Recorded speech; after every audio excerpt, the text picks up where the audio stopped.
This show is void of reason, some people say benign. Come all you loyal Britons and watch 'Twas by Design. Why hello there ladies and gentlemen, and welcome back to another 'Twas by Design stream. I'm the host Chris, and as always, I've got myself a brew. Cheers.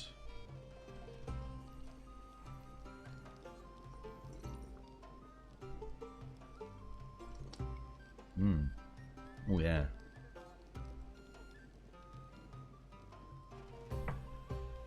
How you doing, Faye? How you doing, Kate? How you doing, Mikhail? How you doing, D-Mix? How you doing, Hobo? How you doing, Edaru? Yeah, how is everyone? How you doing, Shield? Platypus? Hobo? Hope you're having yourselves a lovely, jubbly day today. Back again with... This was by design. Monster Hunter Wilds. Yes. Yeah. No, I feel the same as you guys. It's, I'll be real with you, I don't even really want to play this game, but I also don't really want to play anything else. And I figured, because I want to take some time off in a couple of weeks, I can just sit here and, like, rake in some ad revenue. You know, and just put Wilds on and, like, we don't even have to fucking play the game, to be honest. I feel like Capcom, I feel a little bit like Capcom's kind of fucked us a bit there, because we needed something there. We needed it. I think this community needed it. Obviously, I personally needed it. I know many of you guys felt like you needed something as well. Some people don't give a shit. I know a lot of people are like, oh, got like one person, I think it was on Thingy, saying, you get a game every 5 years, be grateful. Mate, shut the fuck up, bro. Fucking silly cunt. Jesus Christ. Get out of here. Fucking telling a Monster Hunter fan not to want more Monster Hunter. That piss off. Ridiculous. But yeah, I'm just sort of like, I don't know. I think I'm just really fucking bored. Like, at this point. I needed something. Like, the conversation's gotten boring. The game obviously got boring a while ago, but it was the excitement of seeing something new at Gamescom was fueling me for these past few months. That was really keeping me going, you know. That was the thing that I had it in my head, like, you know, I was getting excited for it. And then it's that feeling. Did you ever wake up as a kid at Christmas and you had that one thing on your Christmas list, and for whatever reason you didn't get it? You know, maybe you were a shit kid, maybe your parents couldn't afford it, maybe you asked for something unreasonable, maybe you asked for something that a kid shouldn't have. But you wake up on Christmas morning and you go and the present isn't there. And it's kind of like that feeling. It's like, that's the only way I can describe the feeling to those of you that don't understand. Like, not having it there, it was like, I needed that, man. You know, I really needed it. You agree? It's the same combos every day. Yeah, exactly. And it's just sort of like, that new trailer. Having a trailer at Gamescom would have really helped us get through like the next couple of months. I mean, we've been going on one trailer now for 3 months. Another trailer for another 3 months. I could have done it, you know. Hello. Hello, friends. Yeah. It sucks. To make things funny on my end, I wanted to see if I could at least try out Scammers. And both my primary and secondary phone can't even download it. Out Scammers. Oh, you mean Outlanders? Is that what we're calling it now? Out Scammers? Oh shit. I did see a big poster for it. And it said, get £50 off Google Play to spend in game. And I was like, what the hell? Like some big poster. It was like $10 and $50. I was like, the fuck? Like, what is this? Yeah. Let me get the old YouTube stream up. I do think maybe in Capcom's mind, they perhaps think Outlanders is there to keep us Monster Hunter players going, whilst they don't do anything, like don't announce anything with Ascendance. But I don't think they realize that, like, there's a large portion of the community, especially here in our community, where we hate free-to-play, pay-to-win gacha games. Like, we do not like them. at all. There's a large portion of the community that really, really detests that. So spending, like, you know, licensing your game out to someone who's just going to make a gacha slop, which there's plenty of gacha slop already out there. Like, we don't need a Monster Hunter branded one. It's really disappointing. And actually, I was thinking about the presentation yesterday. Did you guys notice how there was a couple of good things there? Don't get me wrong. But a lot of it is just Chinese or Korean clones of games that already exist. Did anyone else notice that? Like, we had the Elden Ring clone. There was obviously another, there was another Genshin Impact clone. There was another, what was it?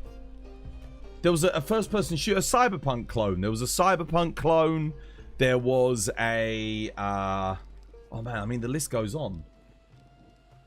There was an XCOM clone. There was just a lot of the same. There was some good stuff though. There was the new Warlock game that looked kind of interesting, and there was obviously The Witcher and Final Fantasy VII, and they all look good. But yeah, there was a lot of just sort of redundant stuff that I'm just like, damn, man. The only way I could put it is games for people who haven't played video games. There was a lot of that. Like, people trying to capture the market of people that have never played the predecessors. It was a bad lineup. Again, we had nothing from Software. Zero. Nothing from Software. Nothing from Monster Hunter. Nothing from Bethesda. Like, no Elder Scrolls. Obviously, no GTA. Nothing from The Witcher 4. Like, I thought they'd pair The Witcher 3 stuff with The Witcher 4, but we got none of that. It's just a bit odd. It felt like there was a lot of big heavy hitters missing from that that show. And then obviously not having Monster Hunter there for me is like the worst thing, but it did feel like there was quite a lot. Yeah, oh yeah, no Naughty Dog. None of that legacy profit game. There's been so many games that just weren't there, like missing in action. We didn't get to see anything from them. The Witcher 4's probably at the Tokyo Game Show. Oh, no, sorry, the Game Awards. Yeah, I mean, but that's in November, December, so it's ages away. Still got a good few months before that. Yeah, it was a bit of an odd one. It was a bit of an odd. There was a lot of games, but a lot of the stuff that I really want to see, I'd say none of it was there. All the things that I mentioned, I'm interested in. Like, I'm interested in Naughty Dog's new game. Obviously, there's the new God of War game. I'm interested in seeing a bit more of both of those. I know Sony's going on a shitter, but if those games came to PC, I would still buy them. Because I have, like, there's not a game that Naughty Dog have ever made that I haven't enjoyed. And then, obviously, God of War. I love God of War. I've loved every single one of those games since the start, since the PS2. Huge fan of God of War. So yeah, those games I'm interested in. Obviously, anything that From Software does, I'm interested in. So long as I can get it on PC. I mean, I'm not going to go out and buy a Switch 2 for Dustbloods, but they've got to be working on something else, right? It can't just be Dustbloods for the Switch players, because that's not going to make them that much money. I don't even think the Switch 2 has that big of an install base. Monster Hunter Wilds, you get nothing. Yeah, because we got nothing. What did we get yesterday? What? For real gamers. I'm not talking about people that play fucking Hoyoverse rip-off fucking Elden Ring clones. I'm not talking about people that fucking jack off to Pokemon clones. I'm not talking about people that want another fucking Genshin Impact so they can fap over a bunch of underage girls in running around London fucking... No, I'm not talking about that shit. I'm talking about what did gamers get? What did we get yesterday? We got The Witcher 3. Awesome. I fucking love that game. I played the shit out of it. But that's not new, right? Like, that's great. Final Fantasy, again, that's pretty cool. Again, but I played Final Fantasy VII. I played it. I love that game. I played it. What did we get that was new? What did we get? Was there anything? The Warlock game from Dungeons & Dragons. That looked awesome. Was there anything else?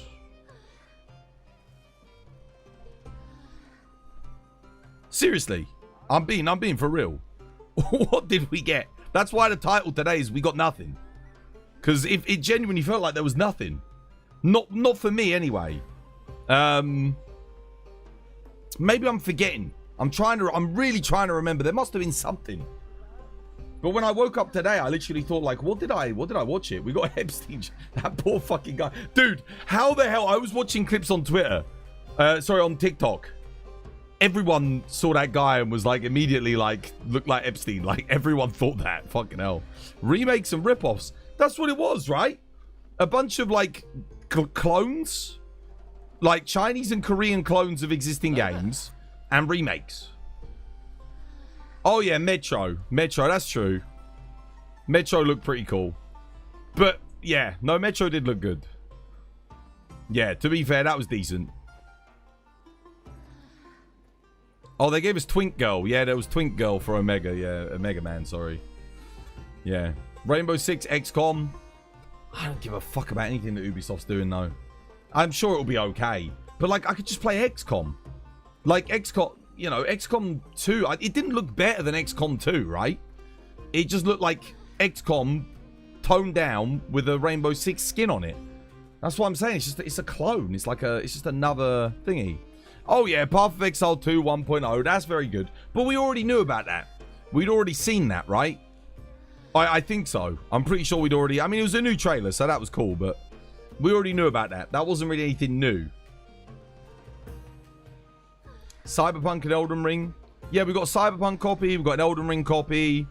We got another Power World / Pokemon copy. There was, yeah. It was a bit just sort of like, damn, does no one have an original thought anymore? An original... There was something, right? I swear there was like one game that I was like, oh, that looks original. That looked new. Oh, it was that third-person action game with the little... the octopus. With the freaking octopus in the mech suit. That looked good. That was actually good. That looked like something kind of new. That was interesting.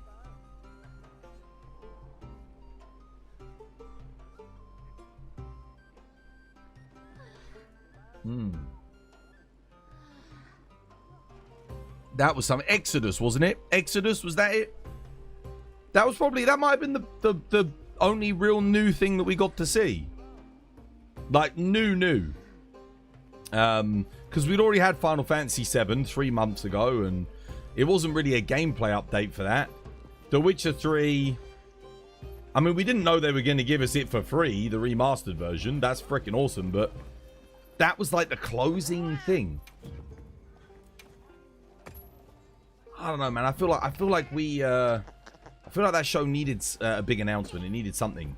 Gameplay. Dude, I mean, if they'd had gameplay for like the Elder Scrolls 6 or something, that could have been interesting. I mean, I'll admit, I'm not exactly the most interested party in the Elder Scrolls anymore, but like, I'd still like to see what's going on. I like to know what's happening.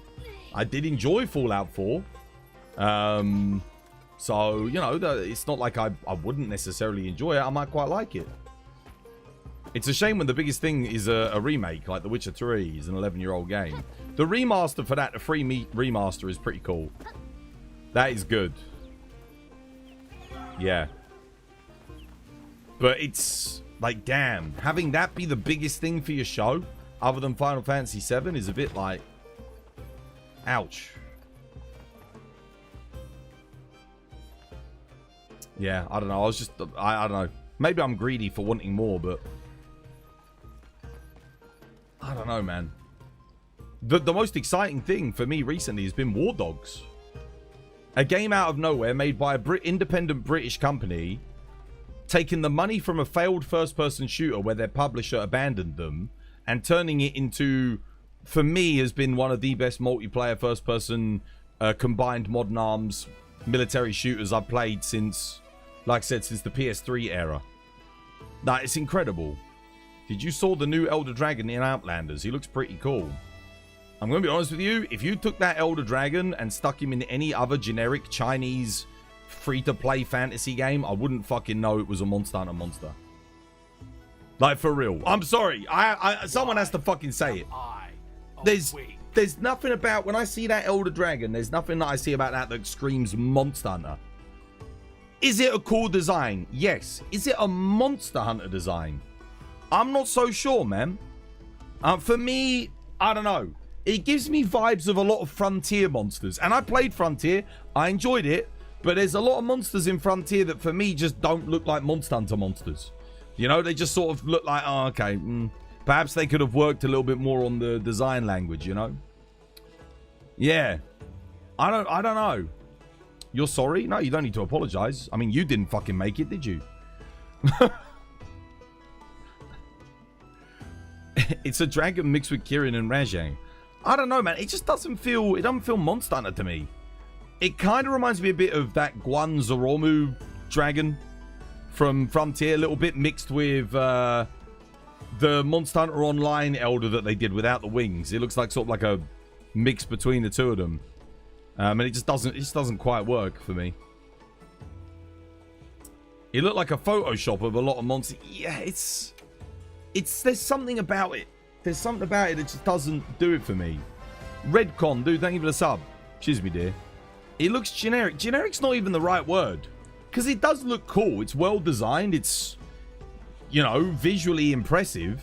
For me, it just doesn't fit Monster Hunter. It's a bit too, maybe it's a bit too much. I don't know how to describe what I'm trying to say. Yeah. It gives you Ruko Dioro. Yeah, it's sort of like Ruko Dioro, but it's trying to do too much. That's a good way of putting it. And it's got like little claws on its wings. It's like, why has it got those? It's not Gore Magala. I don't know. I genuinely feel like I could take that dragon, and I could put it into Crimson Desert, and it would look just right at home in Crimson Desert, you know? If I put that in Crimson Desert Online, or if I took it and put it in Final Fantasy, you wouldn't identify it as, oh, that's a Monster Hunter monster. It just sort of be like, okay. It's, yeah. That's not to say generic, it's just... Because it looks like high production value. For me, it just doesn't, I don't know. Doesn't do it. Also, what's the whole thing with it, like, doing this big sun explosion thing? Since, like, what's that all about? Like, how's it doing that? I don't know. But it's not Capcom that are making it, guys. That's Timmy. So, I mean, they're going in their own direction. They're going to have their own visual design. Capcom, I don't know. There's something about Monster Hunter monsters when Capcom do them. They almost capture this horror aspect for some of them. Would you say Elatrion is a typical Monster Hunter monster? No. Neither is Fatalis. They both, but that was by design. They wanted those two to not feel like Monster Hunter monsters. I mean, if that's what they're trying to do with their flagship monster, fair enough, I guess. But no, that was Capcom's goal with Fatalis and Elatrion, was to make them not a typical Monster Hunter design language. They wanted them to feel like a high fantasy dragon. But I actually kind of like the designs for Elatrion and Fatalis. It doesn't, I don't know, they're quite coherent. This one's got a lot of things going on. Maybe a bit too much, if that makes sense. Yeah, that was the same with Safi.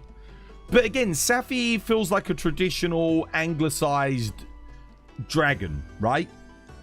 He's not got like loads of shit going. I mean, I'll tell you what, I'll get a picture up of him. We can get an image up.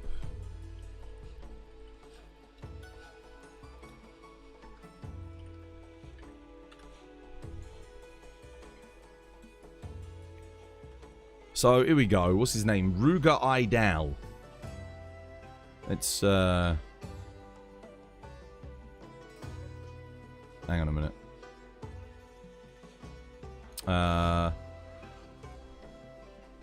Open image. There we go.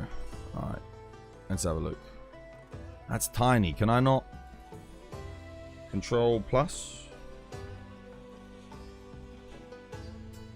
Like... it's really pixelated. I need to find a better image. Hang on a minute.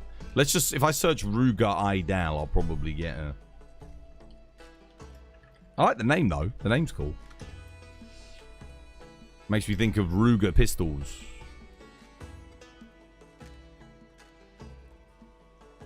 I mean, this image is a little bit bigger.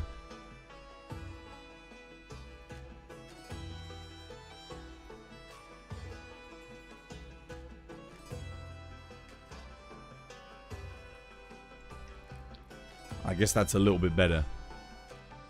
Yeah, if I switch here to... Wait a minute.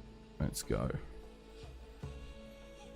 Where's display? This was my design. So this is him.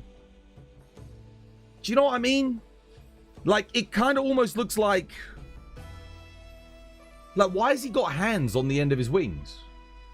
Is he gonna move like what?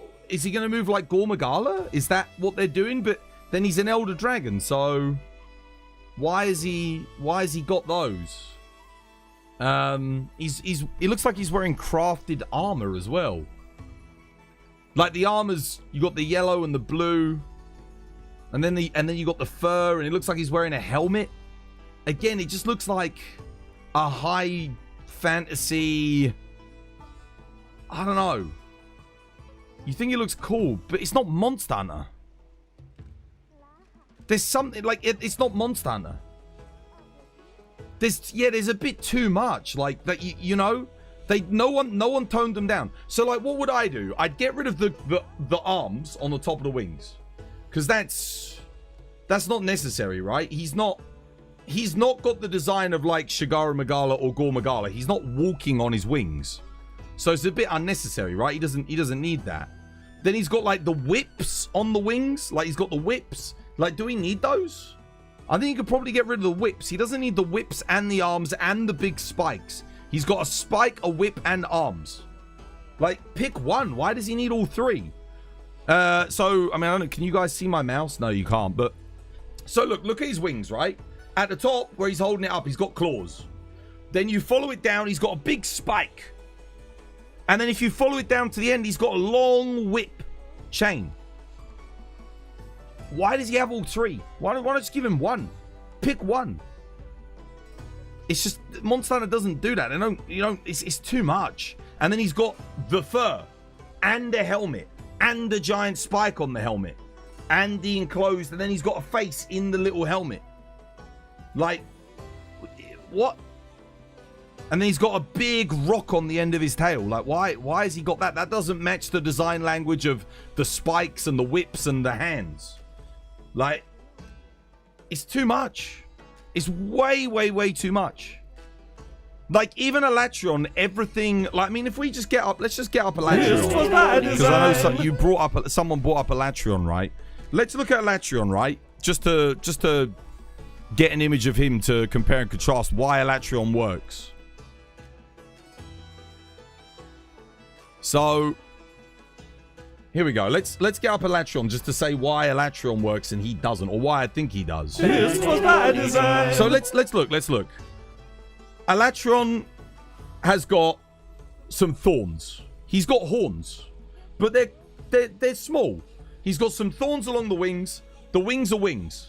They serve their purpose. They're for flying. He doesn't have big arms on them. He doesn't have a whip chain on him. He's got some small spikes, so they went with spikes. Right? That's what they went with. He's got nice torn wings to make him look a bit more rugged. He's all one color. He's one color profile, right? He looks natural. He looks like a creature that has evolved. All right? Even as a dragon, he looks like he could exist. If that makes sense, right? He's got, again, they've gone with spikes. They've got the big, obviously, the big motif on his head. Natural. It's not like an armor. It's not a piece of armor. It's a natural bone that's coming out of his head, right? So it looks very much like, okay, he's got that. Maybe that's for mating purposes. Maybe that's for driving off other enemies. Maybe that's, the source of his power. I don't know. But then the rest of him is very much like other than the very distinct facial design, he's very much a classical dragon look, right? There's not too much going on there. But the visual design is distinctively Monster Hunter. We can all agree that, right? It's very, very well realized. I look at that and I go, that's not really a generic dragon. That fits the profile of an elder dragon for Monster Hunter. Nothing there kind of looks out of place. It doesn't look like it's not serving a purpose for this creature to exist. And then you got this guy. Like, what the fuck? There's like, that doesn't look like Monster Hunter. That looks like a fantasy RPG mount that someone's like unlocked and is covered in armor. Why have we got the fucking Thanos purple? It's the Thanos dragon, bro. They watch too much fucking. That's what's bothering me. I've finally worked it out, bro. Motherfucker! I fucking worked out why it's bugging me. It's Thanos dragon. It's too like the design language is just like. Oh my god! I fucking got it. I knew the design language was from something. Bro, right, you ready? Are you ready? Are you fucking ready? This was my design. Thanos? Bro, it's fucking Thanos dragon. Look, gold and purple, like, I'm telling you, dude. What the fuck, man? That's literally what they did. They looked at Thanos and they went, right, let's turn him into a fucking dragon, bro. For God's sake, bro. I knew I was getting some uncanny fucking... That's why it was bothering me. That's why it was fucking bothering me so much. It's not Monster Hunter. They just... God damn it, dude. Look, he's got the helmet. He's got the armor on him. The purple, the color theme. Everything, bro. Dude. I knew it was bugging me for some reason. And I couldn't put my finger on it. He's even got the little fucking fingers to do the snap on his wings. He's gonna have an attack where he goes...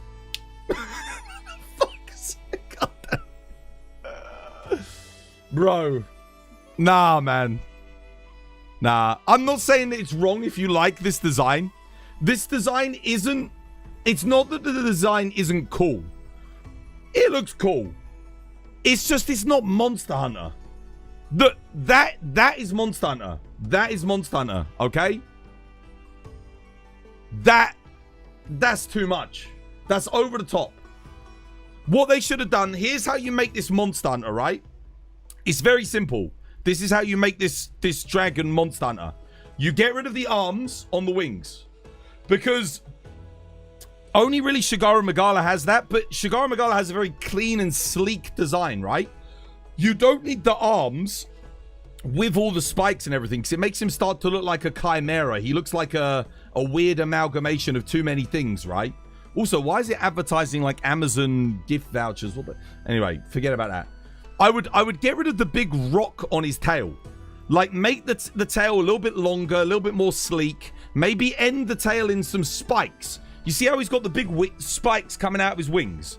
I would continue that motif into the tail, right?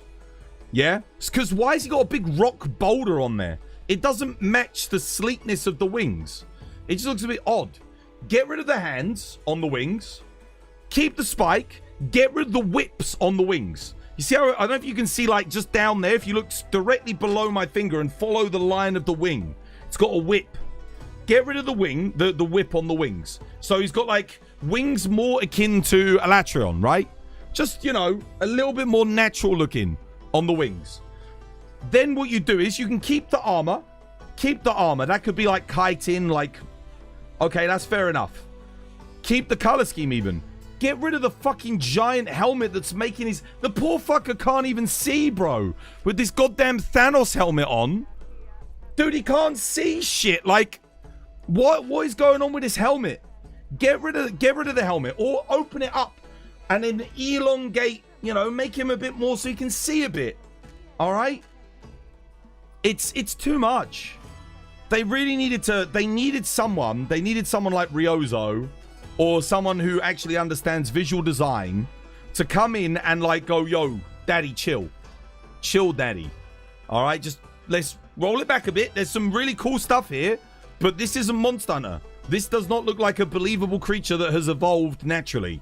It looks like a fucking fantasy dragon that you drew on the, you know, on the back of a cereal box when you were 15 years old thinking you were an edgelord. You know, it's not, no. No, it's too much. It's too much. It looks like a Final Fantasy boss. Yeah, it doesn't look like a Monster Hunter boss. It doesn't look Monster Hunter. It looks Final Fantasy or Crimson Desert or insert other fantasy game here. This is the thing that makes Monster Hunter monsters really stand out, is that they go crazy, but then they tone it back a bit. If you've ever looked through the art book in Monster Hunter, right? They show the early designs. Yeah? They show the early designs. And a lot of the early designs for Monster Hunter monsters are completely crazy. They're like, holy shit, this is like really crazy. But then obviously the director or the lead designer says, okay, right, that design's cool. Let's take these elements, but let's tone it down a little bit. This is the result of someone not coming in and saying, let's tone it down a little bit. This is a believable sort of, I mean, as much as dragons are believable, this feels like it matches the Monster Hunter aesthetic. This is Thanos Dragon. This is too much. It's too much. Anyway, there you go. I've said This was my design.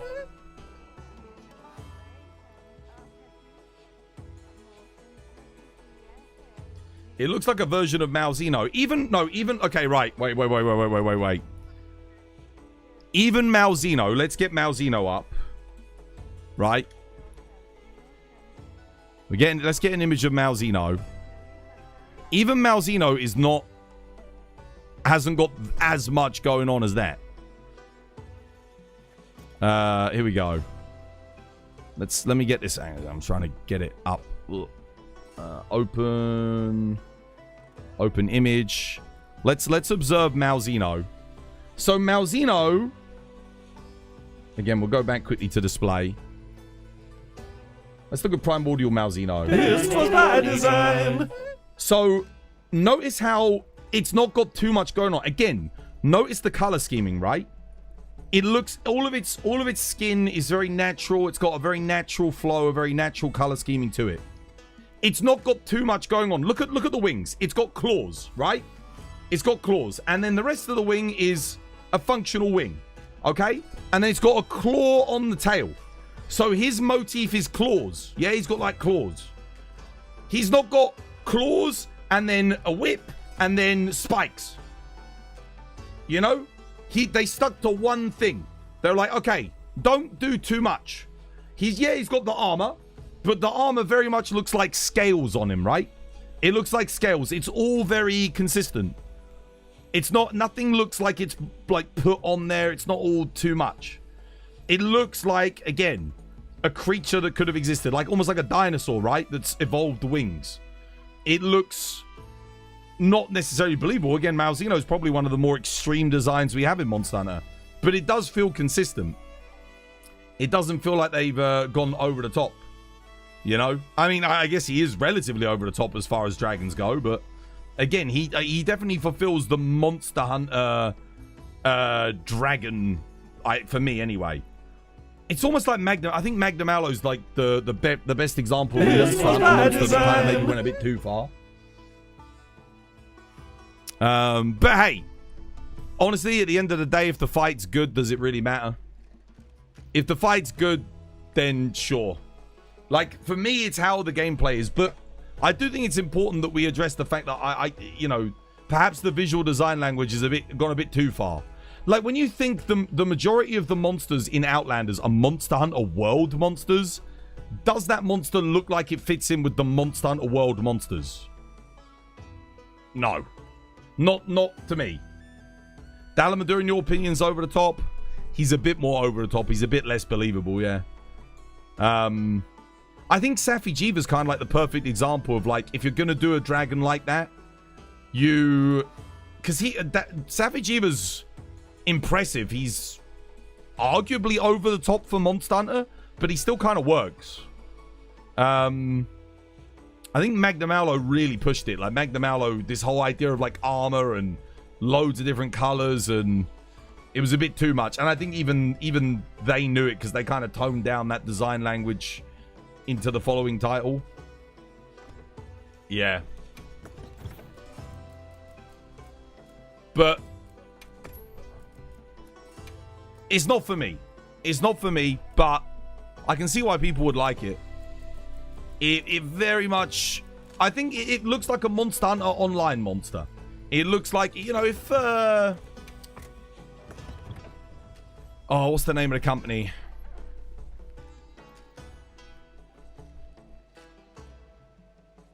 If Tencent had done it, it looks like a Tencent take on a Monster Hunter monster. They don't fully understand the brief. I'd love to know what Capcom think of the design. I wonder if they have to, like, sign off on all these or if they give them autonomy. Yeah, Tencent. It looks like Tencent monster. Timmy made this one. Tencent did that. You thought elders were supposed to be exceptions to the natural evolution. Yes, but they still fill a very strict design philosophy. Look at Teostra. Look at Lunastra. Look at Kushala Daora. Look at Chameleos. They still feel like believable monsters. They've not got like 10 different shades of color on them. They've not got like 50 different things that they've evolved. You know, Lunastra doesn't have fucking like claws on her wings, then spikes on her wings, then whiptails on her wings, then fucking like machine guns on her wings, then little flame ports and holes on her wings. It's just, it's, you know, they know when to like, where to tone it down and be like, okay, this is how she's gonna look. It's they still abide by those principles. Some monsters have gotten a little bit crazier, definitely, especially since Frontier. But like, even if you think of things like Espinas, it's like Espinas design language is very consistent. You know, it's like, okay, it's based on a thorny dragon. If you've ever seen a thorny dragon in real life, it's basically that as a wyvern. And it really matches that aesthetic. It feels like a believable creature that sort of evolved. Yeah. Anyway, Kate Study, you want to do some tradition? Alex tradition? Are you guys even here still? Maybe they got sick of me listening to it.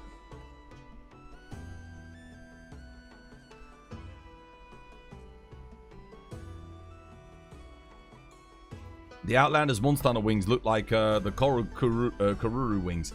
Yeah, and again, I'd say that's one of those monsters where the design language is going a bit too far. Yeah. Where they kind of lost their way a little bit.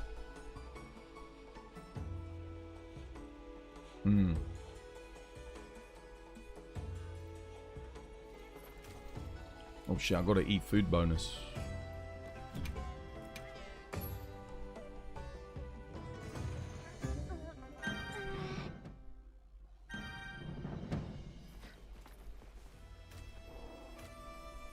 Oh, are they even here? They might not even be here. Looks like it's only the two of us. So I'm not even in that big of a mood to hunt anyway, so it's fine. So apparently the main goes all the way into its bank. Yeah, no, again, like I said, it's too much. It's got too much going on. Someone needed to reel them in. You really need to be an honest opinion. You kind of want to give this game a chance, but you're getting discouraged by all the reviews. Some people that I know are telling me that it's a great though. Is it worth it or should I wait for a sale? There already is a sale. Capcom put it on like a permanent sale. They only just did that 2 weeks ago as well, so I don't think there'll be a sale anytime soon. Is it worth getting into the game? Yeah, as a new player, it's the perfect time to start playing. Definitely. 100%. It's a huge game. There's a lot to do.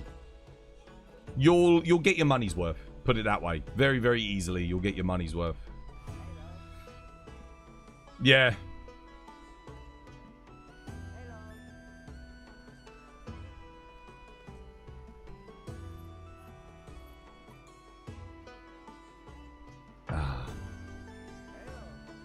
Yeah, the reviews are negative because what happened was Capcom put the game on sale, but they didn't let anyone know that they were going to do that until like just before it.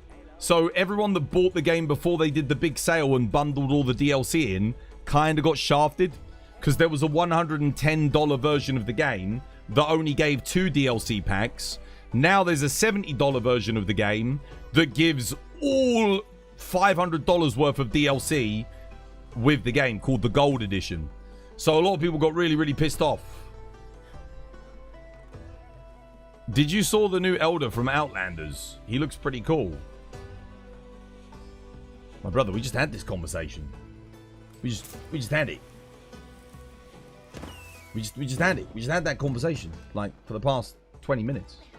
I ain't doing Space Blaze. It's my first time seeing you. It's my first time seeing you. What a coincidence.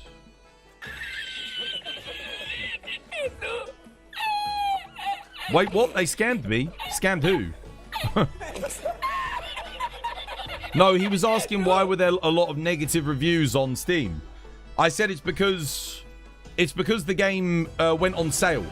They offered like a better value version of the game, but people, they did it just after the Ascendance trailer. So what happened was everyone bought the game when they saw the Ascendance trailer, right? A lot of new players. So they bought like the $110 version, the $80 version, the $70 version, whatever. So people bought those versions of the game, right? And then, literally like a month and a bit later, they put the game on Gold Edition, which is way cheaper and gives way more. So those people that bought the game just like a month before kind of felt like they got shafted, and Capcom didn't give them an option to pay like, I don't know, like an extra... I mean, if you bought the $110 version of the game a month ago, realistically, they should have just given you the Gold Edition. Like, they should have just upgraded you to it, but they didn't do that. It's like, you know, imagine if... Look at what CD Projekt Red are doing with the remastered version of The Witcher, right? The difference between them and Capcom is like night and fucking day, isn't it? God damn. That's the least Capcom could have done. If CD Projekt Red can do it, they're a smaller company that make less money. Capcom definitely could have done it. Gothims, yo, thank you for the sub. Cheers, me dear. No more ads for you. Enjoy the emotes. All right, I'm posting tradition. I think CD Projekt put a lot of companies to shame yesterday. Showcasing an 11, 12-year-old game, giving it a free remaster and adding DLC to it. That is nuts. I mean, no company has ever done that before.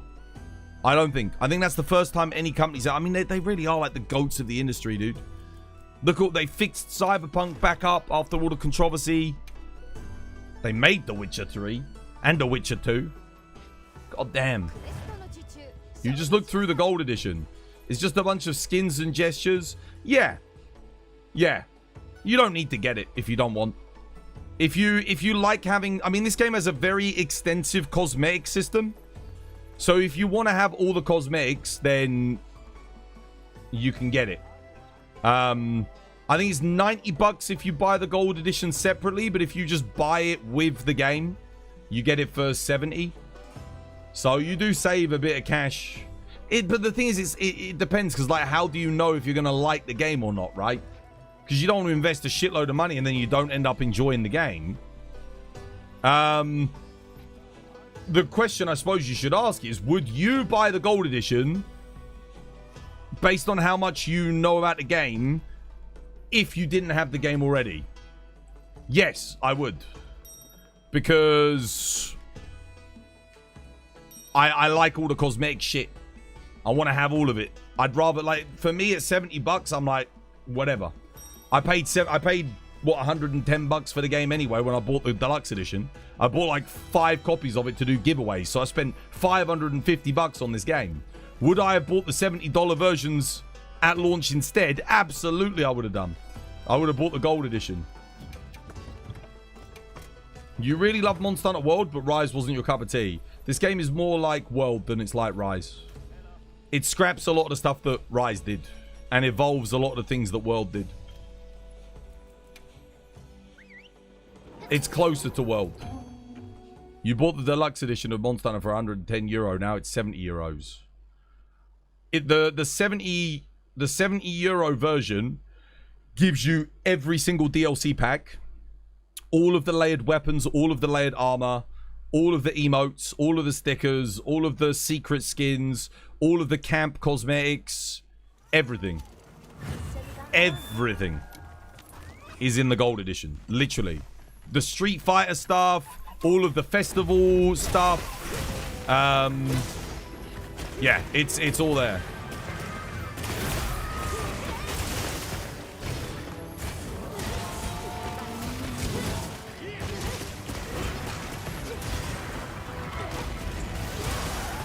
Right, we've got one person sort of standing out in the middle of nowhere. Sorry, Kate. Your trap is null and voided, I think.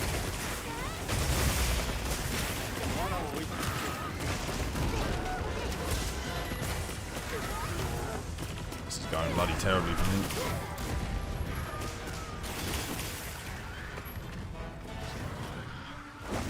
Return acid, that's the worst tradition ever. Let's do that again.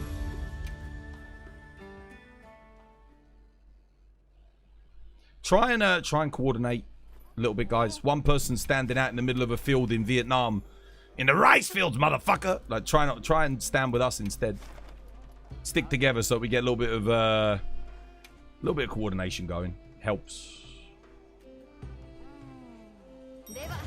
The base game's €40. Would you say that's a fair price? Absolutely, yeah. I played for 3,000 hours. You've seen a massive resurgence in Monster Hunter World. I don't give a fuck. I got 10,000 hours almost in that game. I don't want to put another 1,000 in. A resurgence from people who ain't played the game very much. How are you? Shit. How are you?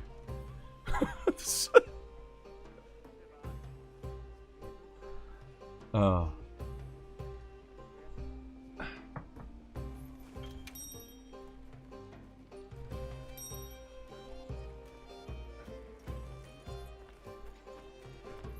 Some people going back to World for a reason. Mods. Yeah. Yeah, I know the mods keep people back. Return to World Part 2. Ah, abso-fucking-lutely not, dude. No, man. If I would go back to any other Monster Hunter, it would be like Frontier. I would set up a private server for Frontier and do that. If I'm doing anything other than Wilds, that's what I'm doing. Because I never got to finish Frontier. That's what I would do. You might give it some thought for a day or two. Watch some gameplay, dude, yeah. Watch some gameplay. Best thing you can do. Help make up your mind, you know? But, if you're asking if it's worth the money, yeah, 100%, man. It's worth every penny. Drum, dude, thank you for the follow. Cheers, me, yeah, welcome. It's good to have you with us.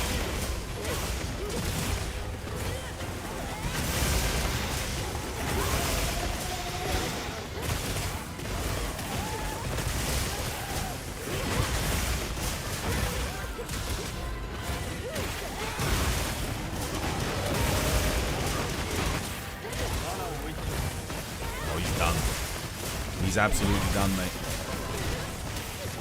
Not a chance.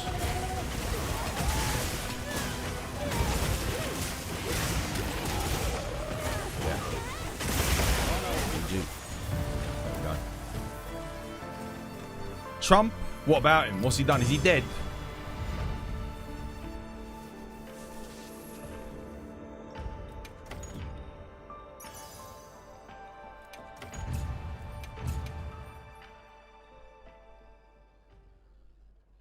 Is the Hunter complication on the Discord? I want to see it. The Hunter complication? I don't even know what you're referring to, brother. I don't know.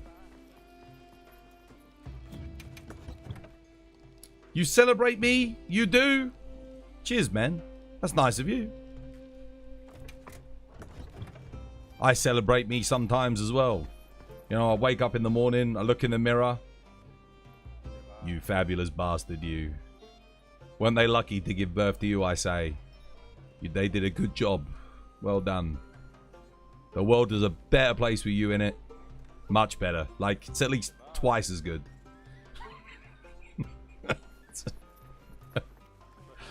That Ascendance trailer yesterday was crazy good. You're so hyped. Wait, I was on shrooms yesterday. I was gonna ask, were you on drugs? Like, makes sense. Jom? What am I jomming? Omega? Omega? Oh, Omega. Okay.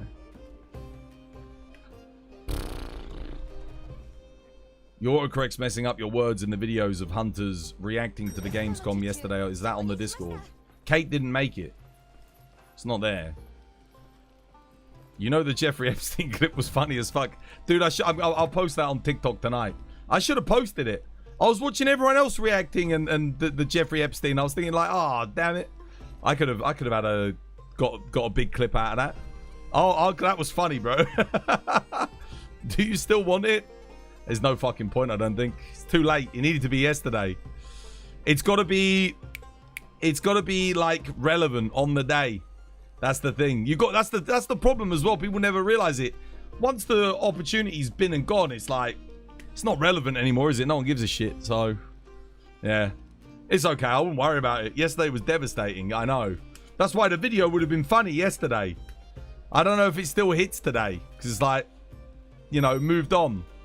Little viral things like that, you have to be quick. You have to be on it. If we're gonna do it, we have to do it then. But the time's been and gone. It's fine now. I wouldn't waste the time doing it. Time and energy. What am I playing? What am I playing?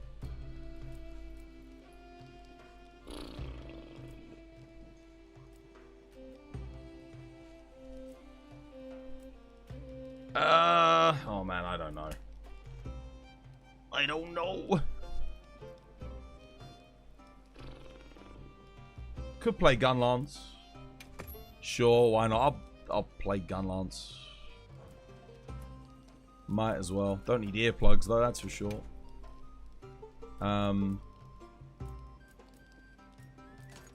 Question is, do I go for dodging or do I actually put guard up in? Well, there's no point having offensive guard, is there, if I'm not going to guard? So it becomes completely redundant. So I guess I will put guard up in.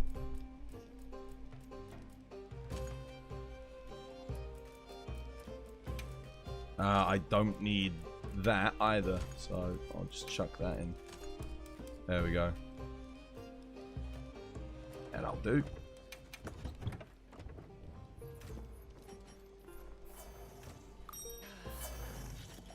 I need a hot drink.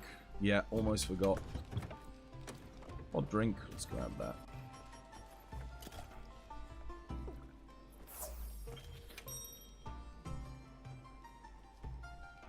They were still live and you didn't have the VODs. Oh, okay. Yeah. No, I wasn't sure if you made a clip. I wasn't sure if you'd made a clip. Yeah.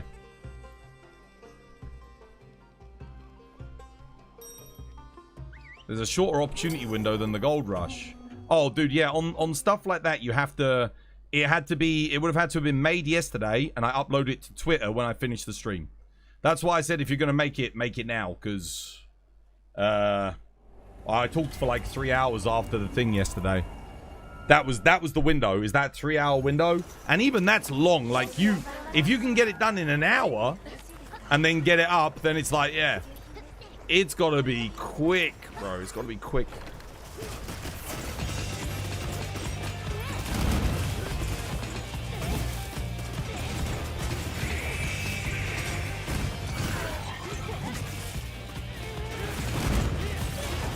Wow. I did nothing there. How excited were you about Monster Hunter stuff at Gamescom? Oh man, I mean, if you told me fucking... I don't know. If you told me Scarlett Johansson was gonna take me out for dinner tomorrow, like that kind of level of excitement, you know? Fuck, I get to take Scarlett Johansson out for dinner? Fuck yeah. More excited than that.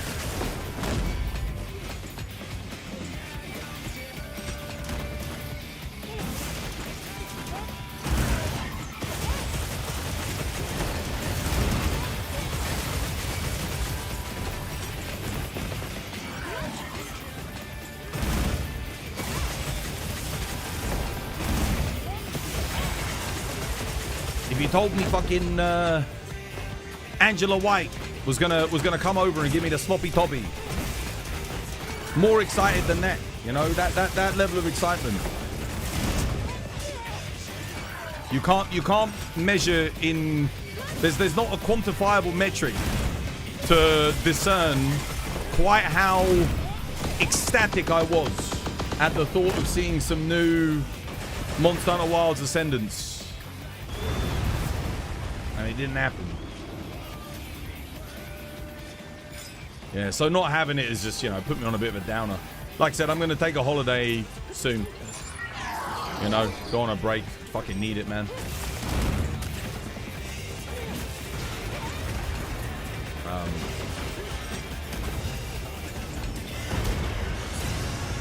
Oh, big boy.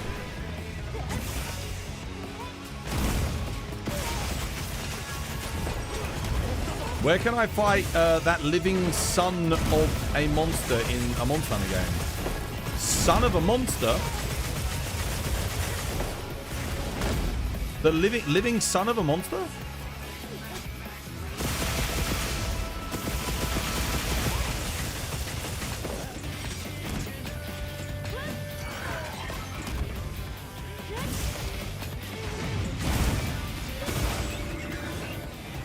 Zero.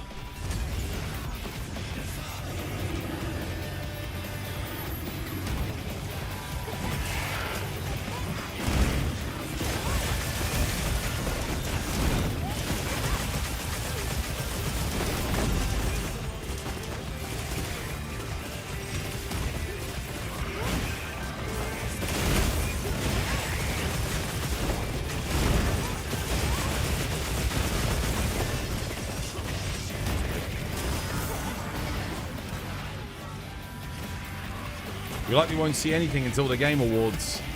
It's starting to look that way. I mean, they might show something at the Tokyo Game Show, but that event is peanuts.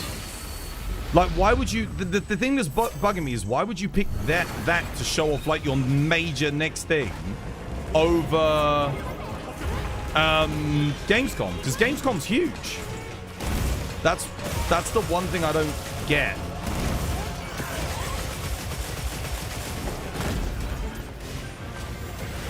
So yeah, I think it might be. It might not be until the Game Awards. In which case, that would mean we're not likely to be getting a demo this year. What? What the? Oh, booty shot. Littlewood, thank you for the follow. Good to have you with us.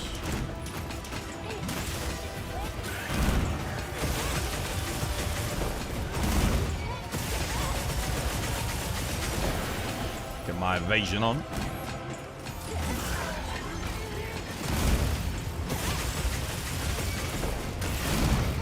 My brothers and sisters, if I can make a small plea, the recoil hit me in. May we move this beast away from yon ledge?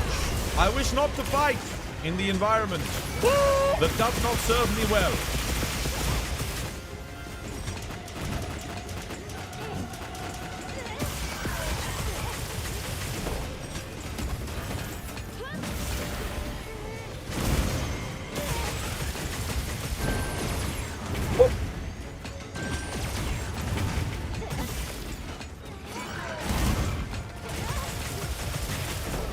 Oh no. Oh.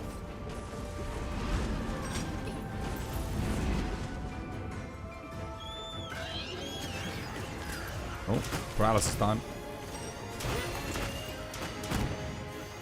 You.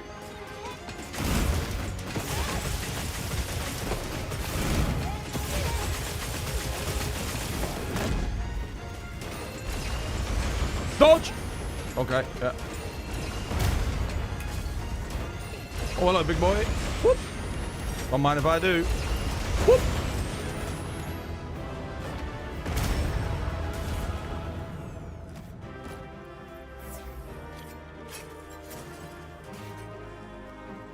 Can you maybe after with some gogs? Or do some gog? I'll probably use some GOG. Have you seen Ubisoft's releasing a game that doesn't have any game files? And it's 23 kilobyte file. It's just an exe that opens the command window. What the hell?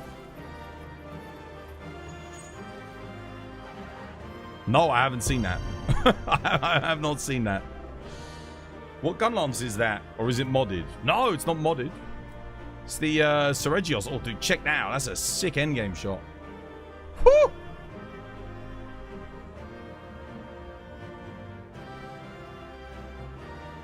Print screen. I'm taking that. It's the Seregios gun lance. Heroes of Might and Magic 3 remaster. It's good time to be a Heroes of Might and Magic fan, yeah. I would love to say that I'm excited, but I feel like the lack of Ascendance info kind of put a stain on the experience for me.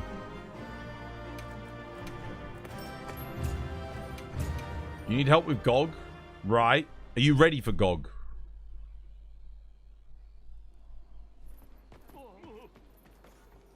The only reason I asked that is because 9 out of 10 people asking for help with GOG aren't actually ready for GOG. They don't have their armor upgraded. They don't have their weapon upgraded. They don't have the decorations farmed. They don't have an Artium weapon yet.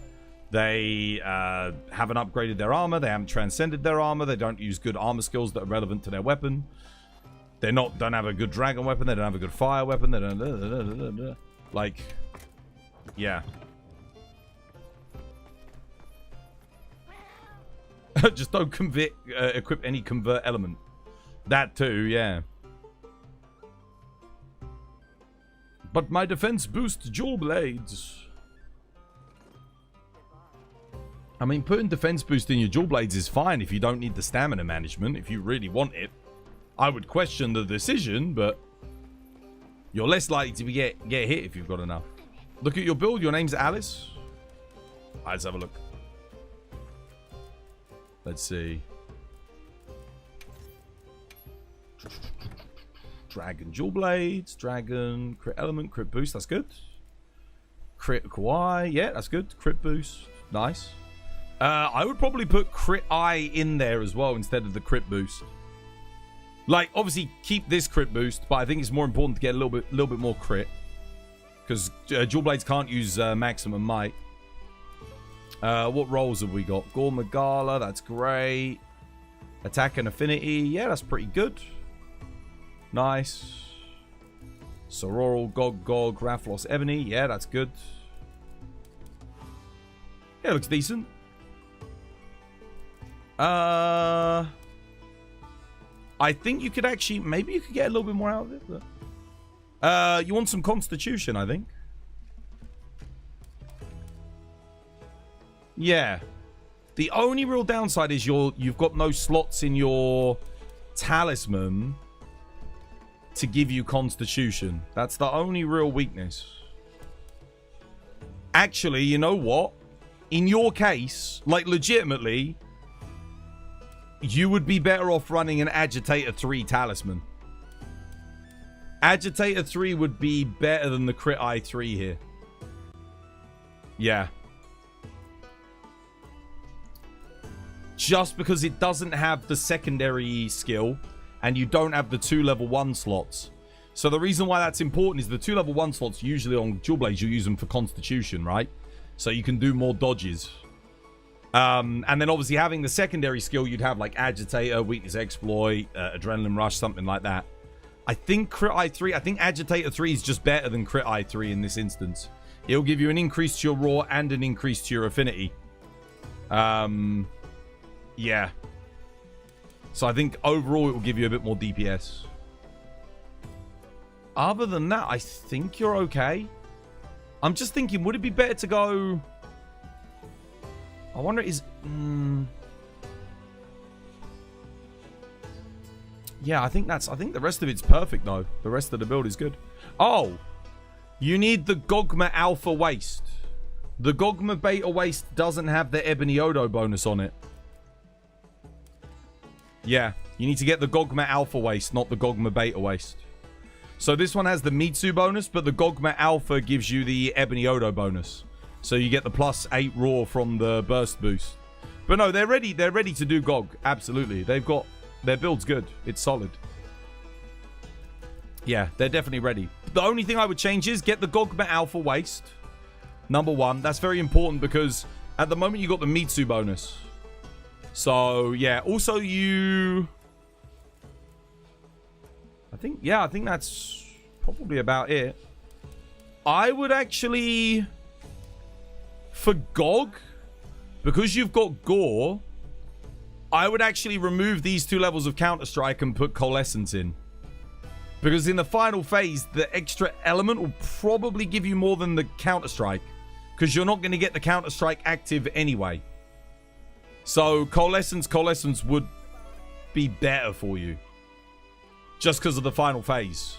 Not in general. In general, Counter-Strike is better, but for GOG... and because we're going to be locking him down, the Coalescence is better, yeah. And you want 1 more level of antivirus as well. Because you've only got antivirus 2. You need that final level. So, maybe switch Sprinter with antivirus. So, yeah, get antivirus here. Switch 2 Counter-Strikes with Coalescence. Because you'll get good uptime in the final area on that at least. And then swap this for Agitator 3. I think that would be better. And then I think you're ready to go, basically, yeah. Hopefully that helps. You only use Dual Blades right now for the grind. To build light bowgun builds. Yeah, so you make the changes. It'll make the grind a bit easier. You'll do a lot more damage. But overall it's decent. Like, the build's pretty good. But you need the Gogma Alpha waist. Definitely. Because you don't... It's not giving you the set bonus. There's no point running the Ebony Odo stuff if you don't have the Gogma Alpha waist. How you doing, Kionti? Welcome back. Hope you have yourself a lovely, jubbly one. Usman also needs help with Gogs. Okay, we can do some Gogs then. You can't wait for Lao Shanglung. Hopefully we get the Ashen Lao Shanglung and the Yamatsukami and the Gen Moren. Calm down, calm down. Calm down now. Anyway. Yeah, if you didn't hear everything I said, then just watch the VOD quickly. Whilst they're making build changes, I guess we could do a run through with Usman. Is Usman ready for GOG, Kate? I mean, if they're ready, we can go.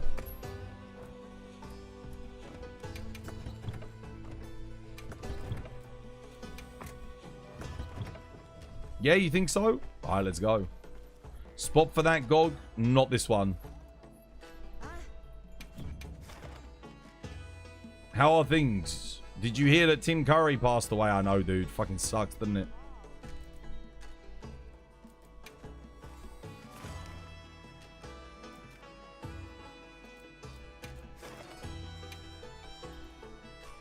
Oh, session is full and cannot be joined.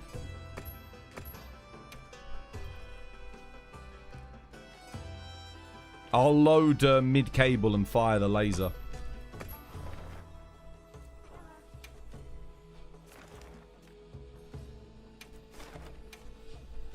I'll load mid and fire laser. Dolly passed away too. Yeah, I know.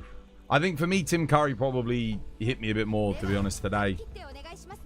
I didn't really know much about Dolly Parton. Like, I know of her music, but I didn't know much about her. But Tim Curry, like, damn, dude. Command and Conquer, Treasure Island, Legend, Rocky Horror Picture Show. I mean, it just goes on and on and on, man. Dude was a legend. The Wild Thornberrys. I freaking love Tim Curry, man. Tim Curry was great. That sucked, man. Another legend. Yeah, he was so good in Legend. Yeah, Home Alone 2. I'm never the biggest fan of Home Alone 2, but yeah. He was in it. Why don't you go back and play older Monster Hunters? No, why don't you go back and have a date with one of your old exes, you know? Like, I don't know. I've been there. I've done that. That's a portion of my life. I enjoyed it. There's no need to go back. I 100%ed. I got 999. I got every weapon. I got everything unlocked. I don't need to go back. I don't need to go back and do it again. I maxed myself, you know. In the same way when Wilds is done, I don't need to go back to Wilds and play it again. I'll be on the next Monster Hunter. Like, it was good. It was a part of my life. I closed that chapter, you know. Going back is just like, oh, feels like desperation, you know. It's like, oh, to make content.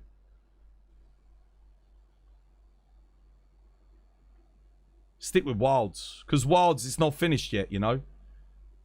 It's a rough time, but yeah. You're just saying. I'm just saying. We're all just saying. Everyone's just saying.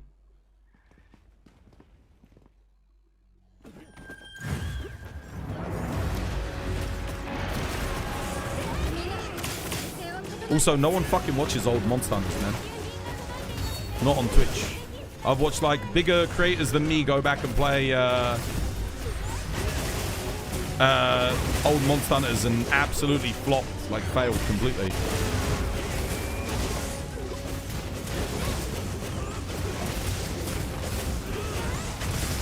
Challenge run? Why? Dude, I did a challenge run of this game. No one wanted to fucking watch it. Why would I do a challenge? And this Monster Hunter is actually relevant. Why would someone watch me do a challenge run of an old game? People don't even watch off of YouTube, like, streams of people playing the old games anyway. I mean, we can go have a look on Twitch and see, but, like, it's not something that people are particularly doing at the moment.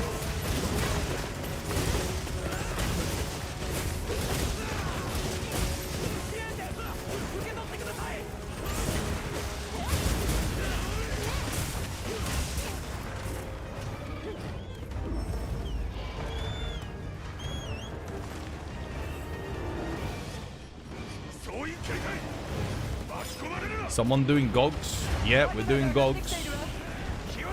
We're helping Usman, and then we're going to help, who are we helping after this? Shit, I forget. Son of a bitch. Well, Counter-Strike's up.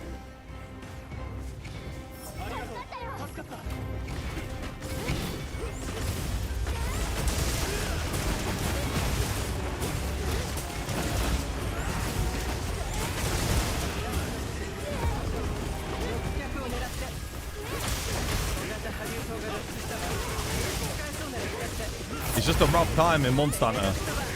Yeah, it's rough all around. It is a rough time for content creators, for sure. Right, I'm going mid. Oh wait, no, is Usman going mid? No, Usman's going mid. Okay, never mind. Don't mind me. He's got it. Right, I should have stuck on DPS. Shit, I'm a little bit behind now. Gotta pick up the pace. Capcom Direct. Yeah, Capcom Direct would be nice. But again, if they did a Capcom Direct anytime soon, I would still ask the question, why not show it at Gamescom? So I don't think we're getting anything anytime soon. Because Gamescom would have been the better platform to showcase it. More people watch it, more viewership, more relevancy, more exposure, better for the advertising. So I'm with whoever said, like, we might not get anything. Someone was saying earlier, we might not get anything till the Game Awards. Honestly, I'm kind of thinking that might actually end up being the case.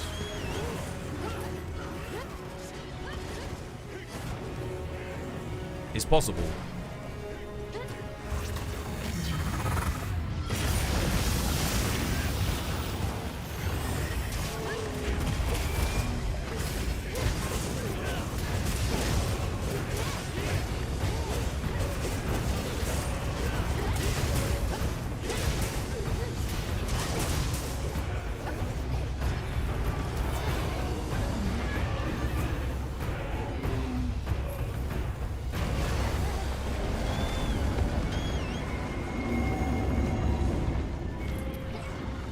You wouldn't be mad if they showed the boost bracer at the Tokyo Game Show. Yeah, I don't know. So, like, again, the second trailer that they show is very rarely, like, deep on gameplay. The next trailer they show is probably going to be the flagship, maybe some more of the environment. A couple of extra monsters. It's normally like the 4th or 5th trailer down the line. That's when they start explaining mechanics and stuff, and then they do the whole Twitter thing. So they'll do like a Twitter breakdowns of like new things. But because we didn't get anything at Gamescom, like, I don't know, man. I don't know if we're getting anything like that anytime soon.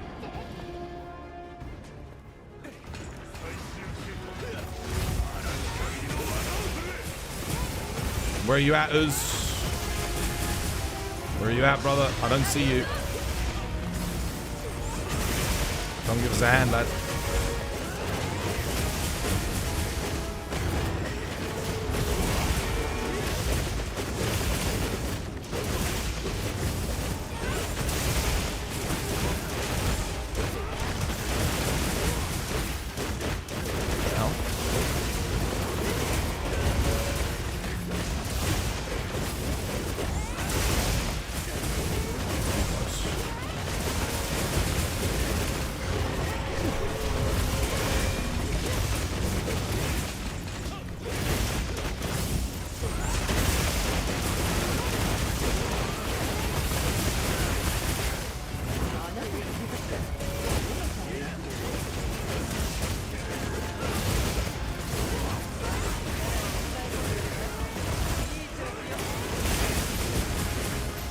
Shit, it's not enough.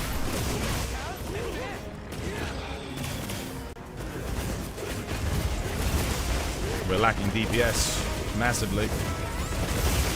Woo. Just. Only just. Did you, bro, you almost got back up. Big trailer at the Tokyo Game the Game Awards. That's when I'm thinking we're gonna get the next big trailer. To be honest with you. Cause the Tokyo Game Show, I don't know. Why would they show a massive trailer at the Tokyo Game Show? Again, it's not. You're talking about probably 3/4 of your audience are not even gonna watch it. So I don't know about that. I told you 2 days ago Gamescom was not going to show anything about Monster Hunter Wilds. They said before that they have a lineup for the show without Monster Hunter Wilds. Like I said before, maybe Capcom Direct or Japan. Yeah, but no one watches fucking the Tokyo Game Show. And Capcom Directs again, that's great, but they only get like tens of thousands of viewers. So why would you do that? Why would you cuck your own exposure in marketing? We're talking about tens of millions of people watching Gamescom versus tens of thousands of people watching a Capcom Direct. Like, Capcom Directs are great for people that are already interested and invested in your product. But again, I just want to remind people, I've had to say something, I feel like I'm fucking like a record box, and people ask me, why are you taking a holiday? I'm taking a holiday because I feel like a broken record. They said they want to sell 30 million plus units. They said they want to exceed the Monster Hunter World sales. You are not going to do that if you only rely on Capcom Directs to market your game. We are talking about the most hated Monster Hunter game in perhaps the history of Monster Hunter. You need to turn its entire image around. The only way you can do that is with the most concentrated, direct, and fully exposed marketing campaign the franchise has ever seen. You have to completely change the image of this game in the audience of your audience and of your consumer. You can't do that by doing Capcom Directs. Do you want to know why? Because people that don't like Wilds are not going to tune into a Capcom Direct to watch things about Wilds. Because they don't give a shit. That's the problem, right? You have to do the big, high-profile events. So, again, the Game Awards make sense, right? But if they do the Game Awards, I'm thinking there's no way this game is coming out until the end of 2027. If it's the Game Awards. There's no way. Because think about it. Okay, right, we're about to enter September. Yeah, we're about to come in September. September, October, November, December. We haven't heard anything past the launch trailer. Sorry, the announcement trailer. So we've got nothing since then. They've got to, in that time, showcase the game, do their multiple trailers, promote the game. They've got to showcase all of the different weapons, all the different mechanics. They like doing that. They got to show the flagship monster. They've got to show off any other new elements that are going to be in the game, because again, they like to do all of that. They got to showcase a demo and give us a date for the demo. They got to put out the demo. They got to run the demo. They got to kind of like get all their data back from the demo, do their rebalances, changes. Then they've got to do another trailer to do like an announcement release date. All of that they got to do. That's why I'm thinking, I don't know if it's going to come out in February, because if we're not getting anything till the Tokyo Game Show or beyond, and again, I would have to question the sanity of doing like a major big announcement thing at the Tokyo Game Show just because they had the opportunity to do it at Gamescom. So any trailer that they're going to have in the next 2 weeks, surely they could have shown it at Gamescom. And it would have had more of an impact. It would have been better. So I don't think we're going to get anything at the Tokyo Game Show now. Because why would you do Tokyo Game Show and not Gamescom? That don't make any sense. So I think it'll be the Game Awards. At this point, it's going to be the Game Awards. Having nothing at Gamescom was a miss. Dude, absolutely, dude. Absolutely. Of course it was a miss. Yeah. That's right, Uz. Dude, you're welcome. Who's the other person that wanted help? Let's have a look. Let's check their build quickly. See if they changed their thing. Alice. I think it was Alice, right? You need the Alpha Gogma waist, dude. Alpha Gogma waist. Yeah, Alpha Gogma waist. Because this one has Mitsune prowess. Yeah? Look, if we look at the waists, this one has Mitsune prowess. If we look at the Alpha waist, it has Ebony Odo's power. And you're running an Ebony Odo piece. If you're running Mitsu's prowess, if you want to run a piece of Mitsu, actually, you could do that. So if you want to put Mitsu gauntlets on or a helmet on instead, no, what would you do? You do Guardian Rathalos helmet, Mitsu gauntlets. You can do that if you want. That is an option. Totally valid choice, by the way. But if you want to get the Ebony Odo bonus, then you need to run the Alpha Gogma coil. The Game Awards are a few months away. Yeah, no. That's why I'm thinking. It won't be until then. Which means we won't be getting the game until the end of 2027. Or the very, like, August 2027 or September 2027. Because they like to do a 6-month marketing campaign. They always have done. When Iceborne came out, they did a nice 6-month solid trailer. Did like 5 trailers. Did a bunch of Twitter stuff. They had the demo or the beta or whatever you want to call it. Tested the game. Got the feedback from that. Then they announced the launch date, which is usually like a few months after they do the beta. So, yeah. I mean, and again, they could do Capcom Directs.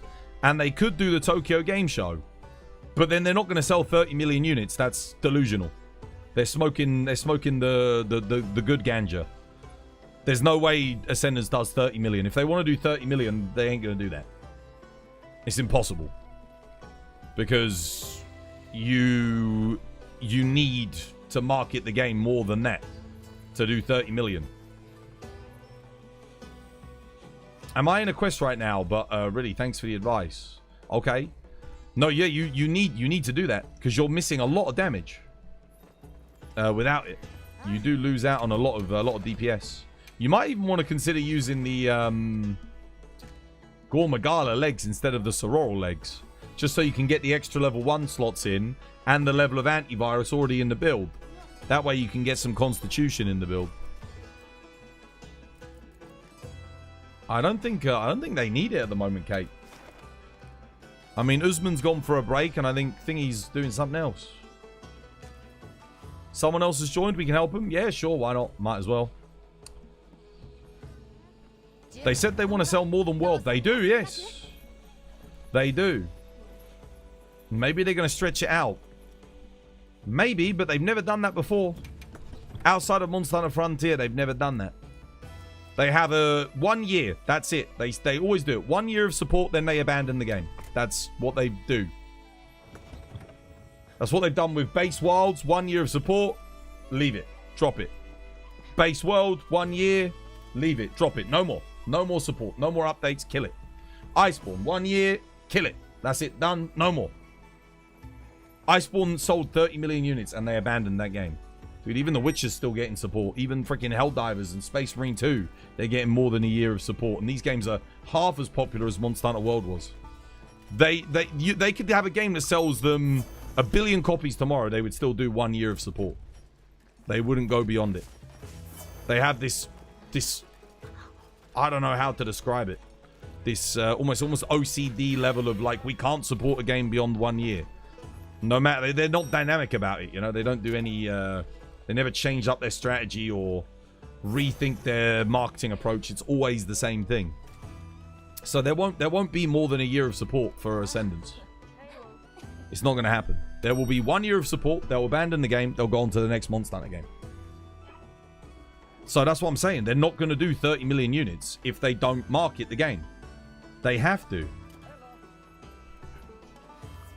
I don't see how the player base is even going to remain alive if it's going to come out at late next year. Oh, it won't be. That's the thing, it won't do. But Capcom aren't banking on that. They're banking on new players coming in. Which is why I'm saying they need to market the game. If that's what they're thinking, they need to... They're going to have to do something. But no, you're right. No, the player base will barely be here. They certainly won't have... I mean, what they got? They got 10,000 players at the moment. Might have dipped a little bit today. You're not going to have 10,000 players mid-2027 waiting for Ascendance. Very unlikely. Maybe they do a Return to Wilds campaign. Perhaps. And maybe it takes off. Maybe you get like a big streamer on board. But that was what made the Return to World campaign work, was because they had a lot of big content creators came back to the game. Or tried the game for the first time that otherwise hadn't tried it.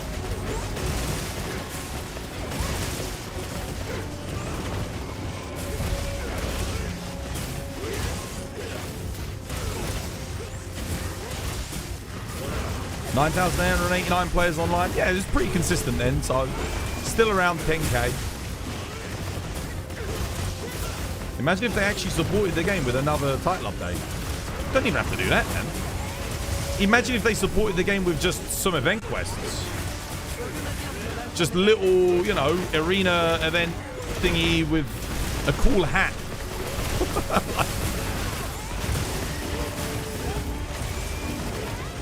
That would do it. Even that would bring back like a couple of thousand players, I bet you.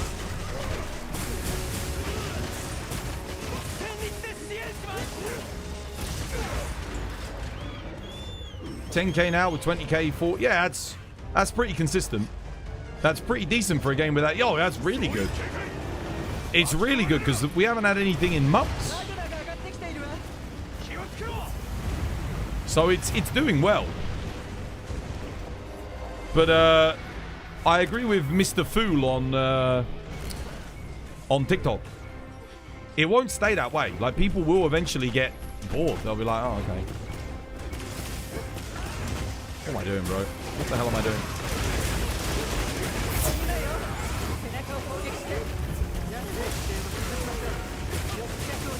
Got a brain fart there.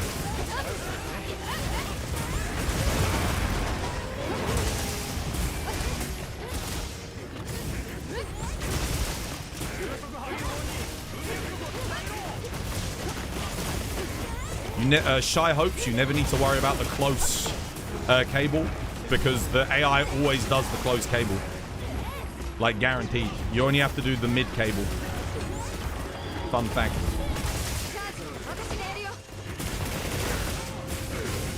The close cable is a waste of time.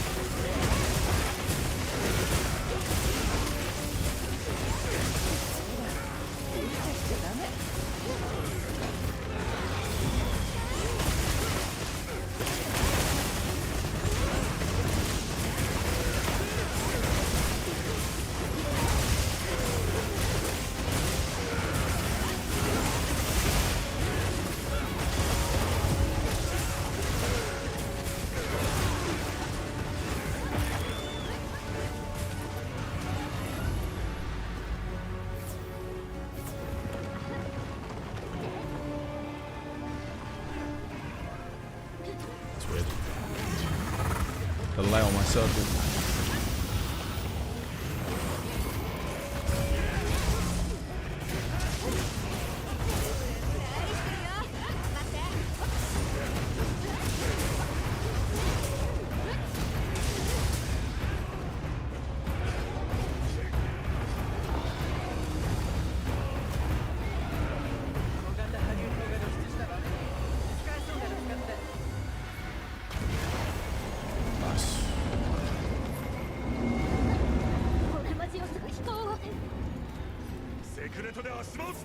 That's really weird. I pressed square on that and nothing happened. My inputs are getting eaten completely, dude. Not good.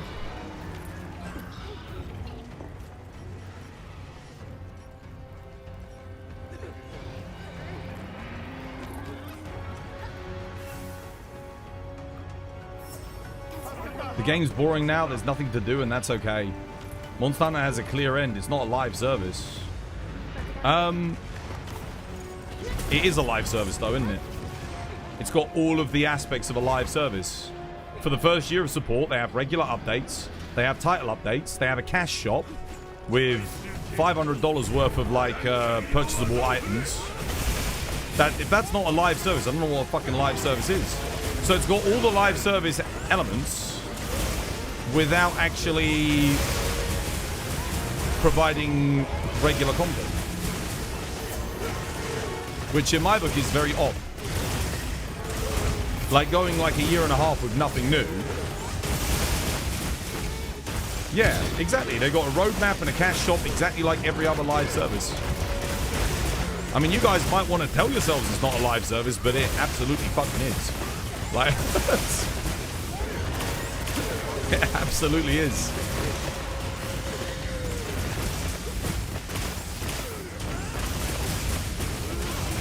Dude, I'm holding circle, nothing's happening.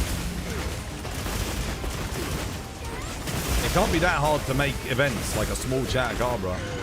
How do you unlock the Babel Spear Lance? You need to get the Argosy on trade-in items, set him to trade-in items, and then collect the tickets. The commission tickets. Did we get any Ascendance news? No, nothing.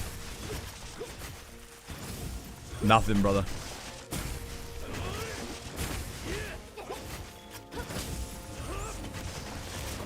I think a lot of people are still holding on to that old Monster Hunter thing. The old Monster Hunter model. Which in the modern age just, it doesn't really work anymore.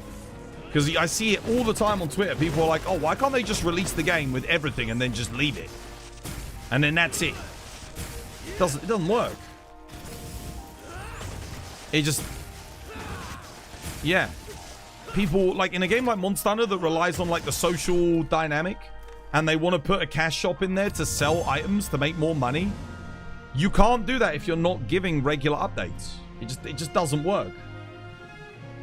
Otherwise, they could just get rid of the cash shop, right? Like, it shouldn't even be in there. But they wouldn't do that. Monster Hunter's never going to go back to how it was.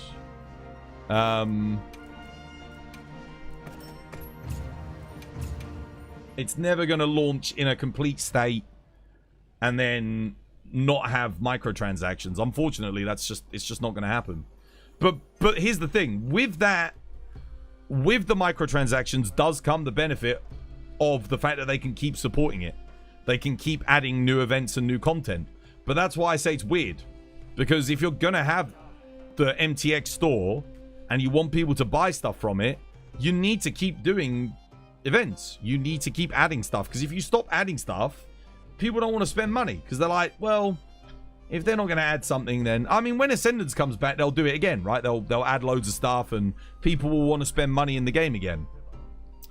But at that point, you might as well evolve the game into an actual live service. You might as well, because you'll make more money. Capcom have 2,846 devs and 2 years of Monster Hunter in February 28. It's too soon. I'm sure they'll add something in the game awards before the... No, they won't, dude. I don't think they'll add anything. They'll add the Defender armor and the Defender weapons so that people can skip wilds to get to Ascendance. They'll add that. That's probably what they'll do. So you can, you know, players can go around doing all the quests in like 30 seconds. But I think that'll be the extent of what we get. I don't think they'll add anything else.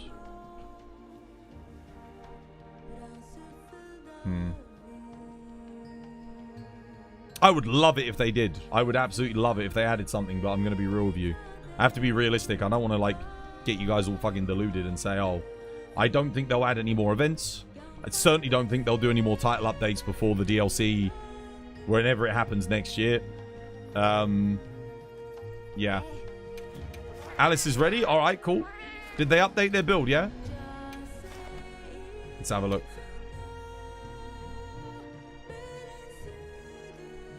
Get that Defender series out of here. No, they'll put it back in.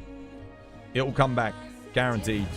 Because they want people to skip to Ascendance. They don't want people experiencing the base game. They want them getting straight there. Nice. Ebony, nice. Lovely. Good, good, good, good, good. Alright. The only other thing I'd say is, like I said, you're not going to need Counter-Strike 3. Put Coalescence in instead for the finale. He's not even going to attack you in the third area. So you'll need the extra damage from Phoenix. So swap this and this with Phoenix decorations. So you get Coalescence 3. It'll boost your element. His element hit zones are really good in the final area as well. So it will help. And then you need one more level of sanity. Because you've only got antivirus 2. So this sane jewel, you need one more sane jewel instead of sprinter. Yeah.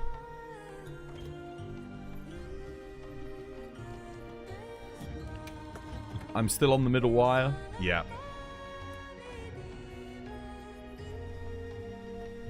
I'll just let Alex quickly get their sane jewel in and get some coalescence in. Because again, they're not going to need Counter-Strike. As huge as the game Final Fantasy 14 Online and Diablo 4 were at release, the DLCs, they added stuff every 3 to 6 months. So Capcom would do something on the game's awards. Well, this is the thing. I don't understand why Capcom don't have their own Final Fantasy 14.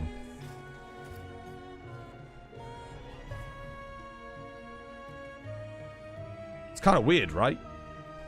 Like, Monster Hunter World has sold more than, like, every Final Fantasy game in the past 2 decades. So why would they not see that and go, there's a market for them to do an MMO?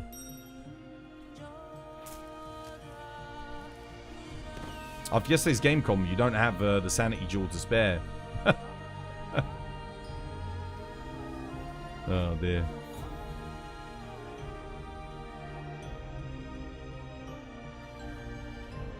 They can't. What do you mean they can't? They're a multi-billion-dollar company. They definitely can. If Square Enix can do it, then freaking Capcom can. Capcom's a bigger company. They make more money. They got, yeah, they can absolutely do it. Alice, before we go, you don't need the Counter-Strike. You want to put? Oh, did they actually? Oh, do you not have another Phoenix decoration? Maybe they don't have another one. Do you only have the 2? Because it goes up to level 3. If you look on the right. Just because the only reason I say that is just because Counter-Strike is not gonna. It's not gonna do anything for you. Phoenix will activate on GOG when you get your gore bonus activated. So it will give you like some bonus dragon damage, which is it's pretty good in the GOG fight. Normally you wouldn't bother. You put it in. Yeah, you need one more level. One more, because it'll give you a higher percentage damage increase. Counter-Strike level 1 is fine for this. They have billions, but their vision is way different from Square Enix. What has their vision got to do with them not being able to do a persistent online game that gets regular updates and is supported for like a decade? Like Final Fantasy 14. Like I said, there's a huge market for it. People have been begging for it for Monster Hunter since Frontier got shut down.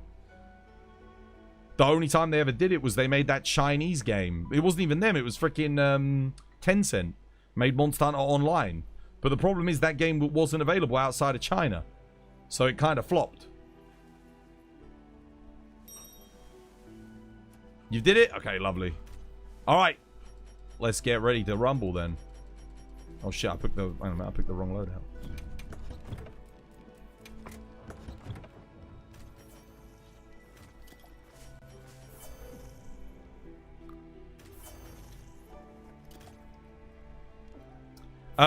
All you got to do, Alice, is just attack where we attack, okay?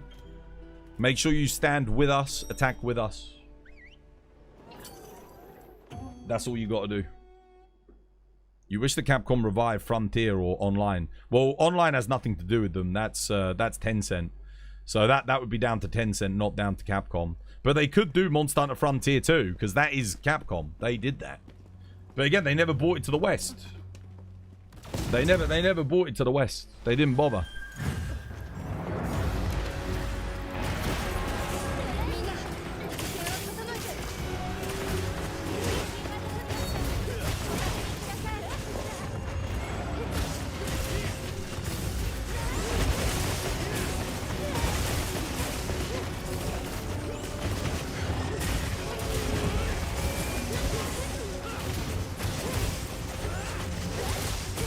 Capcom was smart. They would easily support this game for 2 years. They would make more money, I think, if they supported their games for longer. Certainly Monster Hunter World. Like, dude, when they cancelled Monster Hunter World updates, they still had like 200,000 concurrent players. Like, imagine having that many concurrent players. Or it was at least, I think it was like 150,000. It was a lot. Like, across all the platforms. Might have even been more than that. And then that was it. They were like, yeah, all right, no more. And then they did Rise as a Switch exclusive. Everyone was so confused. It's like, dude, you just abandoned like millions of potential players for this? Like, it made zero financial sense. There's no way Rise could have made them the money that they had if they kept the momentum going with World. I mean, it was good for their Nintendo audience, I guess, but it kind of sucked for like a year or so because it felt like the PC audience and that had been abandoned. They did ultimately bring it out on PC, which was a good move, but at the time it was devastating. It was like, why is this not on PC? After the success of World, it felt very weird.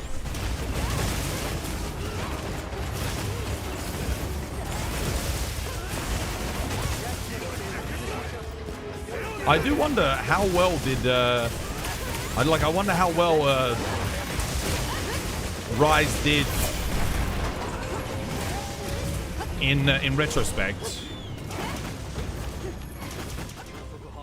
after it did launch on the consoles, because they did end up bringing it out on the consoles.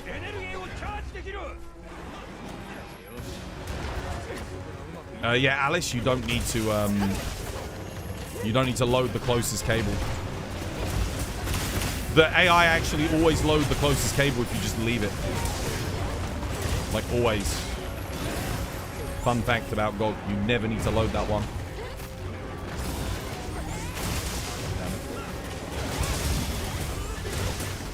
That goes to all of you in chat. You don't need to load the closest cable. If you load the far one and the mid one, you're good. That's all you ever have to do.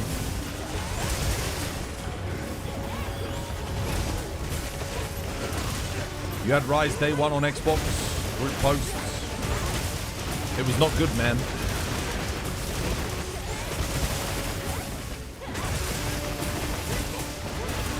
I always wondered, like, how much did Nintendo pay them to get exclusivity?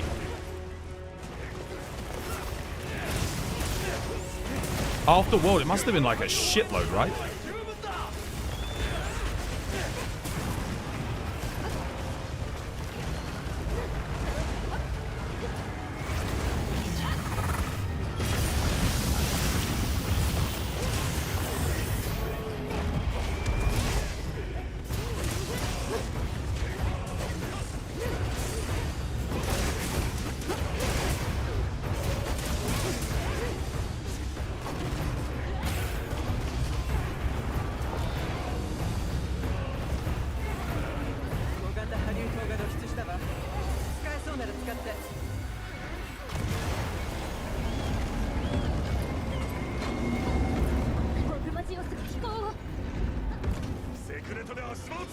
The new Xbox and the PlayStation 6 are coming out next year.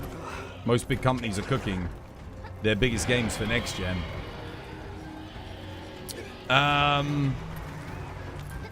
maybe. There's usually a transition period where the companies don't give too much of a fuck about next gen. And if the rumors are true that the PS6 is going to be $1,000, if that actually does happen, I don't know, man. Like, how many of you guys are going to buy a PS6 for $1,000?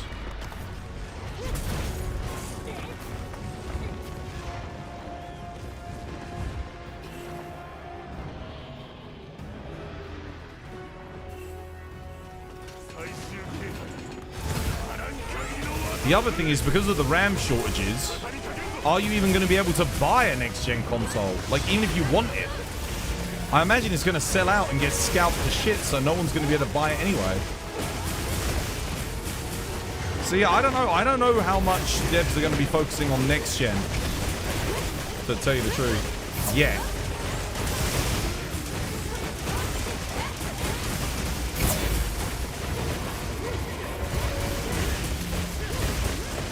Oh yeah, and by the way, it's going to be digital only.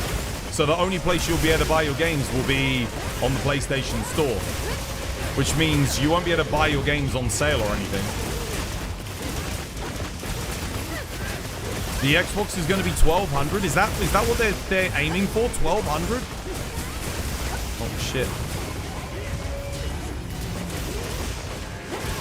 It's kind of nuts.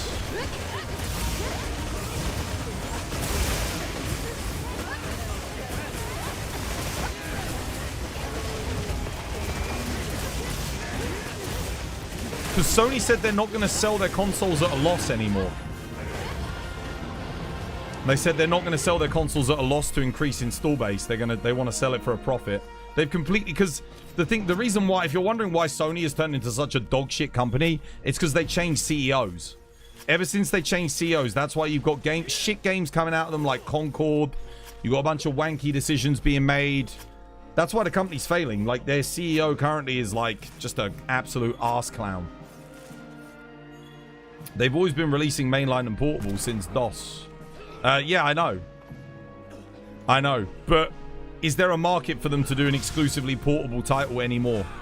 Given the thing is, what you have to remember is, Monster Hunter's always been doing mainline and portable, yes. Monster Hunter also used to only sell about 500,000 units max in the West. Now it's a 10, 20, 30 million unit IP. Can you really afford to do an exclusive portable game for just the Nintendo console in this day and age? Not to mention the fact that there's like 10 other different portable actual options out there when you include PC.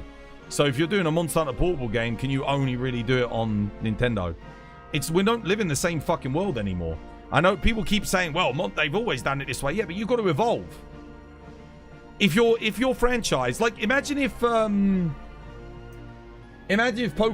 still said, yeah, we're only going to make Pokemon games when they do the Game Boy 3. Or, oh, if it's not a portable, we're not going to make anything for it.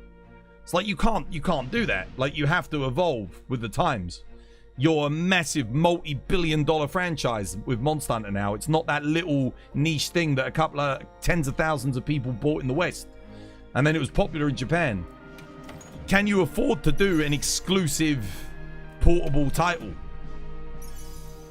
Or is it's probably much more profitable to just do 2 Monster Hunter titles, right? I mean, think of it this way. Wilds is going to be on the Nintendo Switch 2. That makes it technically a portable title. It works on the ROG, the Asus ROG, and it works on the Steam Deck. It runs on those too. So again, it's technically a portable title. So if you're going to make an exclusive portable game nowadays, why? Because you can just make it for everything. It doesn't make any sense. They're stubborn to change their ways. Typical big legacy game company. I think Capcom will have cottoned on by now. I know it's, yeah, maybe you're right. Maybe they will be completely stuck in their ways. They'll be super stubborn and they won't change anything. But I feel like the money talks. Money talks, and making something just for the Switch 2, which only has an install base of about 3 million players, is not going to satisfy their wants and desires to make an exclusive Monster Hunter game for it. The Switch one was different. It had a lot more sales. It had a bigger install base. You know, it was super popular. The only portable market is the Android market now. We have Outlanders. I guess, yeah, technically, if you think of it that way, Outlanders is the portable option, isn't it? It's their mobile gacha slot game. So, yeah. I guess maybe that is the portable... maybe that is... And you got Monster Hunter Now as well. Those are the portable games. I feel like their time's better served just like supporting Wilds, right? Just sticking with that. You hate Outlanders so bad. I haven't played it, but I don't like gacha games in general.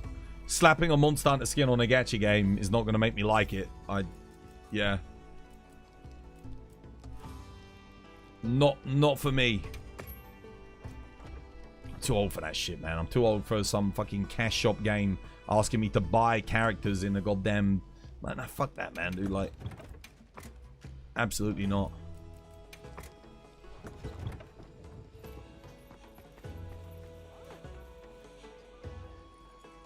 Is it a typical Legacy Games company, or is it just a Japanese company?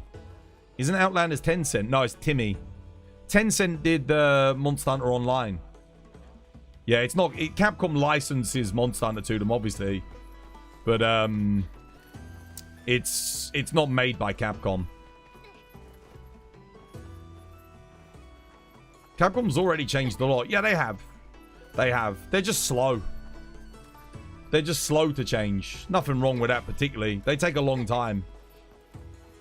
Can we do 1 or 2 more, please? Well, I need to go get a cup of tea, but... after, I mean, maybe run some more with Studi and Kate and Albal. And then I can rejoin in a bit, but I gotta get a cup of tea. Outlanders is published by Tencent. Wait, it is? Oh, shit. So it's published by Tencent and made by Timmy. Both Chinese companies. Yeah.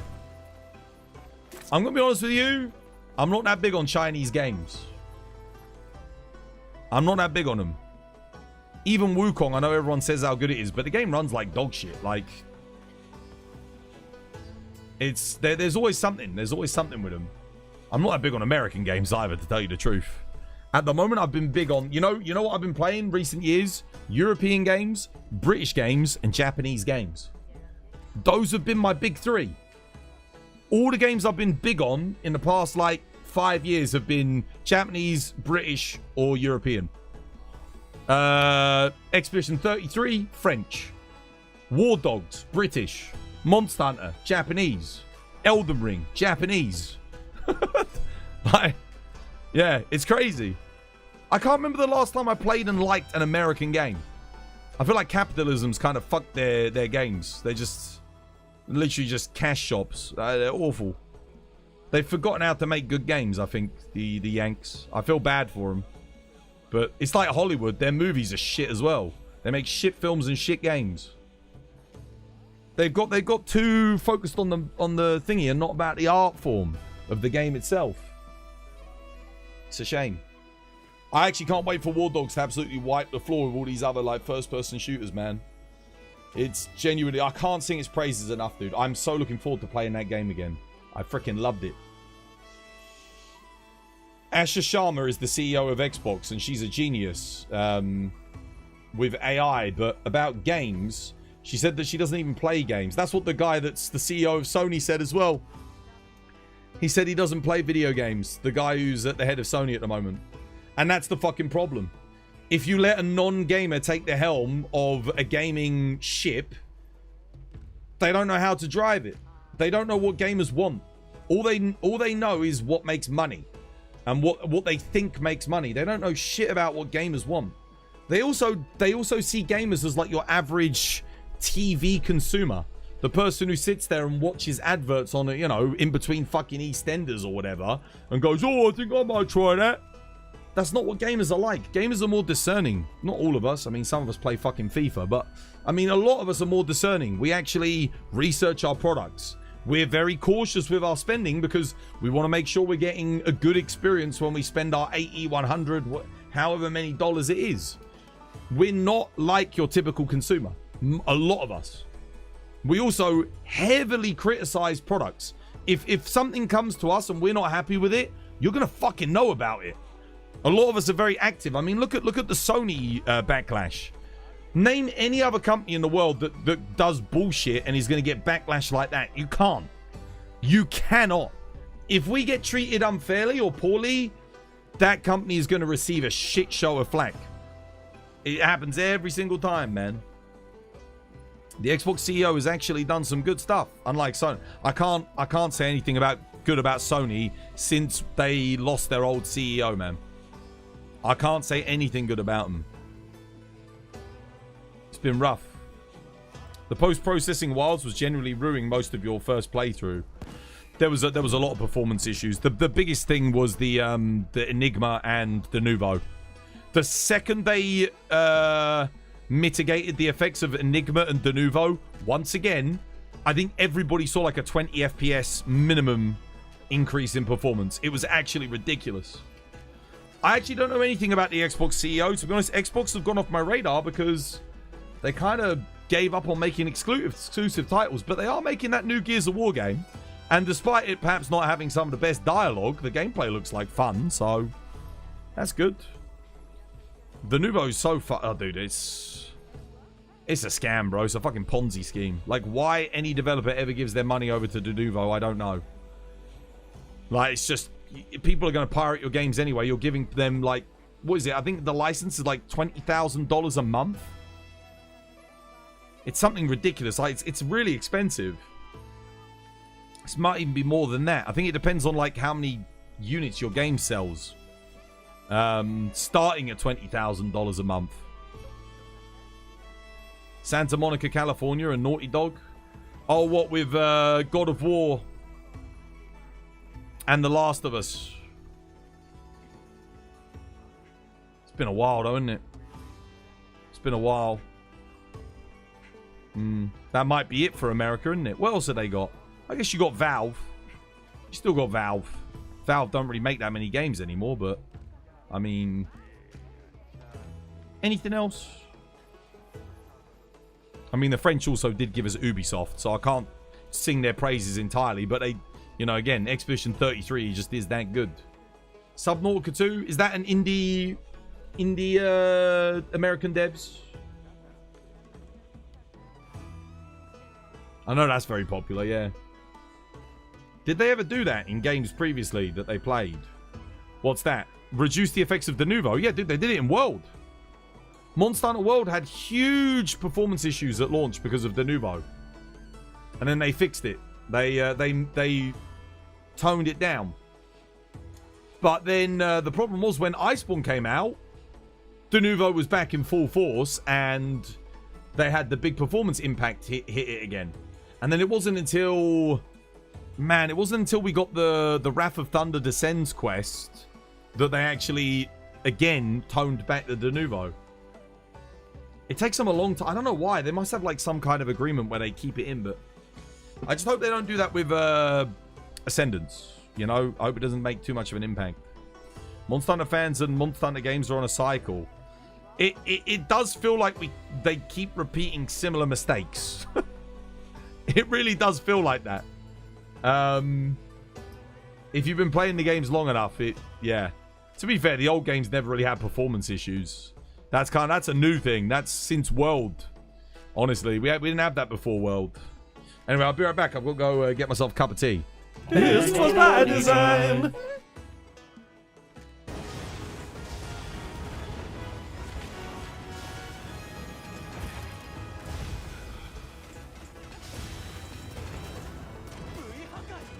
Yes, I broke it. Nice. We will have bonus loot.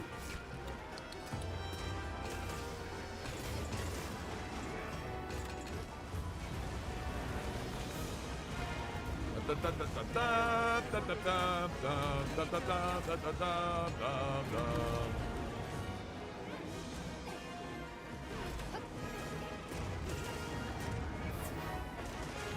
there he goes, 180. Woo! Come on then, big boy. Come for me. I don't know who he's coming for, but I know you're going to need some dragon ammo tonight. Well, that ain't good. Oh, that's bad.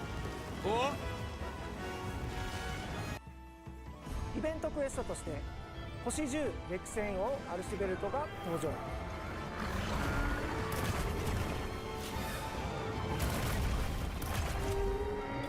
Music, man. We get the music. Oh, the oh, dude, the armor looks sick. Oh, that's like the best looking one. 4体の歴戦王の 10-star versions? What the hell? Oh my god, 10 stars? What? 戸籍が出やすい古びたお守りが入手できます。 They will award unique time warp フリー charms? クエストとして 10-star arena! All arch tempered, what? Oh, that's the sickest thing of. Oh my god, dude! ぜひ挑戦してみてください。 Dude, Oof Nuna's in the arena! What? 多くの皆さん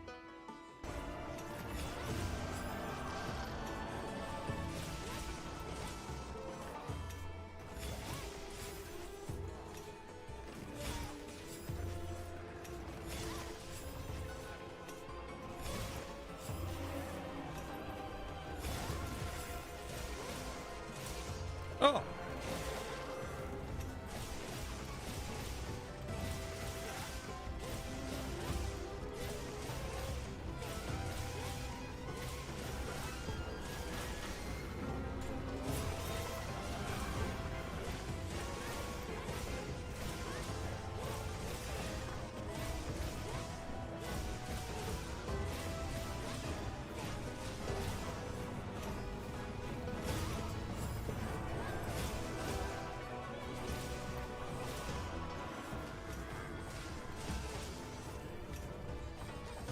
Believed.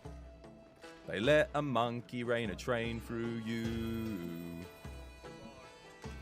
And he bonks your head, you don't know what to do. And you get sad.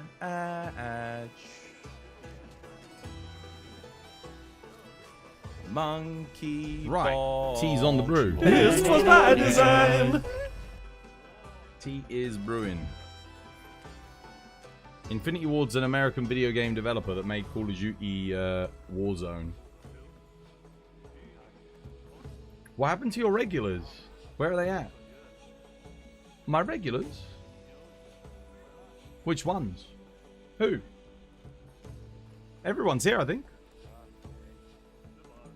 Only person, I think War's taking a break from the game. But I saw Bart and Saber and Marshy's here, Albao's here, Cameron, Kate Study's here, and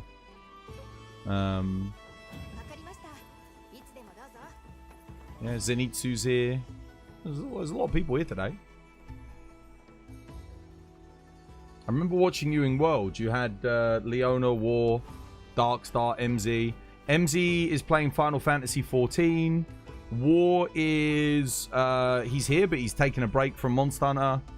Leona is also taking a break from Monster Hunter, and Darkstar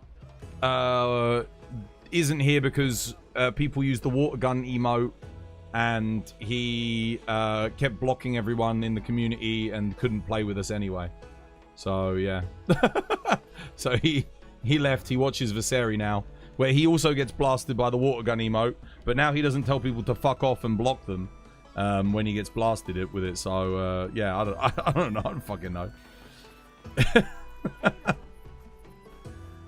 These names were staple whenever you clicked on the stream. Yeah, I mean, and before that, the staples were Moonshade, Umaru, Wolf Chunks. And then in 2 years from now, the staples will all be different again. It was Martin, Peaches. We had Peaches, Martin, Umaru, Moonshade, and Wolf Chunks, and Garami. They're all gone. Don't see them anymore. None of them. None of them. And then before that, it was Blue and Black Rose Gamer and who else? Maitu Sidu, Mabs, Mabby. Yeah. Loads of people. Dude, I've literally, again, when you've been streaming this game for a decade, the only consistent thing about this stream is me. Everything else is changes with time. Oh, and Amaral. Amaral's probably the only other consistent thing.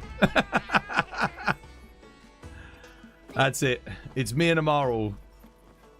Amaral's been here for at least 8 years at this point. I think 7 or 8 years. So he's consistent enough. But no one else is back from back then. That's about it. You thought Hitman wasn't that popular. Hitman is huge, dude. Have you seen the numbers that Hitman content creators pull in? Their videos do like 500,000, 1 million views whenever they do stuff. It's actually nuts.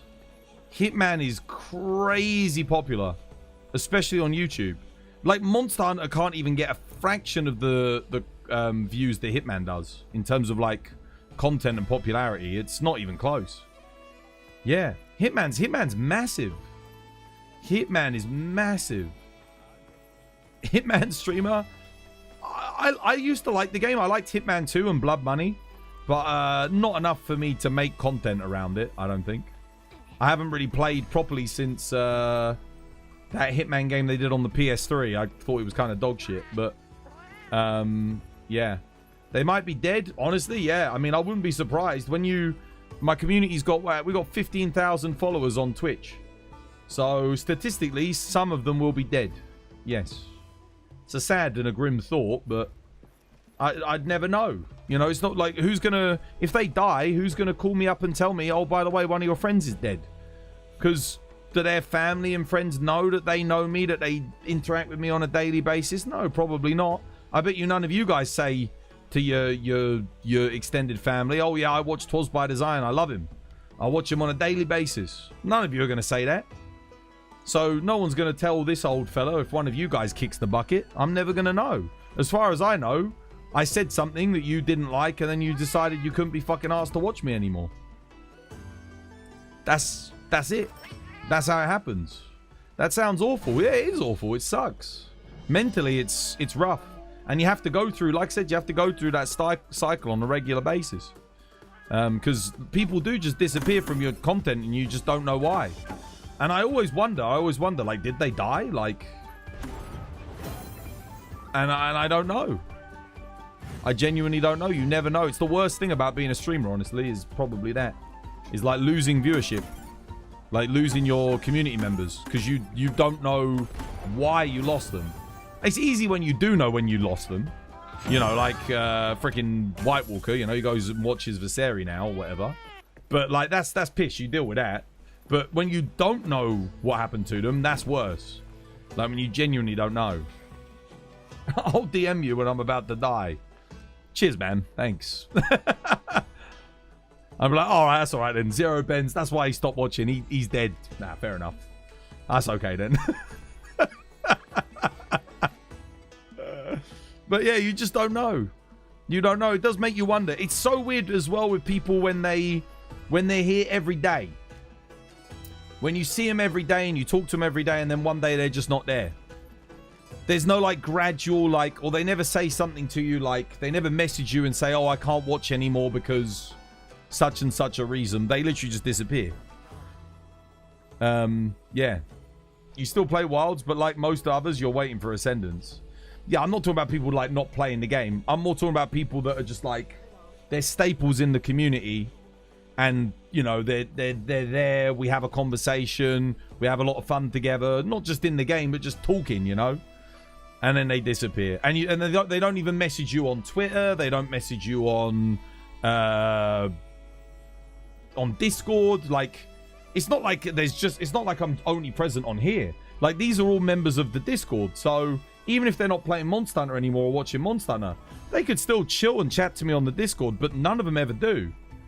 So it's like, damn, man. Like, okay, I overestimated how much of a connection that we had together, you know, like as a friend. It's one of the sad things, but that's why these days I don't, if I ever seem cold towards people or like indifferent, it's because I've put it up as sort of like a shield. Because when I get close to people in the community, I become friends with them. When they do ultimately abandon the stream, it hurts.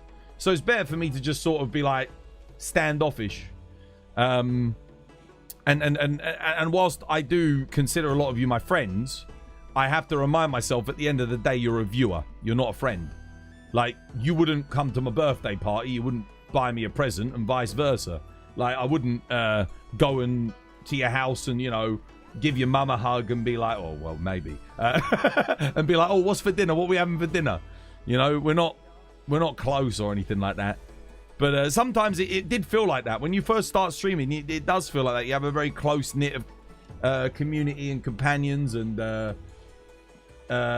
yeah. And then you watch them go one by one and they never come back. And the weird thing is, it's just like, yeah, like, maybe they do die because you never hear from them on Discord.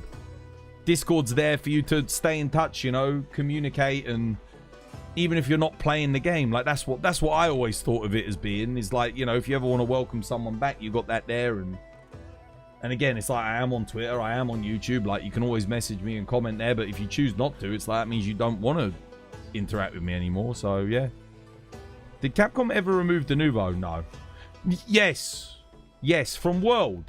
And they did remove it from Sunbreak, but then they put it back in again. So, it was so good. When they removed it from Sunbreak, all of the micro starters, all of the performance issues stopped like that on PC. It was so good. And then they put it back in again in the final update. I don't know why. I don't know why they did that, but yeah, that sucked. It's still in Wilds though. There's been a huge backlash against viewers having a parasocial relationship with their streamers. So now we all keep a distance. I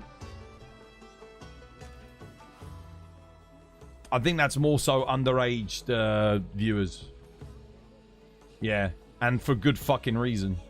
You should absolutely keep your distance. Like, this is why I don't typically accept private messages from people. The only exceptions I'll make will be people that I know, long-standing members of the community who are either moderators or maybe they've been around for like 6 years plus, something like that.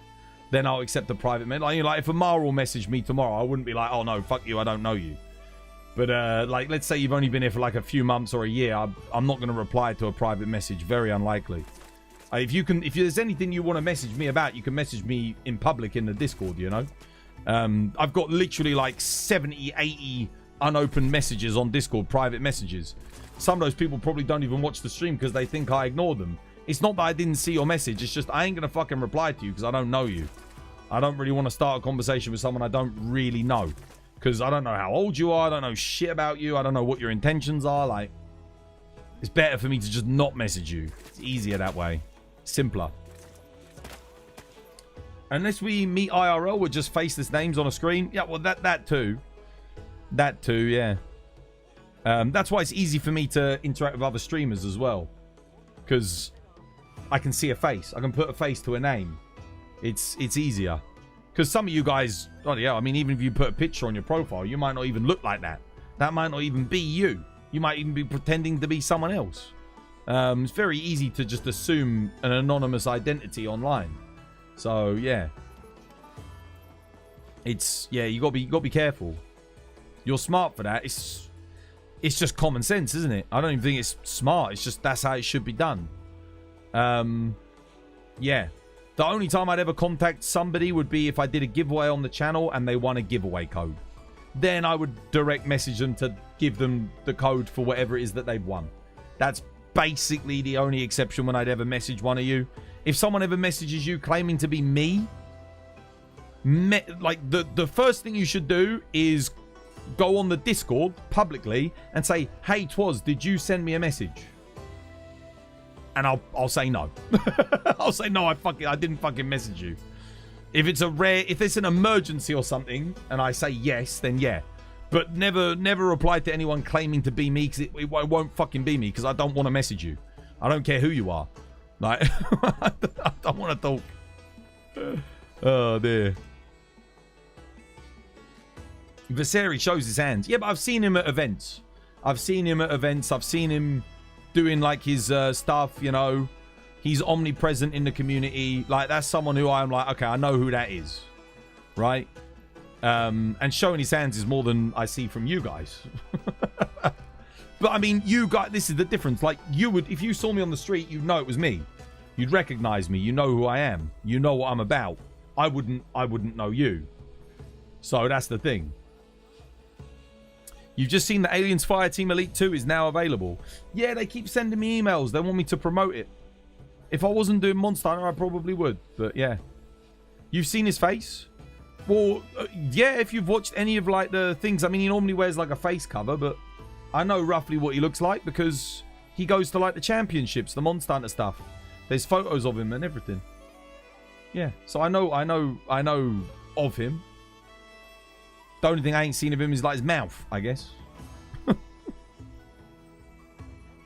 he's trying to keep some level of anonymity, which a lot of people want to do online. They don't want people knowing. For me, the way I saw it was like, if I'm giving my open and honest opinions, I can't really change and hide my face.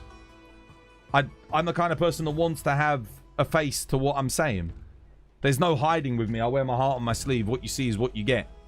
If you disagree with me, you know who you're disagreeing with. The same reason that the whole VTuber thing doesn't really resonate with me personally, because I don't even know who that fucking person is. That could be anyone behind there. That could be a 60-year-old dude with a voice changer who's balding and is completely naked.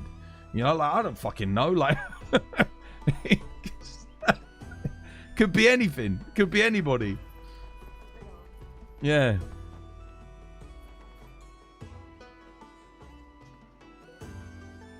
And not that there's necessarily anything wrong with that, but there's like, for me, it's just that level of deception with the thing. For me, I'm like, nah. If so, because there's the potential that someone could deceive, so I'm just, nah. When I see you on the streets, can we take a picture? I mean, if you asked me, I'd probably say yeah. As long as I'm not in the middle of something, you know. Because if I'm busy, if I'm out and about, I might be busy. But if I'm not doing anything, then yeah, sure, why not? Can you see my build? Yeah, I mean, my builds are all on the Discord, guys. So if you're asking for a build, always check the Discord. It'll be up there. There you go. There it is. Talisman.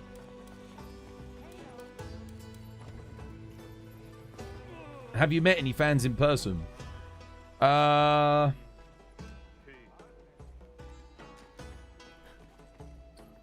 I've met people at parties that have seen my stream. But whether or not they're fans or not, I don't know. So, that's about it. Yeah, I wouldn't have called them fans, but I have been at parties and people would be like, oh yeah, you're the Monster Hunter streamer. I've seen you. Most of them have seen me on other videos, like Carl Jobs or Team Darkside or something like that. That's usually where people see me. But that doesn't mean that they don't watch the stream or anything. So no, I don't think I've ever met like a fan. No, not particularly. It's cool to be noticed. Yeah, I mean, some people notice me. I'm fairly recognizable, I think. I don't think there's too many people that present or look or express themselves in quite the same way that I do. So I definitely think I differentiate myself from some of the other Monster Hunter content creators that are out there. Yeah, maybe. I mean, that's for you guys to judge. That's just my sort of like opinion on it. I think I don't think you could confuse me for anybody else. Maybe. I don't know. Maybe you could. I mean, even Google's got your streamer info now. Yeah, they have. Oh, that's good. What does it say? What does Google say about me?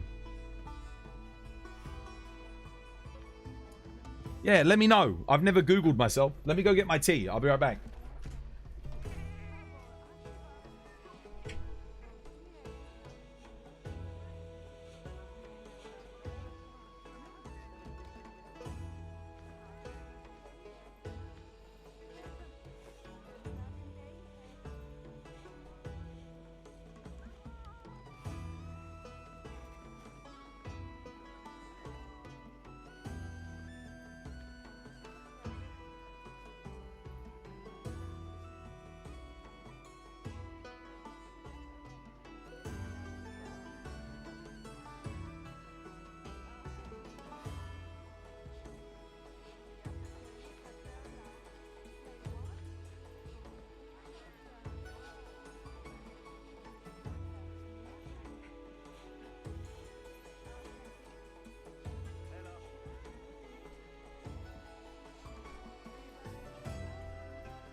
Twas by Design is an online gaming British-themed content brand run by Chris, known for his streams and video clips focused heavily on Monster Hunter, the Monster Hunter Wild series. No, I just do Monster Hunter in general. He has channels and a schedule that you can watch live broadcasts on the Twas by Design Twitch channel, which airs from Monday to Friday from 7 p.m. GMT. Highlights, short clips, and funny moments are shared by Twas by Design on the TikTok page. Oh, he actually puts funny moments in there. Jesus, shit. Google says I'm funny. Fuck a doodle fuck. Full videos and archives are available on the Twas by Design YouTube channel. God damn. Nice. That sounds about right. Alright. Cheers, Google AI. You are funny. And reliable. Cheers, bro. Thanks. I'm glad someone thinks I'm funny. What if Twas is an AI? I would have been the most advanced AI known to mankind.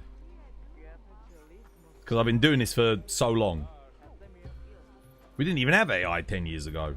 Think about it that way. Right, are we helping with another GOG, or what are we doing? Kate, Study, are we doing more? We helping more? Without you, you wouldn't have even improved in the game. You probably would have done. There's other content creators out there. You just watch them instead. Viseri would have helped you, 100%. He knows everything that I know, and I know everything that he knows. So it just means you would have gone somewhere else. You need Zenny so bad. Zenny. Best way to get Zenny is Gravios in the arena. You're in luck. The YouTube chatter has a YouTube video for that. The YouTube chatter has a YouTube video for that. Wait, who?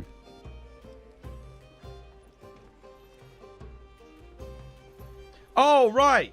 Yeah, I made a video for that. I did. Shit, yeah. Duh. Yeah, I did. I did make a video on the best money-making methods in Monster Hunter Wilds. Dude, I can't remember what videos I've made. Jesus, like...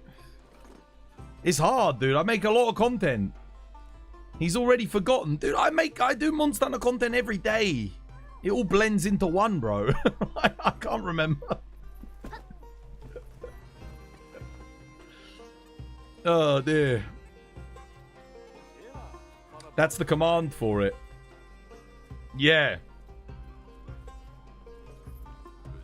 The whole reason I made that video was because people kept asking me what's the best way to make money. Aiden Cody, welcome back. You're late? No, you're not late, dude. You're only late if you missed the stream. There you go. There it is. Moneymaker there. Dude, I made a command for that? Damn. I'm surprised you guys remember that. Jesus.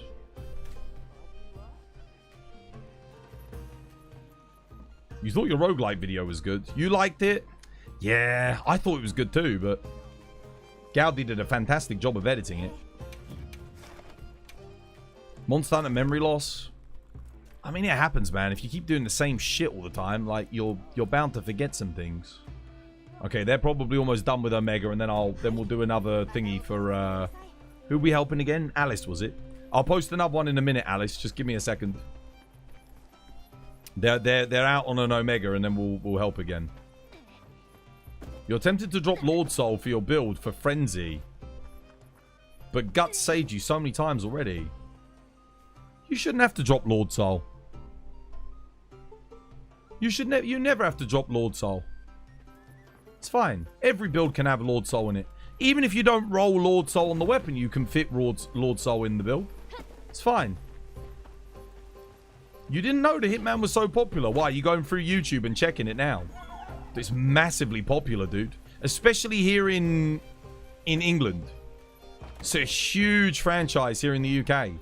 All of my friends have played Hitman. All of my mates have played Hitman. They love it. Massively, massively popular. Yeah. I don't know, maybe it's not as popular like in the States, but in Europe and the UK, it's a very popular franchise. Agent 47. Lord Lubu, thank you for the sub. Cheers, me dear. Welcome. It's good to have you with us. You wait. Yeah, they'll be back in a second. They'll be back in a minute. Still no good news? Nah, nothing, brother. Nothing. We're all on copium, man. We got nothing yesterday. Over 2 million views on the videos and the shorts in YouTube. Yeah, dude, I told you. It's crazy popular. Like, the content is very, very popular. Much more popular than Monster Hunter content. You're back, you're posting? Okay, alright, let me buff up.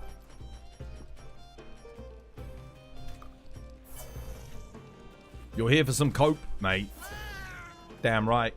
That's all we're going to have for a while. You loathe Outlanders. I'm indifferent towards it. So long as it doesn't, like... It doesn't really impact me. It's a mobile game. Like, I was never going to stream it or play it anyway, so whatever. Yeah. If you go out of your way to farm up hunter symbols for layered weapons, you'll end up having plenty of Zenny. You went from like 8 mil to 20 mil. I spent all of my money making all of the layered armor and weapons. I did have tens of millions, but it costs a lot to make everything. There's a few Monster Hunter creators who I respect who liked Outlanders beta, but we'll see. I think a lot of people are using the word like to be polite as well. All I'd say is wait and see how long people stick with it once it actually launches. That's a good indicator for actually how much people like it. So Wilds, you know I love this game because I stuck with it. Even now when I'm pissed off at the game, I'm still playing it, you know? That's a good indicator of how good the game is, right? But the real test for Outlanders will be how long do people stick with it. If they're done within a week of making content, and then they just do a YouTube video every now and again, just to then they don't like that game. Simple. They don't like it. They said that they liked it because I don't know. Who knows why? They like it, yeah. They like it because it's Monster Hunter and it's got world monsters in it. Do they actually like it enough to play it as they do other Monster Hunter games? That's a very different thing. I mean, there was a lot of people that said they liked Monster Hunter Now. I don't see any of those people actually playing Monster Hunter Now or making content for it. So did they really like it? And I haven't seen them make it since like the launch week. Again. There's a big difference between a content creator just liking something and a content creator showing how much they like something by making content for it all the time. Like, you know when people genuinely like something. Like, there's a guy called Pixelated Apollo, right? And he does strategy games all the time. But he always does, like, Total War videos. I can tell that guy fucking loves Total War. Because he always does it. He really puts a lot of, like, effort into making his Total War videos. Like, he loves it. Like, he loves Total War. He doesn't just say that he likes it. He shows it through the content that he makes for it and the fact that he streams it and all this, that, and the other. Where's Studi? Where's he at? Yo, come, Studi. Come join. And then there's people that will just say that they like something because it's relevant. And they know that if they say that they like something, they can get some followers and get some growth out of it. For me, if I don't like something, it doesn't matter how popular it is. I'll fucking tell you I don't like it. Even if it's detrimental to my channel or my business, I don't care. I would rather just give you an honest opinion on how I feel about a product. Because how can you ever trust me if I... Yeah. And again, like I said, you'll know if I genuinely like it because I'll put a lot of time into it. I'll put a lot of effort into it. If I don't care about something, I'm not going to be there for very long. I won't stick around. Yeah. Now, I might like it a little bit. I'll like it enough, maybe make like a quick short series. That's what I used to do, but... Or, you know, if I play a game to completion and I say that I enjoyed it, I probably did enjoy it. But if I just do a one and done video, I don't even bother completing a game, I probably wasn't that interested in it. Dragon's Dogma 2 is a perfect example. Couldn't even be asked to finish that game. Like, why? Because I started off liking it and then I kept playing it. I was like, hang on a minute. Wait a second. Where's the rest of the game? Kills like the same Cyclops and the same Ogre and the same Drake walking past the same valley back and forth because I can't afford teleportation crystals because I spent all my money. For like the 10th time, and the same band of goblins spawns in exactly the same place in exactly the same way with no new loot and nothing new to get from them. Maybe they play it in their off time.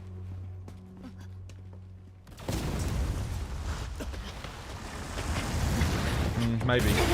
I don't know, man. Like I said, if I really like something...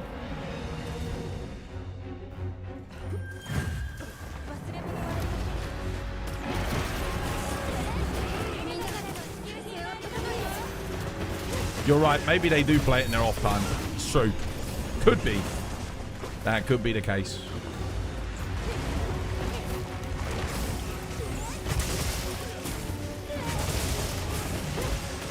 Where's Alice? Help us, Alice. W Witcher 3 news. I know. You gotta go to schoolwork? Yeah, good luck. Get it done. Don't slack on your homework.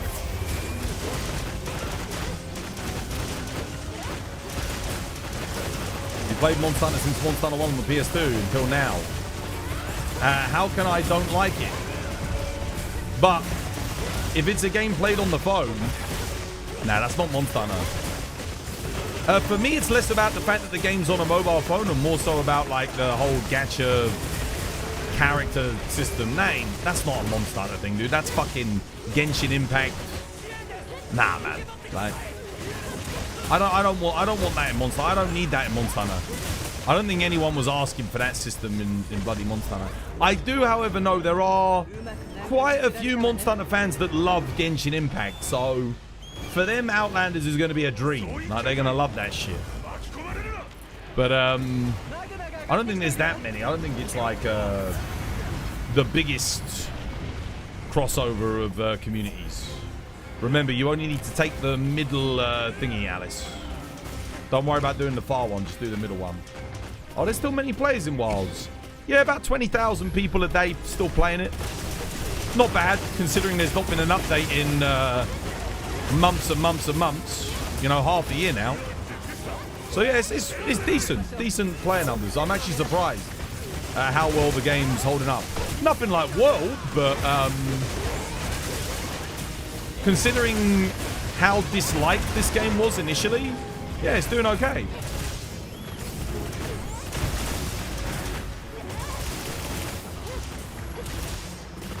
Yeah, that's just Steam. Yeah, that's just Steam. I don't know, but we don't know console numbers. That's the only problem. I don't think Sony and Xbox publish their numbers, do they?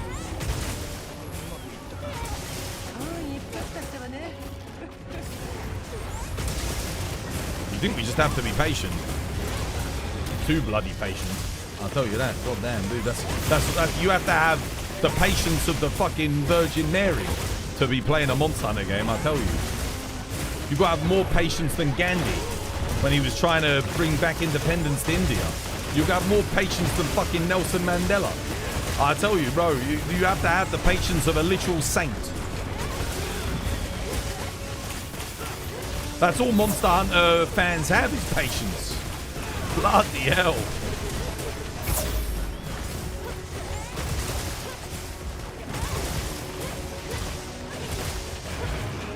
Oh, Study's firing.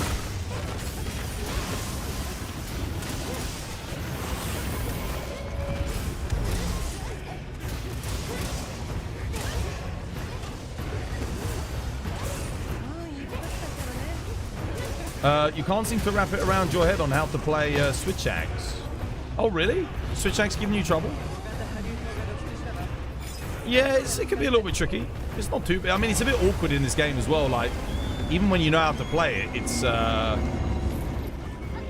the smoothest iteration of Switch Axe, I have to say. Guess you're going to play The Witcher 3 Remastered. I think a lot of people will, yeah. It's peak, man. I mean, I am tempted, though. Like, if it was 10 years ago, I'd stream The Witcher Remastered. Absolutely, but I do already have a full playthrough of The Witcher on my The Witcher Enhanced Edition, The Witcher 3, on my channel. No one ever really watched that one, so I don't think I'd make another one.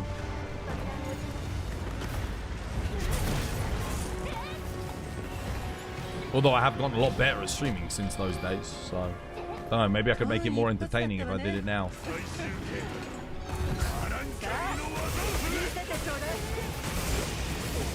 That game's such a gem. What, The Witcher 3? Dude, tell me about it. It's a masterpiece, man. One of the greatest single-player games ever made. If you, I wouldn't even argue with you if you said I think it's the greatest single-player game ever made. I'd be like, you know what? Valid. It's that good.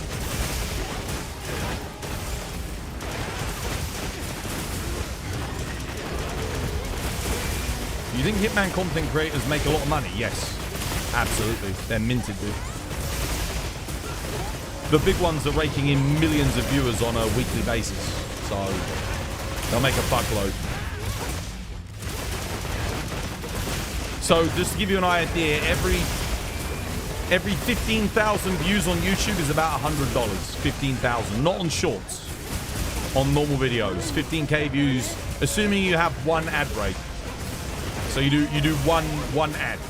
So an ad at the start, that's about $100 for 15k. If you have two ads, it's going to be $200. So if they make Hitman content and they're getting like 500k views, you do the math. They are absolutely fucking raking it in, dude. 100%. I could only dream of getting those sort of views by making Monster Hunter content. It'd be incredible. Dude, if I was getting those views, I'd be making a Monster Hunter video every week. I'd be doing the most random shit just to try and get some, make some monies. Isn't the pay rate lower on gaming videos? I don't know about that. I can only tell you about the rate that I get on my videos. The fact that they're making it somehow even better makes me happy. You haven't replayed it once and only played some of the DLC. Oh, you're going to love it then. Because Blood and Wine and Hearts of Stone are impeccable. Do I need your Zenny method solo? You can do it solo, yeah. You can absolutely do it solo. You can do it solo, multiplayer. It's up to you. If you want to do it in multiplayer, I'd say find other people that need the money, because there will be other people that need the money. You want to get into some new weapons, but you cannot because you need proper skills. It's so annoying. I mean, you will have picked it. That's if you want to get into a new weapon, just look at the stuff that you've picked up along the way and then do it based on that. You think you should try the remastered to get on the For You page? Now, if I want to get on the For You page, I could apply right now and get on it. I haven't redeemed my For You page redemption since last year. So, like, Twitch owes me a For You page anyway. And I'm saving that for Monster Hunter. I'll probably do it when the demo gets announced. When they announce the demo for Ascendance, I will apply to be on the front page, the Twitch front page. Yeah. I'm not using it before then. Because if I go on the For You page, I'm less likely to make it onto the For You page again. Is there a good elemental build for Insect Glaive? You build raw. Match the element for the weakness and then build into raw. You shouldn't be investing in element too much for Insect Glaive. With the exception of Gog Mazius, that's about it. Yeah. Do you think we'll get the demo this year? I'm not sure anymore. Considering we didn't get anything at Gamescom, I'm starting to think no. But that could change depending on what happens with the Tokyo Game Show, if anything.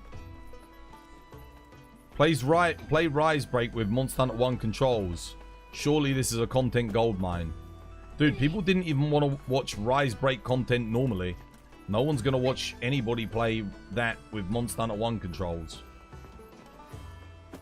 Also, you need someone to mod the Monster Hunter 1 controls into Rise Break with the RE engine. No one's going to do that because no one can be asked. Will you watch the GTA thing tomorrow on stream? I won't stream it because I'll probably get copyright struck, but I will watch it, definitely. The seaweed's always greener in somebody else's lake. You dream about going up there, but that's the big mistake. Yeah, no, I'm happy doing Monster Hunter, man. I like Monster Hunter. Even if my content doesn't really do particularly well in, like, the numbers department, I love the game, so it's whatever. Dude, if I really gave a shit about numbers to that extent, I would not be streaming Monster Hunter today after what we just had to sit through yesterday at fucking Gamescom. I would literally go straight away. I'd be playing something else. 100%, because that really pissed me off. But I like Monster Hunter, so what am I going to do? I'd rather stream a game that I enjoy and does shit metrics than stream a game that I hate that does good metrics. Simple as that. Like, I wake up every morning and say, thank fuck I didn't stream Fortnite. I could have jumped on Fortnite. You know, when that came out, I was streaming. I could have made content for that. I could have been up there. War Dogs. Oh, War Dogs is peak, mate. I can't wait. I'm literally going to take a holiday to play War Dogs, I think. I'm going to take a week off just to enjoy it off stream, you know? Play it, no pressure. Just me, myself, and War Dogs. I'm not joking, by the way. The week that comes out, September the 10th, I think I'm going to take that week off stream. There'll be no stream that week, I don't think. Unless something changes. Unless Capcom says, oh, we're going to show Monster Hunter that week. I'm pretty confident I'm taking that week off. Because War Dogs was that good. You do think we'll see something at the Tokyo Game Show? I hope you're right, dude. I don't know what to think anymore. I was certain they'd show something at Gamescom. So now I don't fucking know. Now at this point I don't know.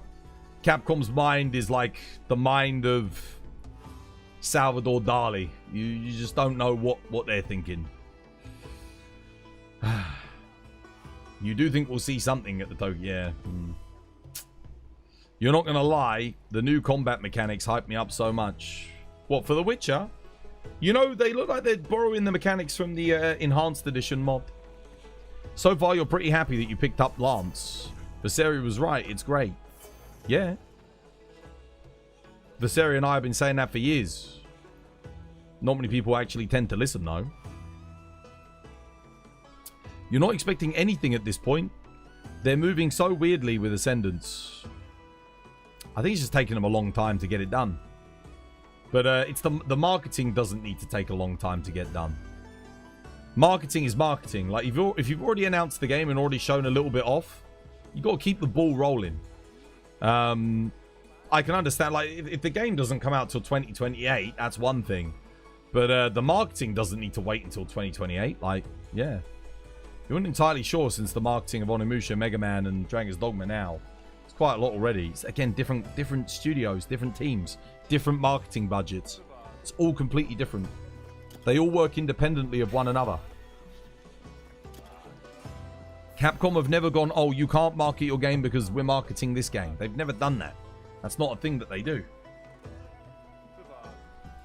They've all got completely different social media managers, separate teams, separate marketing departments. It's all separate. They all have their own autonomy. They all have their own schedules. It's not like they go, oh, we're marketing Resident Evil that day. We can't market Monster Hunter that week because we need to let Resident Evil... No, because even they know it's completely different audiences as well. There'll be some crossover because they have Capcom fans that are people that just buy Capcom games, but that's a minority. That's not a majority. Did Alice need more GOG? No, I think they need money. They need money. Yeah. Does anyone else need a GOG? Whilst I got my build out.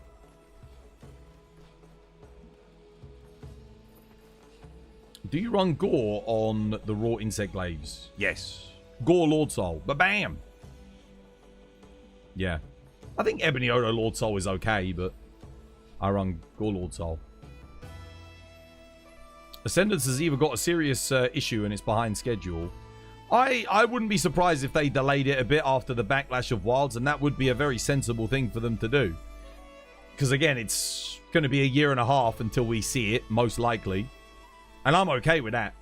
I actually don't mind waiting for the game. What I don't like is waiting for the game with no event quests in the game and no information or marketing. Because as a content creator for Monster Hunter specifically, having nothing is rough, as I'm sure you guys can imagine. Because I can't make, like, what am I going to do for YouTube? What am I going to do for, you know, I'm just kind of recycling the same stuff, which isn't good. And I don't want to make content for anything else, so I'm kind of like, yeah. What quest do I join towards for money? You need to find an event quest. You need to, not an event quest, sorry, investigations. So you need to look in the Wounded Hollow for something good. Again, I explained it all in my video. Maybe go watch my YouTube video, dude. It can do a better job of me sitting here. I've made a very direct, best money makers in thingy. The most basic thing you start with is like farming golden fish and silverfish. But again, I explain all of that in the video. So go check it out. It's on my YouTube channel. Give it a watch. Leave a comment. Hit the like button. Subscribe. Yeah. Check it out. That'll do a better job of explaining than what I can do right now. You gonna go to bed now? Yeah, take care, hobo. Have a good sleep. I feel you. Once these are out, they have no incentive not to show something. That's what I'm saying. They've announced it now, so there's no reason to not show a little trailer every now and again. Kate's posted Seregios. Right, well, I'll join that. Oh, no. Okay. I don't even see it.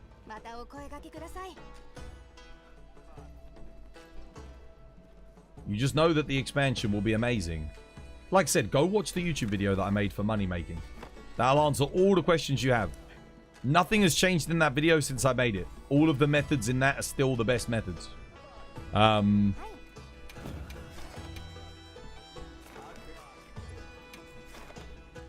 It's basically, you know, a lot of it boils down to fighting non-tempered monsters with large reward pools in the arena that you can kill very quickly. You're off to sleep? Yeah, take care, Karzy. Have a good sleep. That Gorgo copied moveset monster, sword and shield all the way.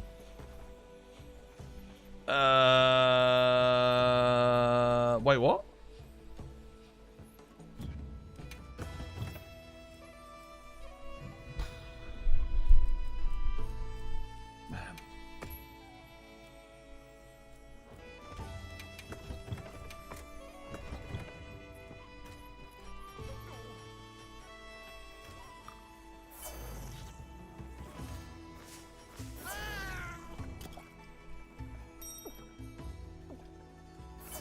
I mean, I'm quite lucky as well because I've got like at least 100 of you guys that watch the stream. I feel really bad for the smaller Monster Hunter content creators than me.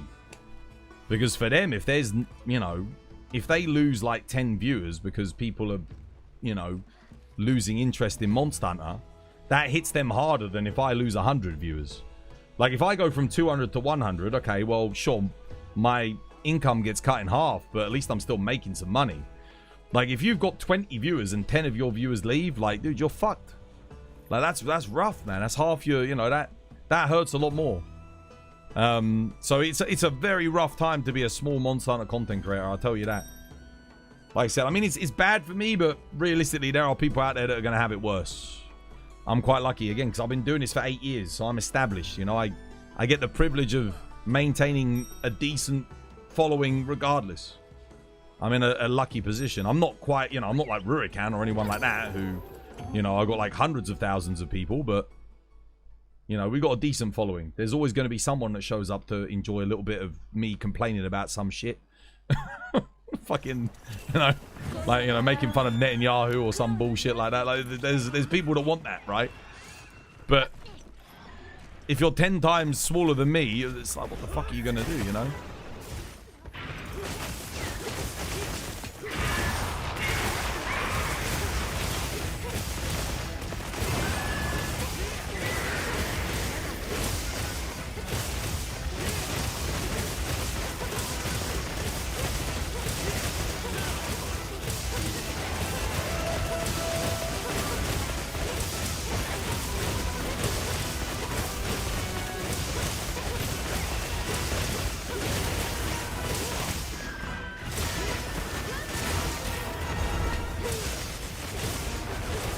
Did you miss something?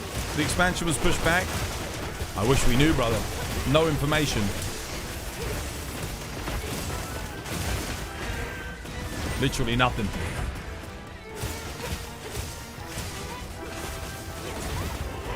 I mean, even that would be some information, wouldn't it? Oh, that flinch sucked.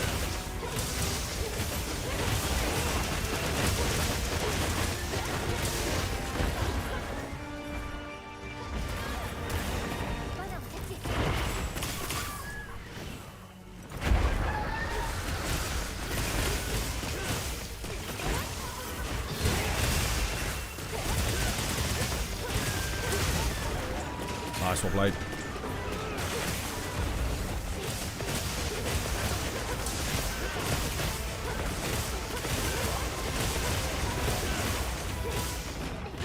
Oh, I got greedy.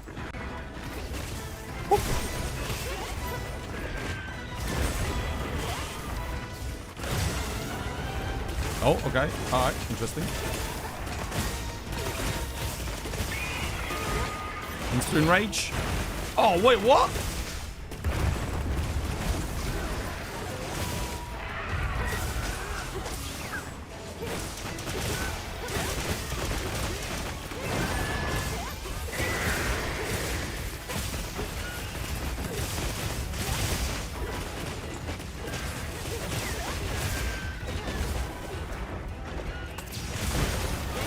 Shit, why do we keep flashing? Is he done?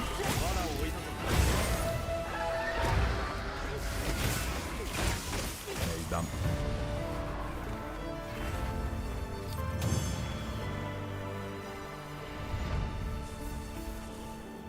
Mamma mia! Spaghettoni! Macaroni! Let me touch your pizzaroli! No. You hope Basil Goose is in the expansion. I think everyone has their own monster, don't they, that they would love to see.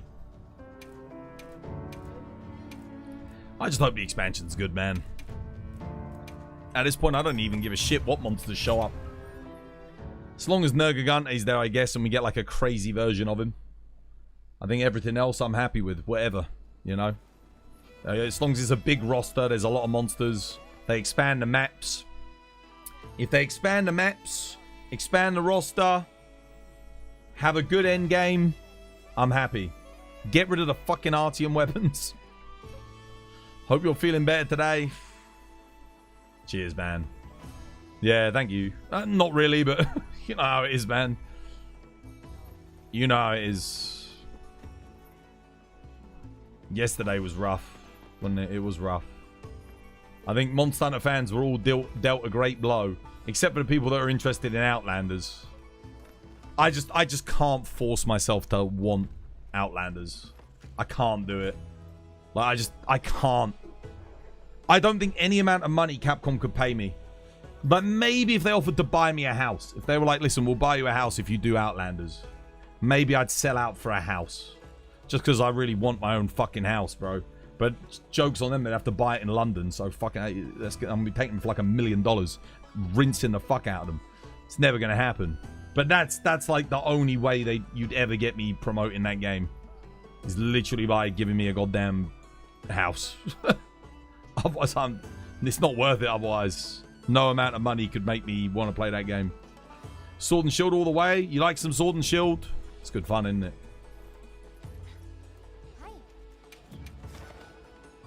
And they have to pay the bills too.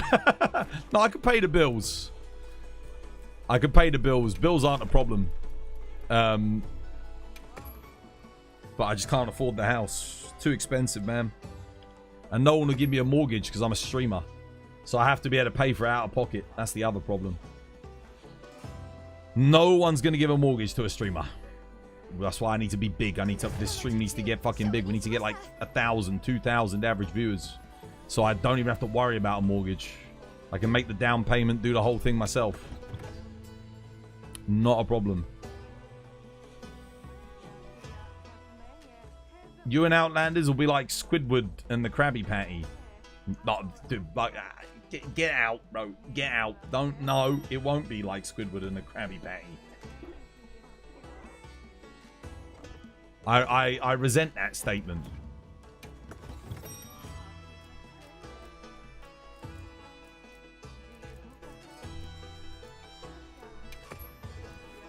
I'm not going to have some kind of glorious epiphany by playing gacha slop. It ain't going to happen. I hate freaking free-to-play gacha games, man. I wish it wasn't one. I wish it wasn't. If it wasn't, I would probably like it. But I can't. What if Outlanders would come to PC? If it came to PC and wasn't a free-to-play gacha game, yeah, dude, absolutely. I'd be on it. I'd be on it, man. I was the person that fucking hated it when like Battlefield got loot boxes, you know, Star Wars Battlefront. I hated it when Call of Duty got loot boxes, you know. I'm out. Like I stopped playing those games because of the randomly generated freaking loot boxes that you could buy from the cash shop. So making it so you can buy characters from a box, it's like it doesn't change shit. It's a fucking loot box. You're like changing its name and changing the way it's presented doesn't change what it is. I hate that shit, man.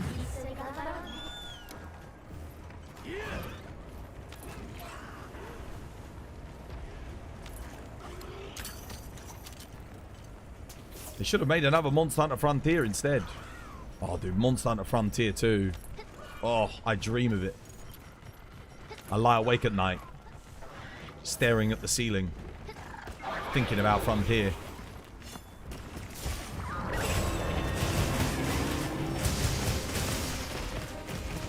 Oh. To be honest, though, they'd probably fuck it up somehow, let's be honest. Probably had, like, pay to win, like, just like they had in the original Frontier. You know, Frontier, the only reason Frontier is good now is because it's community driven. Ah, shit.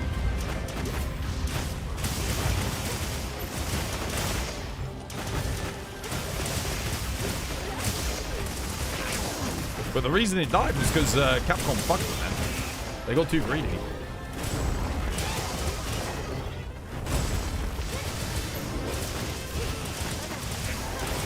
It's a good job I did a true demon dodge there because I would have been hit. I'm in a really bad position here. I am attacking a tempered wound, but...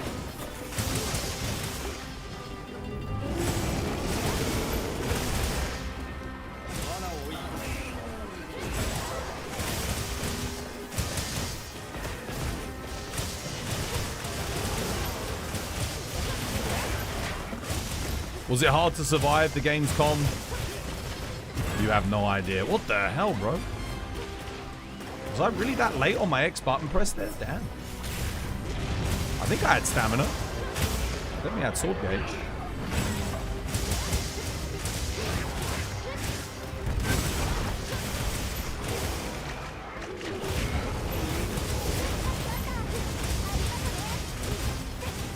I'm the wrong tentacle.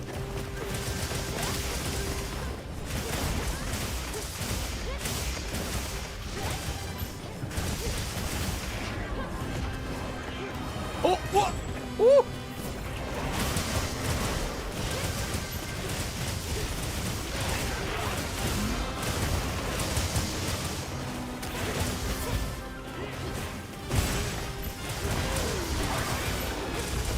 Shit, in the wrong position.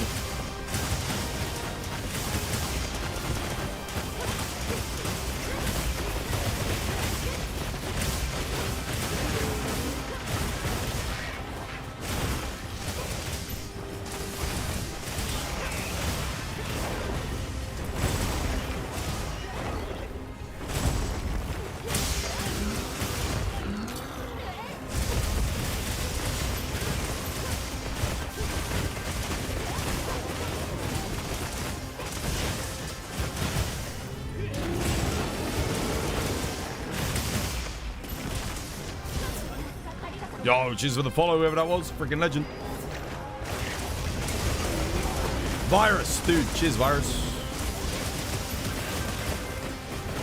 Oh, hello. Oh. honest, I'm kind of glad they interrupted that attack. I fucking hate that attack.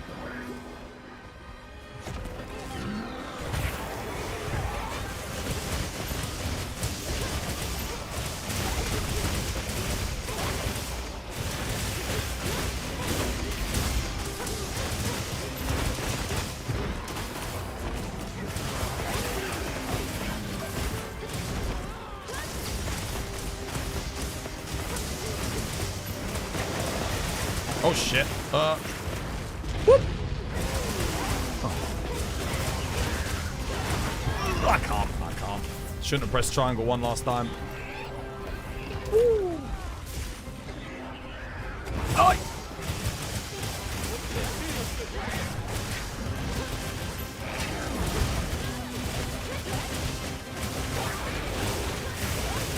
Oh, there's a tempered wound. Shit. Tempered wound. Got it, nice.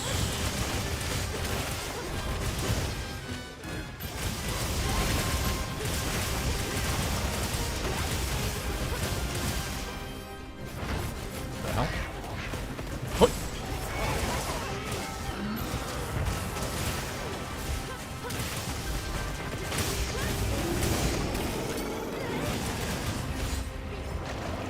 Shit.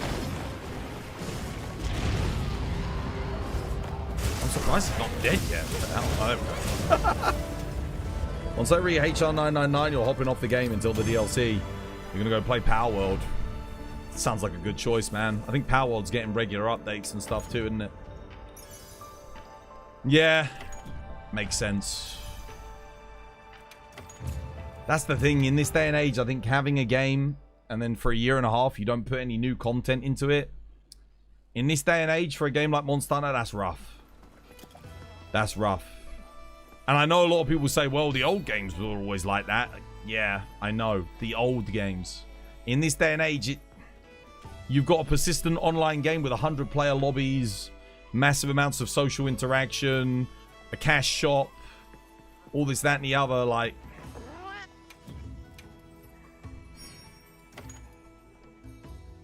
Yeah. I've got to do raid out. You want to do a raid out for my weeklies?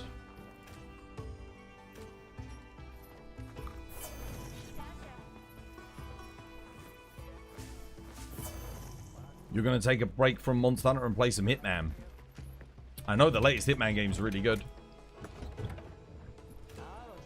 Very popular.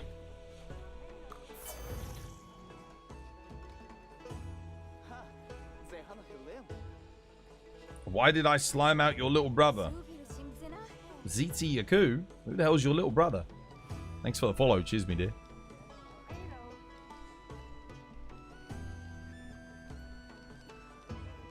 You're going to take a break from Monster Hunter and play Monster Hunter. You've just been on Crimson Desert. Crimson Desert's getting an update too, isn't it?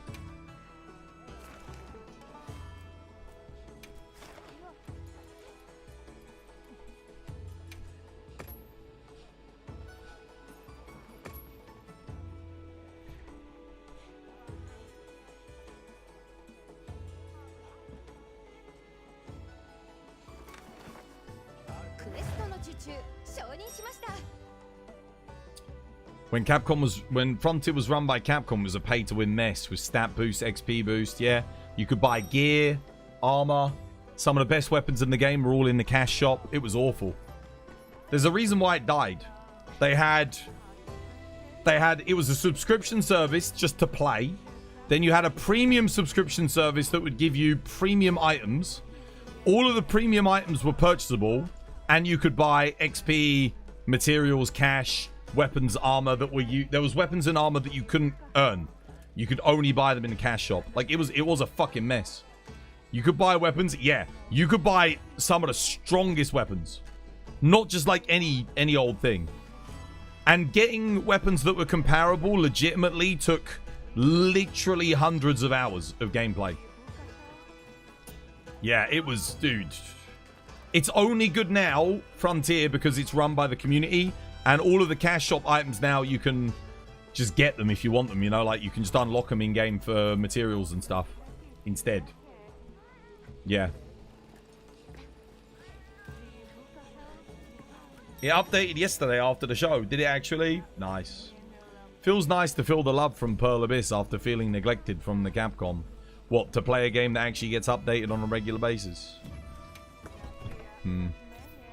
It's a shame, isn't it? Again, like I said, in this day and age, I don't think you can do a 1.5 year break without putting out like some little event quests and stuff. I don't think it's something you can do anymore. If you're expecting people to, yeah, stick in the game. But I'm starting to think they don't want people to stick in the game. I think they want people to go and play Outlanders or something else. That's the vibe I'm getting from it. I don't know what to play actually on thingy.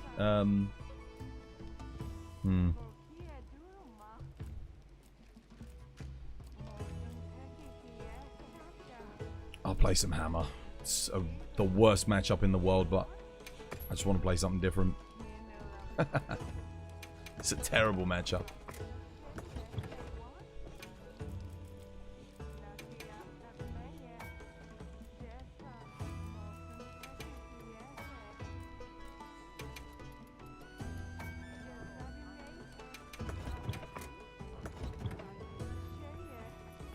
You wish we got the constant support. It would be good for the game. Because one of the things, like, when they put the gold edition out, right, and the new edition. And I think if people were asking, like, is it worth buying this? And then they find out that it's still getting updates outside of the DLC. Because the thing is, like, the DLC, you have to buy it, right? So if you buy the base game, well, now you've got to spend another $70 on the Ascendance, right? So if people found out that they were still updating this game and still giving it new little quests and that every now and again, I think more people would be inclined to buy into it now, which is what Capcom needs. Even Star Wars The Old Republic is getting updated with the massive DLC coming. I mean, yeah, we're getting the massive DLC in Ascendance, right? But again, it's not a free update. That's a big... That's like buying... It's like Monster Hunter Wilds 2, isn't it? It's almost like a sequel to the base game. That's how big the expansions usually are.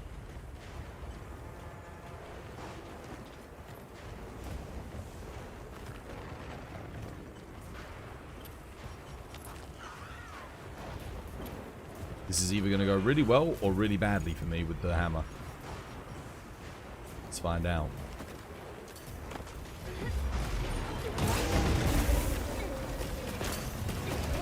Probably shouldn't have done that because again I'm on hammer.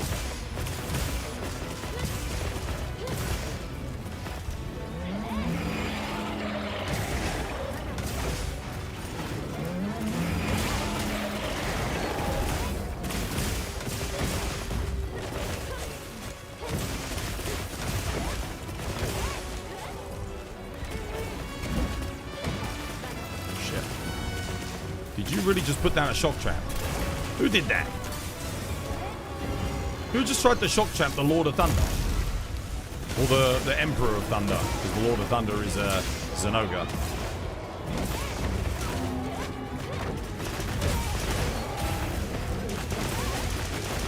Shh, that he's trolling, bro.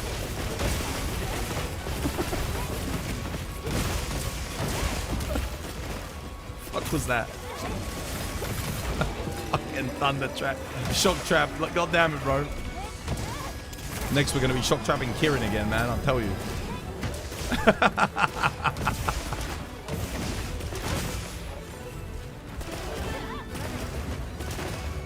we go. That's it. Yeah, there you go. Pitfall. There you go. I know it was an accident. They didn't do it on purpose. I'm just drilling their balls.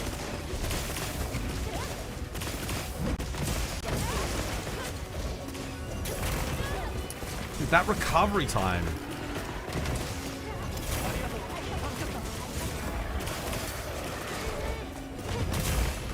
That wasn't an offset. I mean, that looked good, right? Apparently not. Actually, we move back there.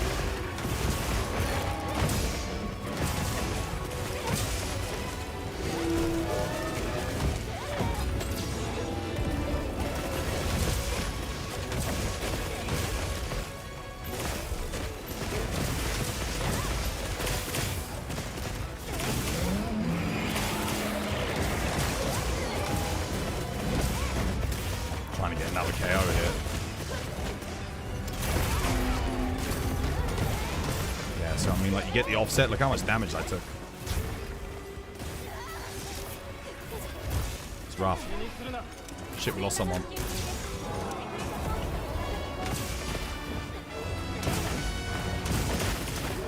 Probably get the KO here. Nope, I do not.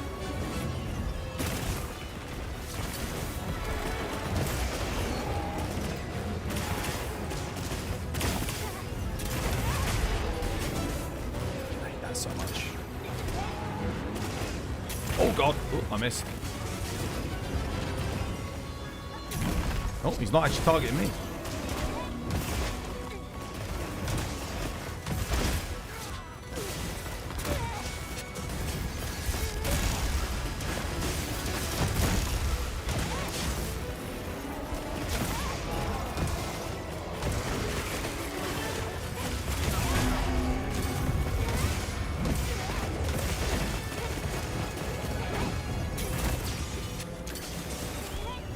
Shit! Oh. I can't believe I haven't got a second knockout, actually.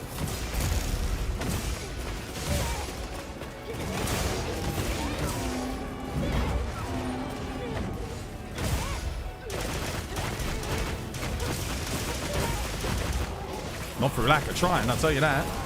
Oh, there we go. It's about damn time.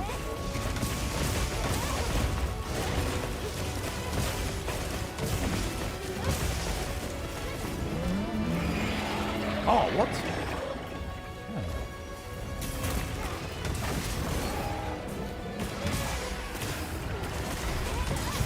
Oh. No. Oh, shit. No, get me out of there. Oh.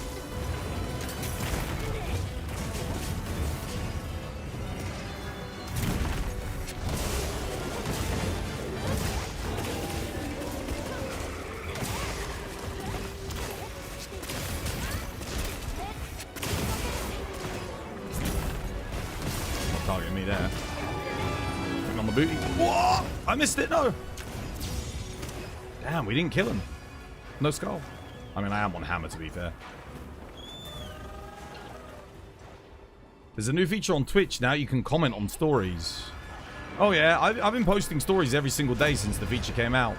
No one ever likes them or does anything with them. Did you guys know that there's a feature where if you make clips and they actually get like loads of views and shit, like you share them about, you actually get extra channel points? Because no one ever makes clips. It's actually, you get a shitload of channel points from it.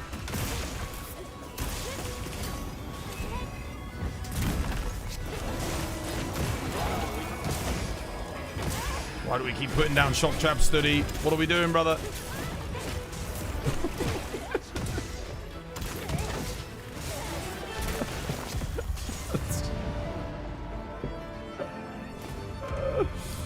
Oh dear.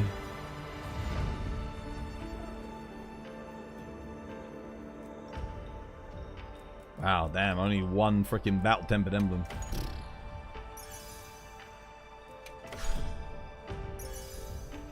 Sorry you died. It's fine, dude. Dying doesn't matter. Dying only matters if we fail the quest. Especially if we're helping you. The lives are going to be for you. It's very unlikely. It's rare to see anyone else die. Shit, we've got to do 5 of these. You made one yesterday? Yeah. No, I know. There's a clips leaderboard if you look at the top of chat. You can like cycle through and see who's in the lead. Whose clip has the most views.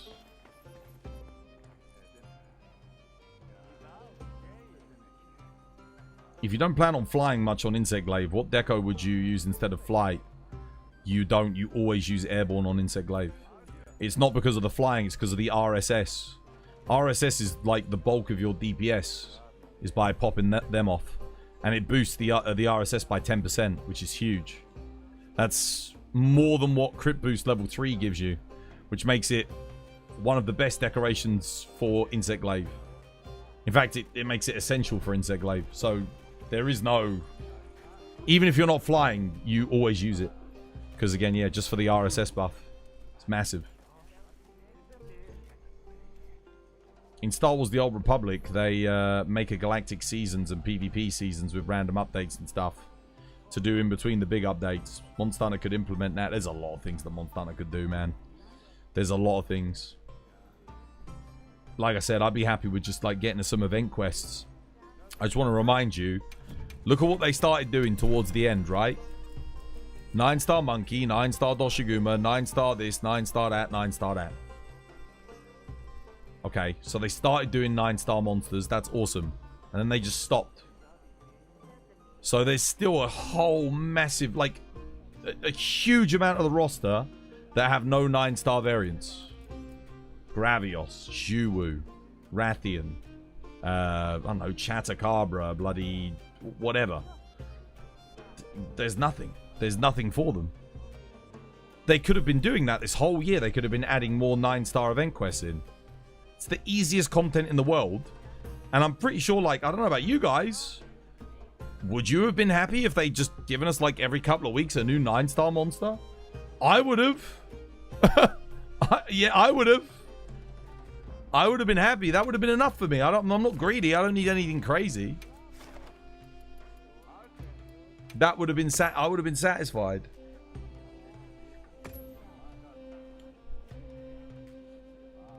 It's just weird that they stopped. Just odd. They could have kept going. What is the best use of Battle Temper tickets?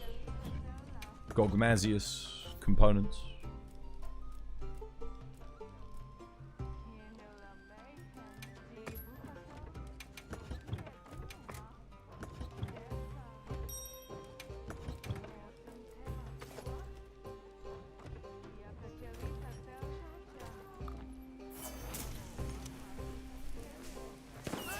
You're surprised that they didn't give us a way to get gold talismans. Yeah, I know. That's really odd. Like, make it the reward for doing all the weeklies. That would have been good. Right? That's what I would have done. You do all the weeklies, you get gold talisman ticket. That would have been enough to make a lot of people log back in, funnily enough. You know, on a weekly basis, just to get a gold talisman ticket. But there is no reward for doing all the things. There used to be. In World, you used to get like a celestial print or something, or a gold print. If you did all of the weeklies, that's what you'd get. And that was worth it. Because a gold print, for example, was a Nergi gem. A Nergi gem was a health augment. And getting a Nergi gem was rare. Like, it wasn't uncommon to have to do, you know, 20, 30, 40 Nergigantes to get a single gem.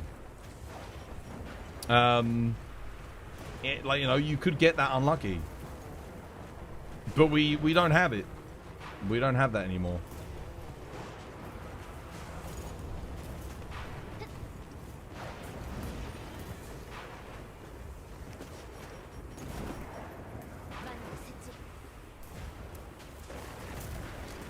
That's way off, isn't it?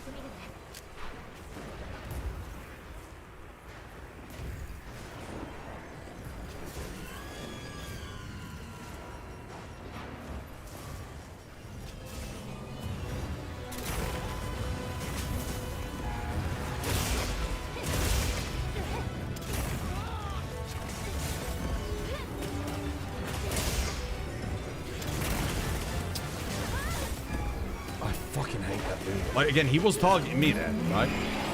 He was targeting me, 100%. But he misses me. Oh, I'm stunned.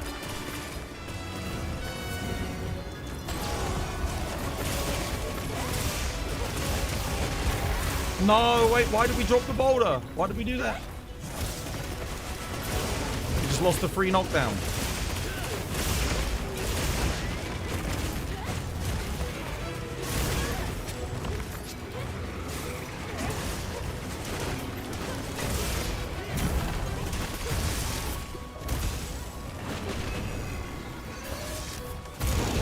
No, wait, why are you...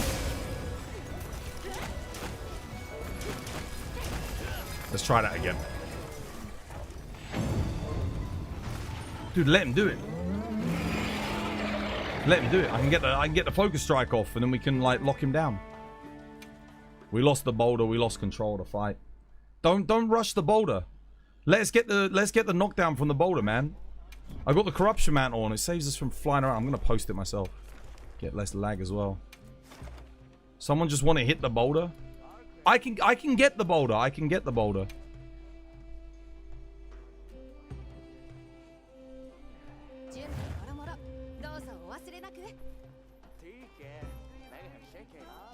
Just wait. Like let him fly out of it. I'll get the free knockdown for us. And we don't need to cancel the first charged attack either. Because I can knock him down again from that and then put down a pitfall trap.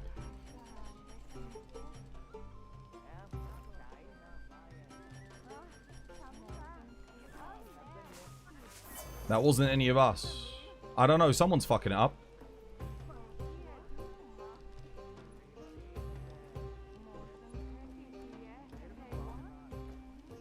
Boulder police. Unauthorized game mechanic Come, quick. Why are you just standing there? No, it's not about it's not about using it. It's about when you're using it. It's timing. Timing is everything.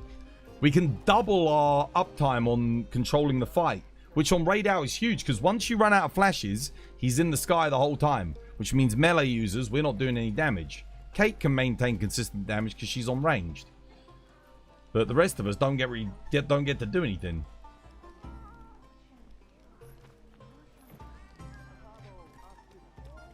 Wasn't you on the boulder? You weren't touching it. It's weird.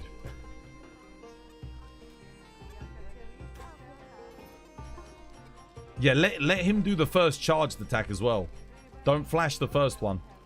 So we can actually get the free knockdown from it. Because then I can put down the second pitfall as well. If we need to regain control. Is there a game that released and already dropped the DLC within the Wilds time frame? I mean, Space Marine 2 is on its second season of DLC. Helldivers 2 has gone through... To put it in perspective, it's added the Illuminate, like 2 bosses, a whole bunch of new planets, then another bunch of new enemy types, different... Like, everything. Probably like 7 different weapon packs and monster packs. It's gone like crazy, dude.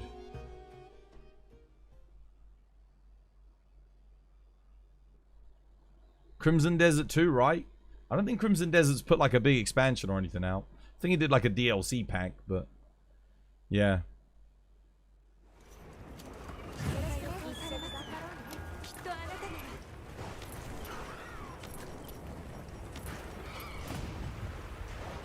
I can pull the boulder down. Just if you guys leave the boulder, I can get it.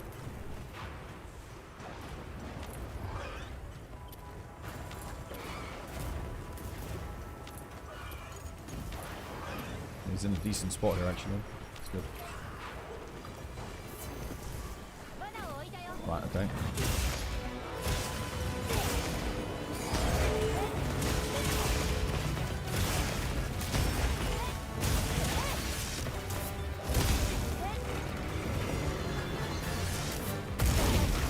Why did my counter not work?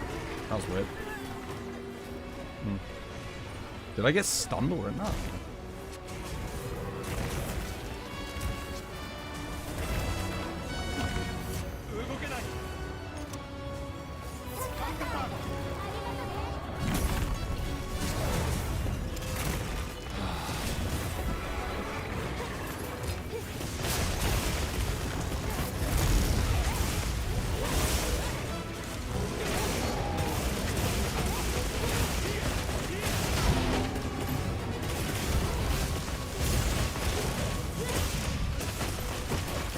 Fine, you should enrage her, I think. Kate's luring him. He's not going for it, though. Shit! I thought he was going to do the slam. He was going to offset it.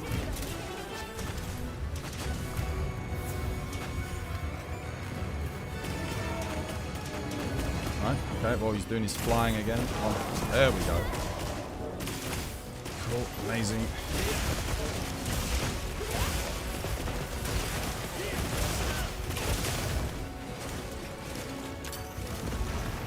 that's better.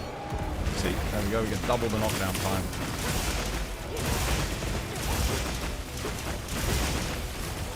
I've got a tempered wound here. Oh, no.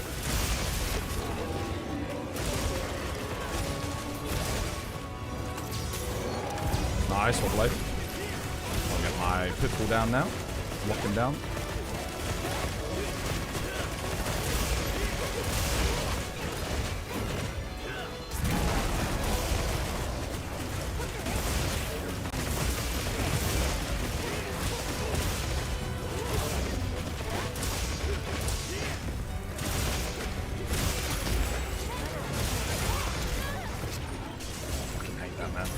Did my counter, but...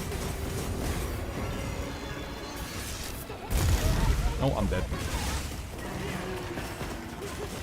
I thought it was good. I was underneath his head. I didn't think he'd shoot it that far back. Flashes should be led for the end of quest for him to drop and get of quest. Capture. Yeah, the discharge blast shouldn't be interrupted at the beginning. No, we wanna take the early one. And then once he starts flying around too much, we can use it to stop him and then capture him.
Okay.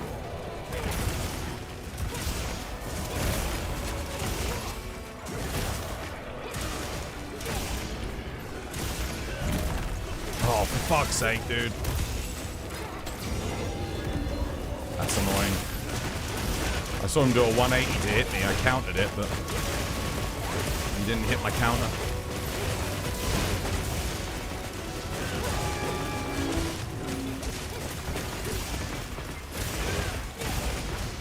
Lure pod? Anyone got lure? I'm gonna get another pitfall trap.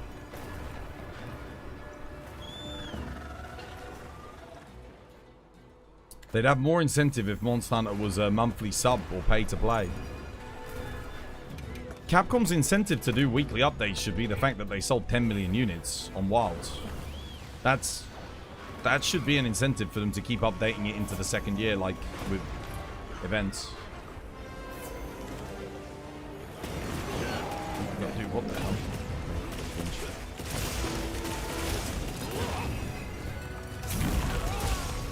Oh, fuck hell, man. I almost got killed by the lightning there.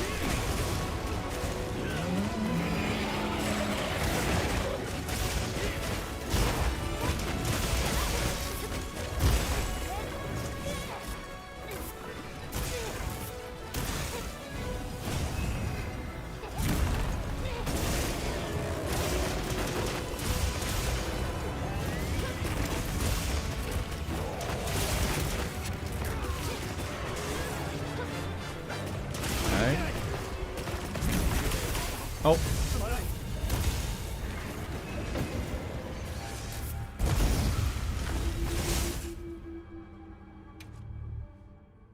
Cool. Triple car? No. No, no, no.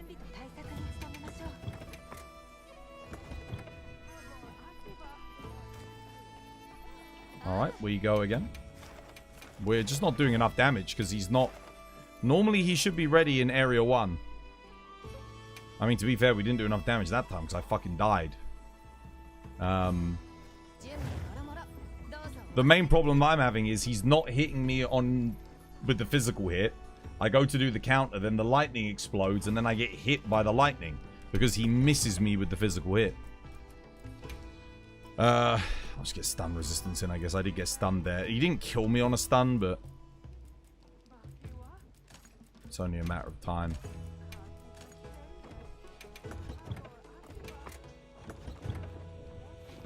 Do you agree monsters like Seregios, Raidao, Rathian, and Rathalos shouldn't be mounted?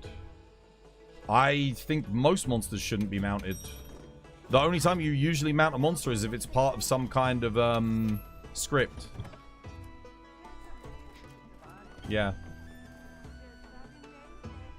Typically you don't bother.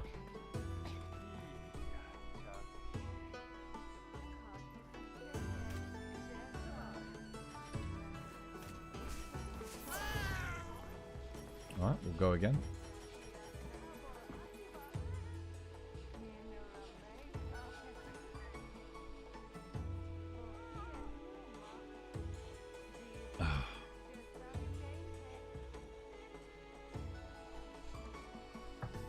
There's only 2 instances where I can think of where mounting can actually be useful. That's Savage Omega, or Omega. And then I guess Zoshia. And the reason why the mounting is useful is it can stop animations. So you can animation lock, or in Omega's case, you can initiate like an instant aggro. An aggro pull. So that's pretty much it. Other than that, I don't think there's any other... Maybe Lagiacrus, like Tempered Laggy, to stop him from running away. To keep him out of the water, you can do that. Like, not like before he even gets to the final area. But I don't think we need that anymore, because our DPS usually stops him from being able to get that far anyway. But no, mounting in this game is pretty shit.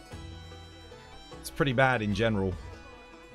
Monsters fly around all over the place. They flop about. They damage the rest of your team. All of your team's damage gets cut by like 50%. For what? For you to do like a couple of thousand damage on a finisher.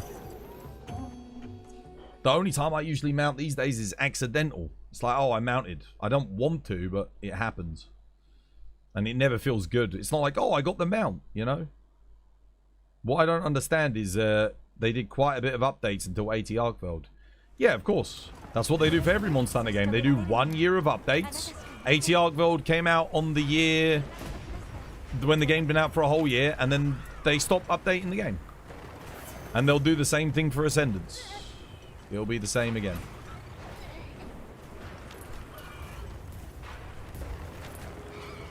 Ufduna and new Udra mounted is good for other players. Get lots of DPS. No, it's not.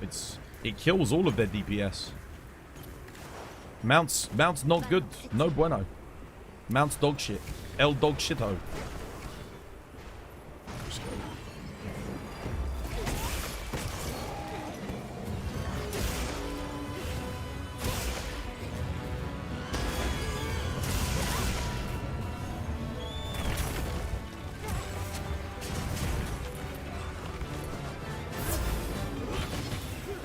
Here he comes.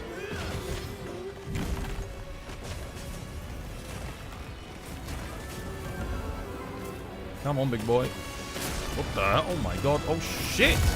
Wow. Out of nowhere.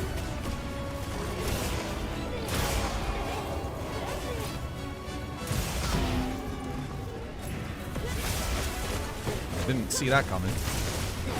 I don't think you want to use lure pods on him though. I think it's better to just naturally let him come, because then he starts doing all the instant flying moves. That's the problem. Oh, we actually were lucky there though. He didn't. That's good.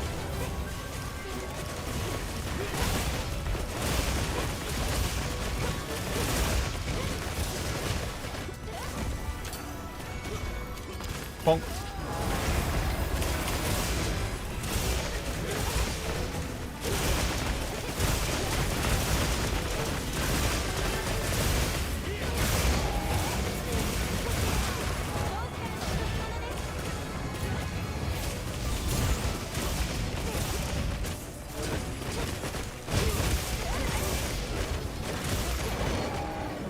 Nice, good trap. Oh, good KO.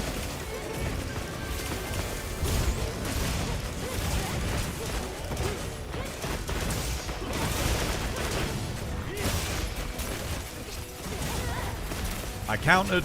He missed me. Do you see what I mean with the problem with switch axe, right? I do the counter. The physical hitbox doesn't hit me because it's not like precisely on my asshole. And then I end up getting killed by the follow-up hitbox. That's another problem as well. I was doing a focus strike.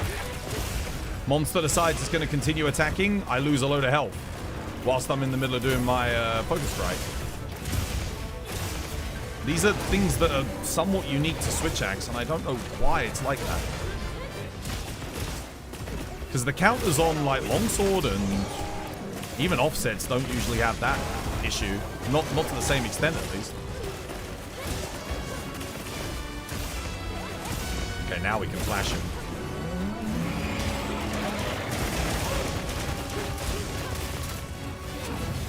Oh shit, he's moving away.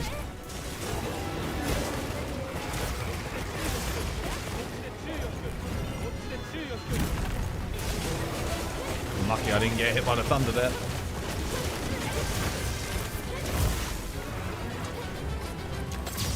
There we can flash him because he's not doing an ult. No harm in that. Okay, focus strike, sure. I'll counter. Cool. Stay the hell out of that.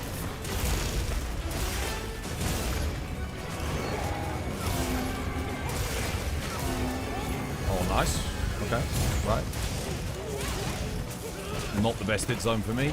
I was trying to get on the head, but he flinched away from me. Oh, okay. Get ready to do an offset here. Yep. Predicted that. Oh god, the flinches. Holy shit. I was trying to counter there, but... Why did I not get the offset? What the hell? Damn.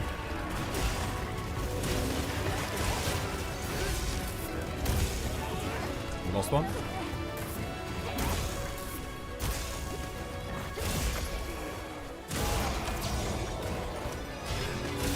Probably going to enrage here, I think. GG. That was much better. Well played. You're beyond disappointed, Twals. You're hoping for something in 2 weeks from the Tokyo Game Show. Have Capcom said anything about that they're going to be there with Ascendance? The thing is, we now know that they're going to directly say that they're going to be there for Ascendance. Because they didn't mention Ascendance at Gamescom. And then, yeah, lo and behold, it wasn't there.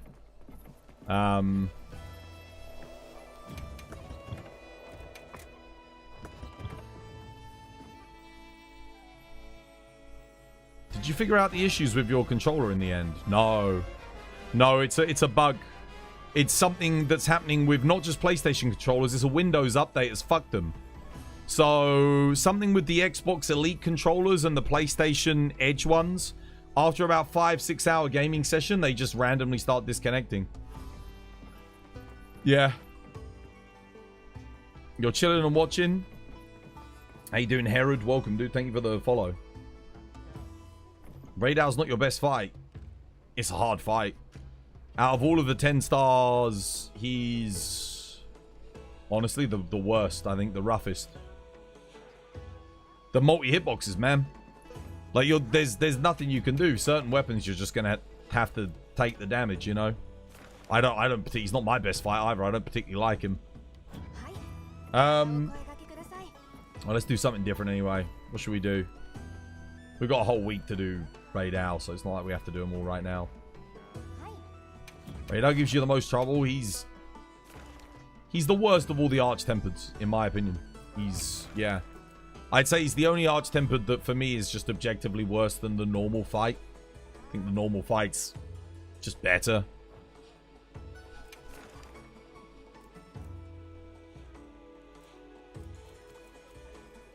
Do a 9-star, me too. Just for the fun of it. Getting a brew? Nice.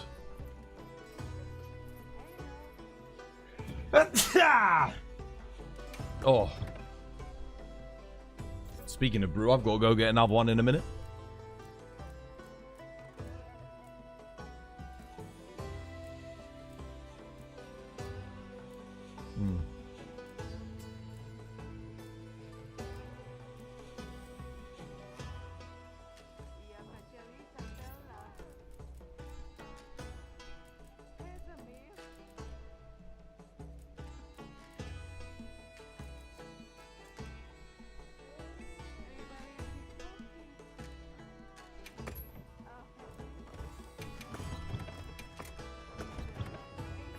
Cheers. Thank you. What tea do you drink? 'Twas black tea. He sucks because of the AoEs. It's the multi-hitboxes that ruin the fight, yeah. I think it would have been okay to give multi-hitboxes on all of his ranged attacks. I think that would have been fine. But it's the fact that his wings always get the multi-hitboxes. On everything. On every slam. It's just... yeah. Makes it really rough. The only weapons that do well are weapons that can counter the physical and get out of the way. So dual blades, longsword, obviously bow. Those end up being pretty good.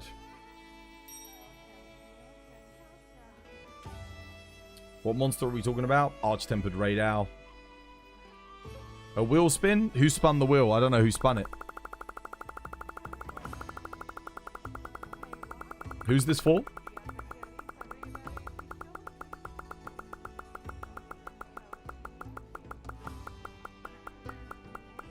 For you, Saber?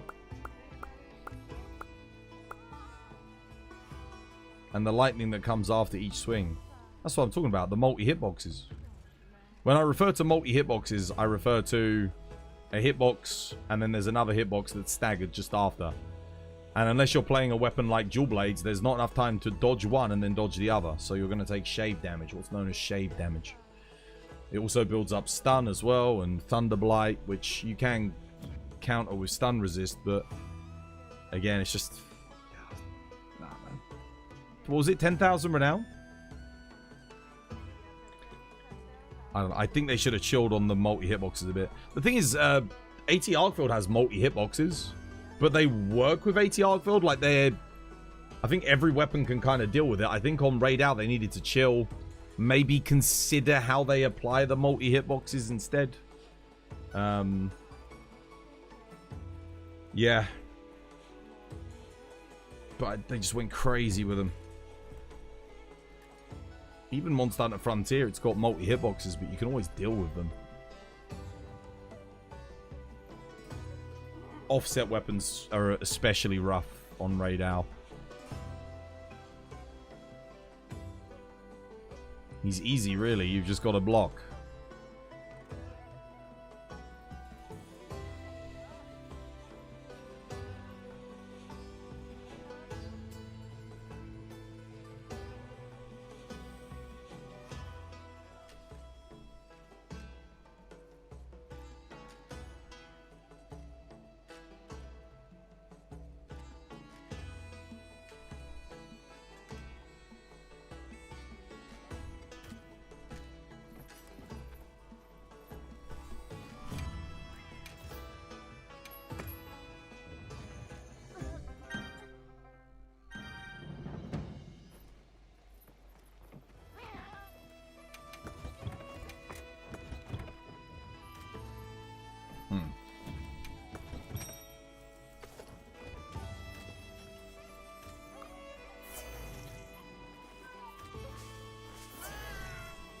You coming, Studdy? No, he's AFK. He's also got to get tea. Well, we can get started, can't we?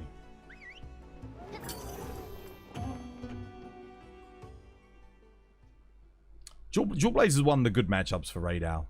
Because it can double dodge. Like, you can do a demon dodge and then another demon dodge. So Dual Blades is fine. It's like bow. Bow's fine. It can dodge and get out of the way of the second hitbox. Same with longsword. You can just EI slash through, get out of the thing. But then, yeah. Even weapons that block, like Lance with its counter guard and stuff. Oh, this is a huge... Wait, this is a gold crown Me Too. 100,000% this is a gold crown Me Too.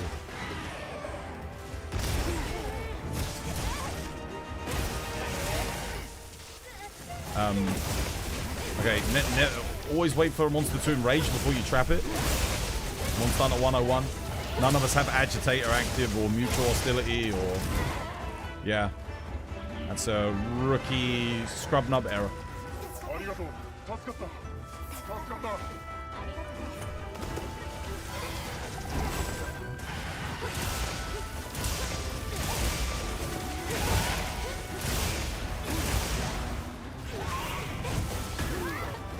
What the hell am I getting hit by? Oh, I'm dead.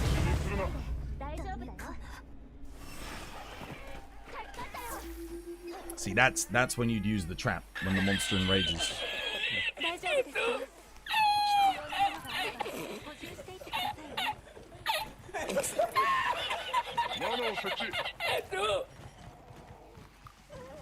Oh, now you use the trap. Well, also maybe don't use traps when half your team isn't there. I waited for like 10 minutes for someone to join this fucking quest. People are joining now? Seriously? Fucking hell, guys.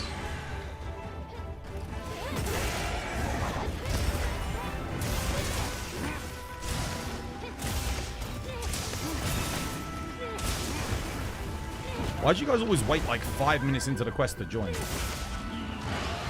Just join at the start.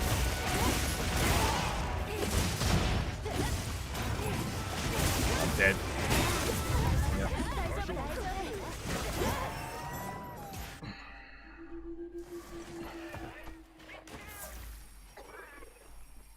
I was on a full release slash. He hit me on the full release slash, unfortunately.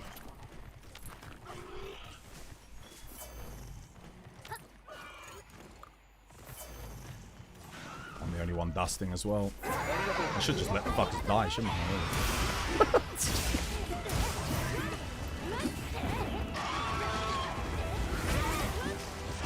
Interesting. That's not an offset.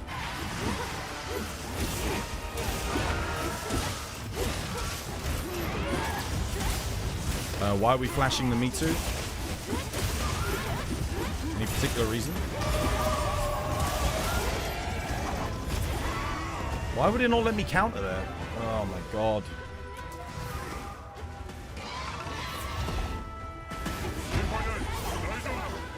Okay.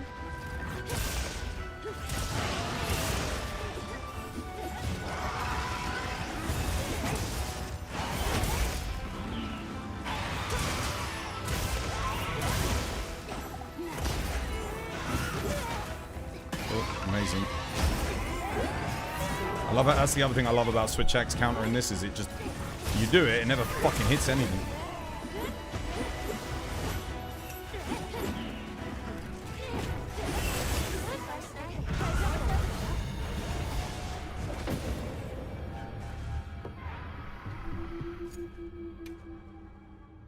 I'll just do it by myself. We'll do a solo.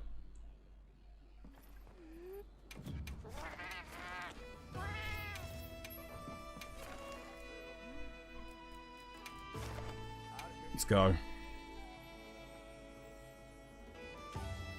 No one was using Dust's Albao. You got the NDC. Make sure you bring Dust to life, guys. I was the only one that was using them. So you're fucked there. Everyone catching cards today. Everyone's like not playing properly. You know, there's no teamwork going on. No dusts, people using traps on unenraged monsters, like just a really really weird play decisions being made. Don't know, it's odd.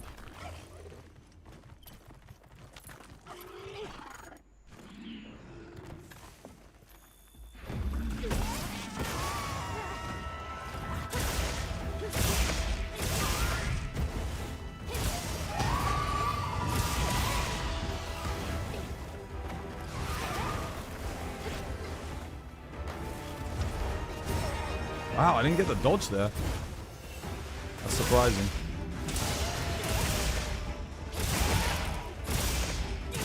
Enrage. Wait, he didn't enrage? I broke the head though. That should have been instant enrage.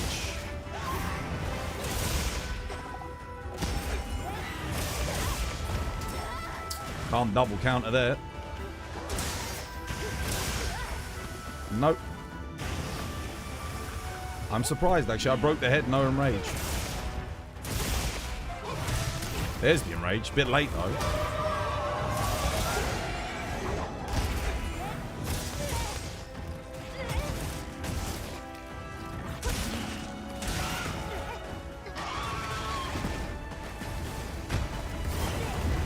Okay. No counter.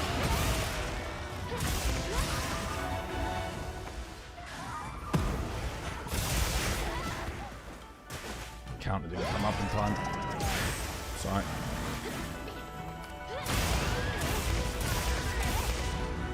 Cheers, Reg.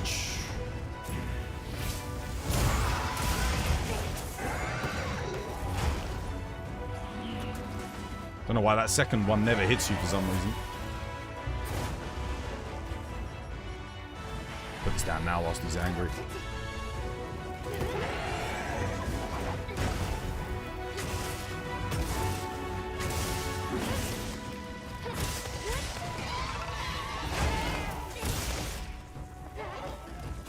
And my switch axe runs out right there and then. That sucks.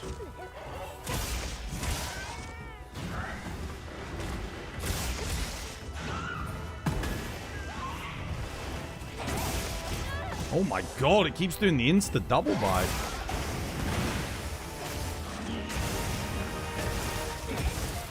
That's such a rare move. I barely ever see it do that, but it's doing it a lot.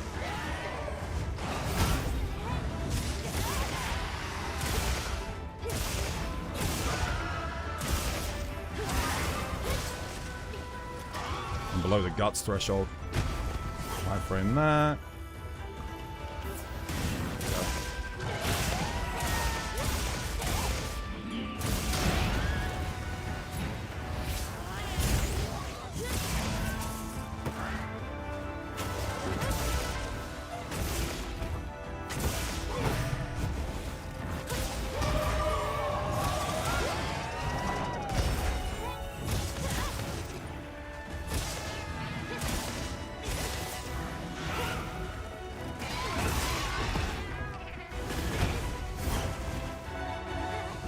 He always misses with that second move.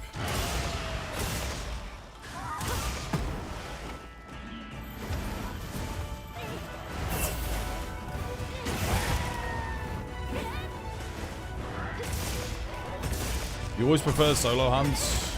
Depends on the weapon. Switch axe is rough in multi.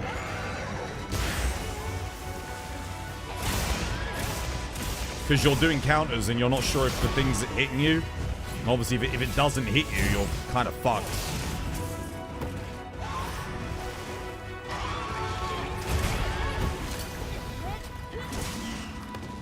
But if you're in single, it's like you know he's coming for you, so...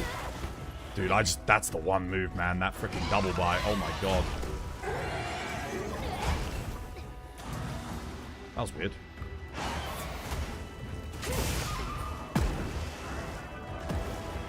None of that.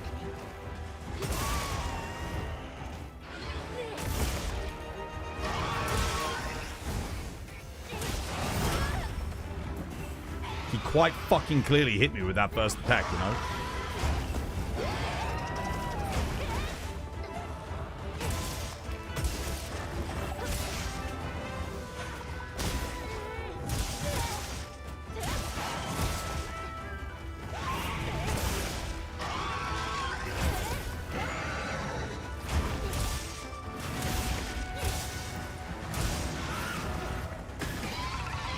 Oh shit, well. Yeah, it's fine, whatever.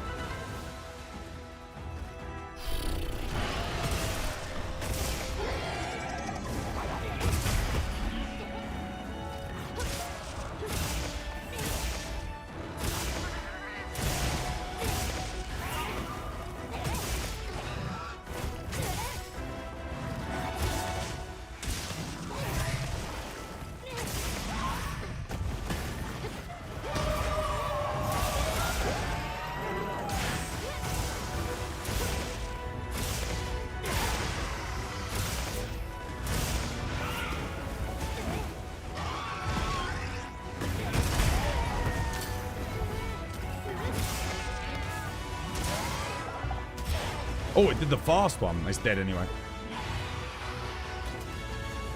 It's a huge me too. So, well, let me, there we go. Nice.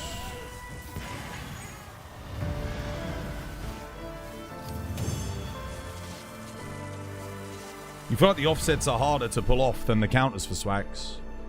I think the counters are... Offsets are easier in multiplayer. Because the monsters have, like, very wide, sweeping moves. But the counters in multiplayer are horrific. Literally, if the monster doesn't target you, you're fucked. Like yeah, it sucks. Do you think Ascendance pace is going to be way faster than Sunbreak? It should be, yes. I think that's why they're adding the boost bracer.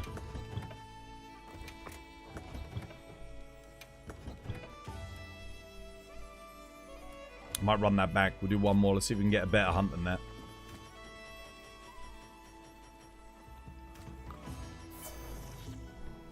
It's been a long time since I soloed anything on Switch X in this game. But that hunt that we just did with the 4 carts made me want to, because that was atrocious. The boost bracer. Yeah. To help us keep pace with the monsters. I imagine the monsters are going to go into like phases where we need to get that extra bit of pace, you know. The roughest move it has here is the double bite. Like the instant double bite. It's so quick, there's no tell to it, so you don't necessarily know what it's going to do. And it's just as likely to do a back hop into a like a fire blight bubble ball as it is to do the thing. So it's a hard read. It's kind of like a gamble as to whether or not you do the counter or not. But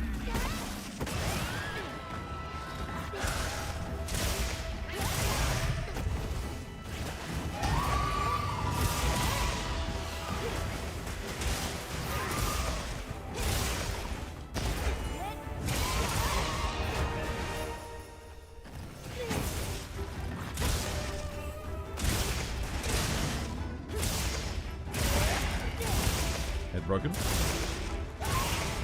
Nice instant rage. That's good.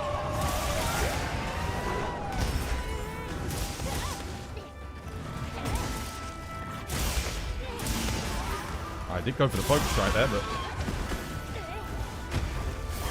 yeah, that honestly, that attack I mostly just go through it. There's no point countering it. See if I can get the focus strike. I cannot. That's going to be the double bite there. If he does the single bite, it's like a nice read, you know? It's not too bad.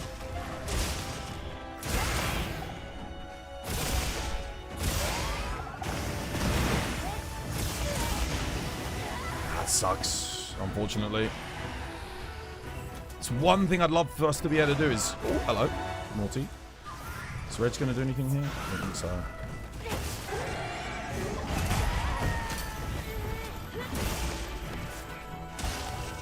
Oh, insta double bite, man. Yeah, it's rough. I really don't like that move. Especially if you're just coming out of the counter well. It's rough.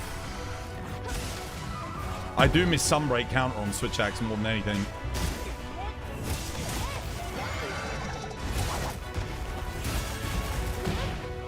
Just take that. Heal up again, because I took so much shave damage there. It's rough. Ouch. Well, I would like to say that this hunt is going better than the last one, but I went for the offset. Too slow. Targeting me though.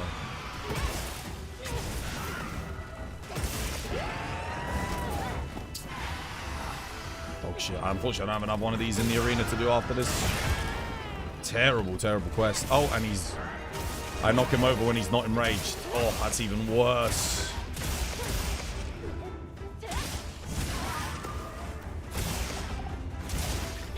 He won't do a double bite here. My counter failed.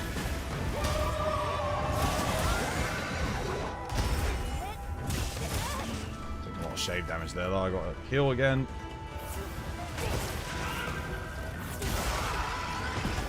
No. Oh, man.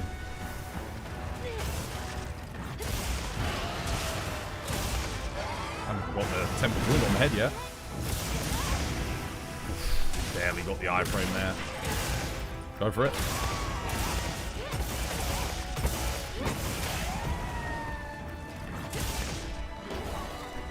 This ledge sucks, dude. I hope that I hit this, all of that. I'm expecting a... Yep. Got it. Oof. Only just.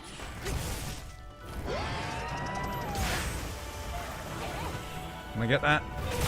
Yes, I can.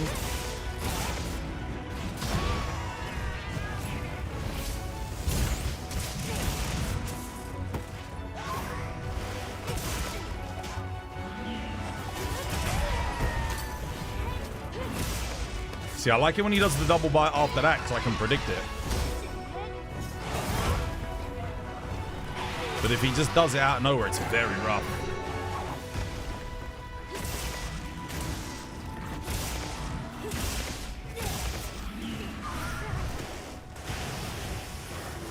What the hell? That's a bit weird.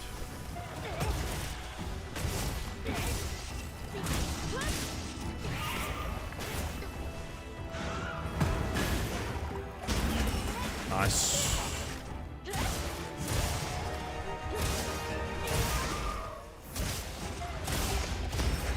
It's not enraged here, so I should be fine. Oh, that sucks. That's not good. That's bad.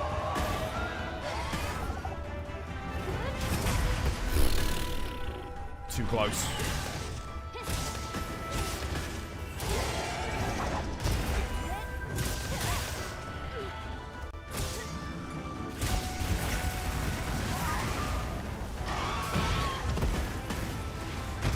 Ouch. Wow, I got fucked there, dude.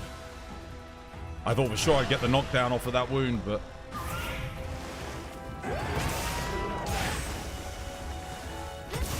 I will hit this, though. There we go, we got it.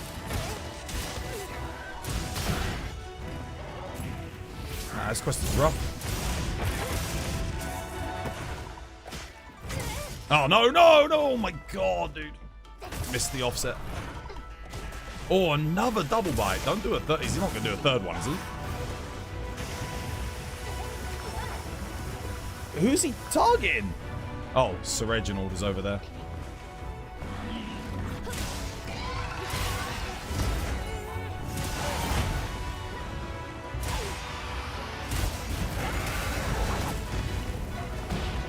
Okay, there is a tempered wound there. He's dead. That was terrible.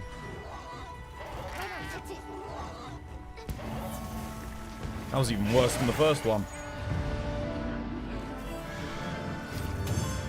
I think because I was fighting him on the ledge too much. Ouch. I don't have any more of those, sadly.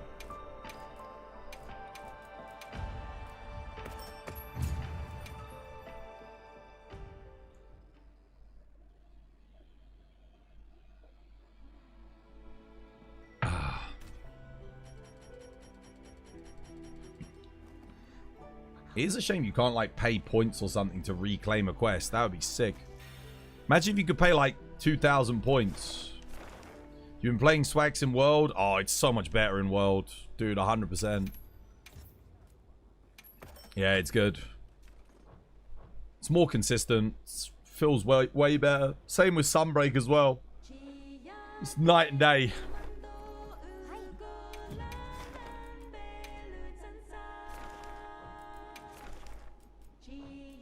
I miss World and Sunbreak Switch Axe.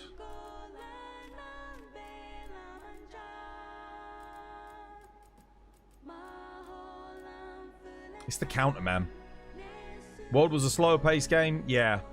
But you didn't need the counter because you just use your iframe sidestep. But in this game, like, you want to use the counter, but it just feels so bad. Like, a lot of the new moves that were added in this game don't feel great. They just feel a bit... They're not quite as tight. So the Switch Axe counter is one of them. Insect Glaive offset's another one. Like the hammer claw grab thing feels floaty at times, like the one where you claw grab and then upswing. Like even when you're pressing forward to do the upswing, it doesn't register sometimes, which is really frustrating. There's a lot of moves like that where it's just they don't feel as good as the World moves. So all the stuff that they imported from World into this game, other than maybe Charge Blade guard points, feels great. But then a lot of it's just like, oh god, what the hell happened here? You beat Raging Braggy? Nice. You don't like the resting mechanics? Let me lure them out. Yeah, they could have added lure pods into this game, couldn't they? Would have been good. I don't know why we don't have lure pods. Again, they could have done that for points, right? But they decided against it.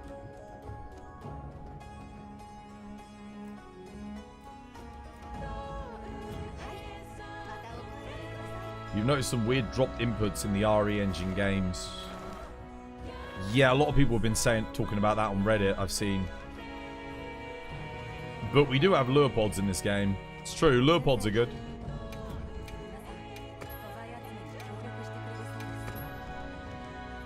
Yeah. I definitely think they must have cut some kind of points-based system, though. Because the fact that we only have the Argosy and the Natter, the cycle thing to spend points on. Like, I got 7.4 million points. I got nothing to spend it on. Like, I couldn't spend all those points even if I tried. It would take years of cycling to spend all of that. Literally. Of in-game time. We're talking hundreds of thousands of hours to just cycle through all of those. But there's nothing else. There's nothing else for me to spend them on. So I don't know. They definitely got to add something, right? They got to add something that costs, you know, maybe 1,000, 2,000 points a pop. But it's got to be something really good. Something that you actually want to do. So, yeah, like spawning in a certain quest. Not even barrel bowling. Oh, there's no way you're spending 7.4 million points on barrel bowling.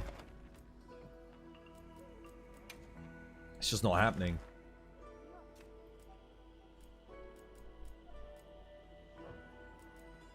What do you want to do, Kate? You want to post something? Oh, I gotta go get tea, man. I can't join anything at the moment. You leveled so quickly in Wilds versus World. Yeah, I know. Yeah, you gain hunter rank so fast in this game compared to previous games. Even compared to Rise, dude.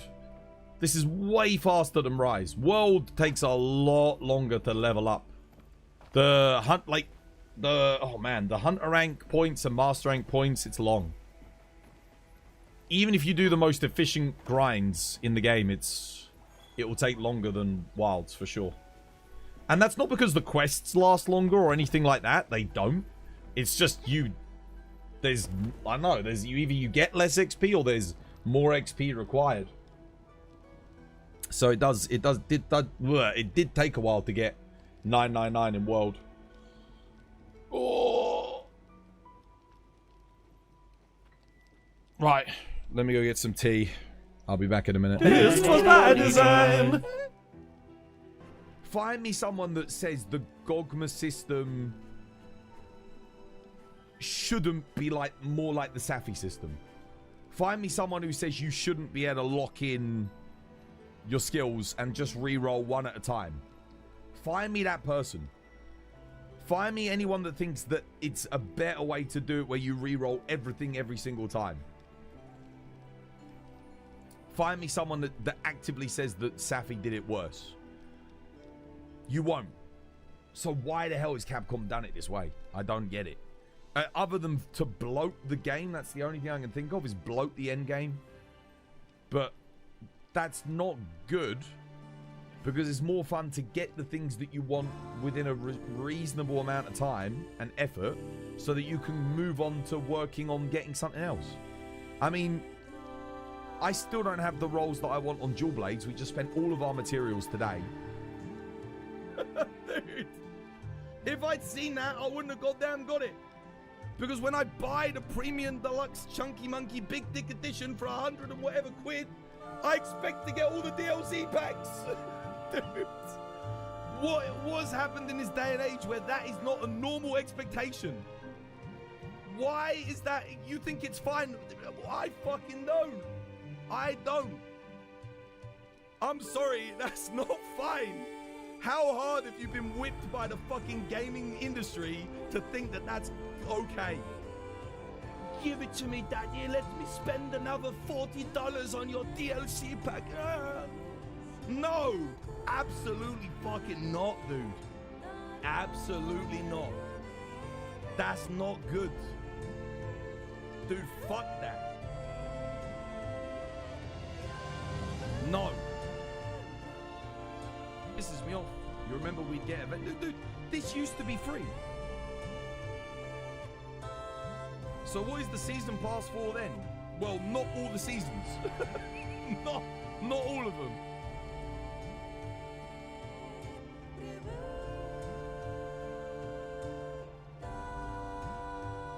this was Palace Guard in World. This was what the Palace Guard was as an event quest for everybody to enjoy.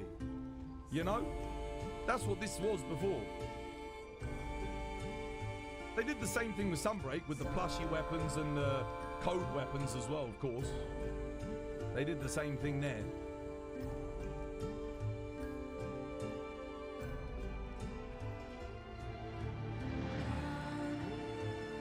All right.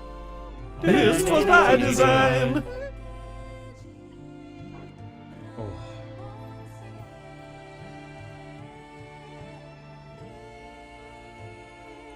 The Gogma system should not allow you to lock in skills. What are you talking about? The Gogma system? That's what we had with Safi.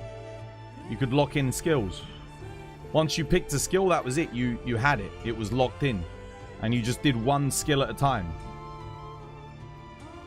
So you only had to reroll one thing at a time. You didn't... Yeah. And then you slowly upgraded them as you went. So, EX... Like, if you got an EX bonus, you would gradually get the EX bonus. So you'd go, like, level 1, level 2, level 3, level 4, level 5, EX. That was it. And you could have, like, 2 EX bonuses per thing. So you'd get, like, all your other levels up, and then you get your 2 EX bonuses, and that was that. Or was it 1? Maybe you only got 1 EX bonus. But Safi was, yeah, way better, because you could lock stuff in. It was awesome. So, like, let's say I rolled and I got the Velkhana bonus. I picked the Velkhana bonus, that's it, I've got it. I can reroll all of my attack bonuses without rerolling the Velkhana, like, it's in. And, yeah. So, it's like, when you reroll the Gogma weapons, you have to reroll both the skills, right? So, Safi, you can only get 1 skill at a time, but, like, if they'd had... when you rerolled all your EXs and stuff, you only did 1 at a time. So, you just gradually upgraded them. It was better. Gog should have just done that. Instead of, like, having to reroll to get all the EXs, you just re-roll each one at a time until you get the EX. Sorted. Easy. It's way, way better. Because re-rolling all 5 stats at once sucks. Because it's very, very rare you'll get a perfect roll. I mean, I might have 2 weapons with perfect rolls. And by that I mean, like, 2 attack EX, 2 affinity EX, 1 sharpness EX, or 2 attack EX, 1 attack 3, 1 affinity EX, 1 sharpness EX. Getting those 4 EXs with, like, the other stat being maxed out, oh man. Don't even get me started on 5 EXs. I've got some, but they're not good. Like, it's... Yeah. It's rough, dude. It's rough. I do miss the Safi system. Yeah. We didn't know how good we had it, man. We did not know how good we had it back with Safi. You didn't even know you can get all 5 EX. Yeah. I mean, I'll show you. What do I have it on? Like, Insect Glaive? I think I've got a 5 EX Insect Glaive here. There you go. Yep. It is so obscenely rare to get 5 EX. That's what I'm saying. Like, you know, the system's bullshit. It's not even good. Like, it's not even good because it's on affinity. Like 2 affinity EX, like, nah. The only reason I kept it is because I was like, oh my god, dude, 5 EX. You don't want it, but I've got it. I know, 1 attack exactly. It's dog shit. You would never use this weapon. But that's what I mean, like, the chance of you actually getting this on something that's good feels like you could sell your account with the reinforcements that I have. No.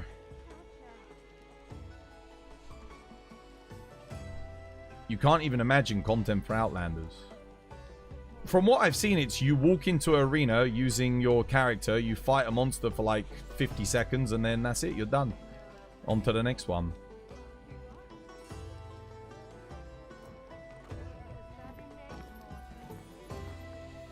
There's no like big open world maps and like going around and hunting, and I actually initially thought it was going to be like a crafting game. where you built like bases out in the world and it was open world and all this, that, and the other. But the gameplay that I've seen, it's just people that you get on a zip line, you go on the zip line, you're in an arena, you fight the monster for like a couple of minutes, it dies, like Monster Hunter Now, and then that's it. Like, yeah, there's no hunting. It's Monster Arena. It's Monster Hunter Now with a couple of extra mechanics. And then it's all just, for the most part, from what I've seen, it's just Monster Hunter World monsters again. Some of them with a couple of new moves, but that's it. Once again, it's the world roster, so same as Now.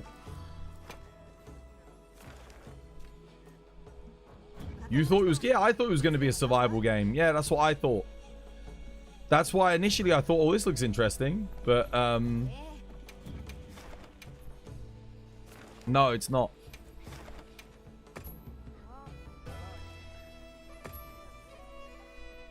Weird.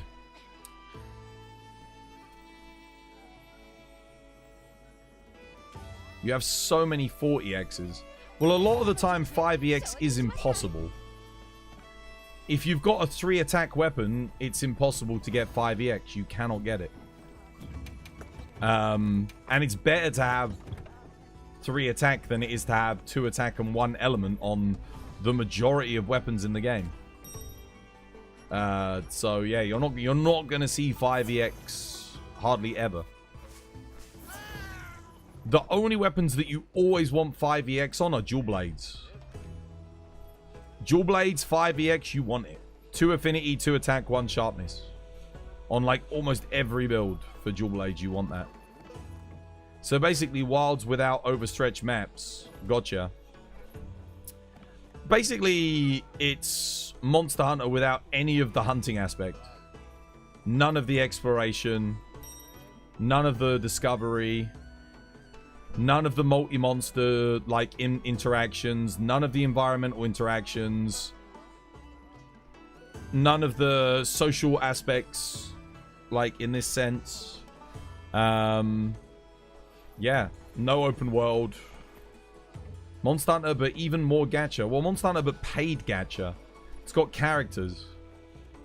So, your character doesn't have like the special abilities that you of the characters that you pull from the gachas. Like they have like magical abilities and shit, which is great. Like that's not what Monster Hunter is about. But they have specials, ults and stuff like that, which yeah. It's very different. It's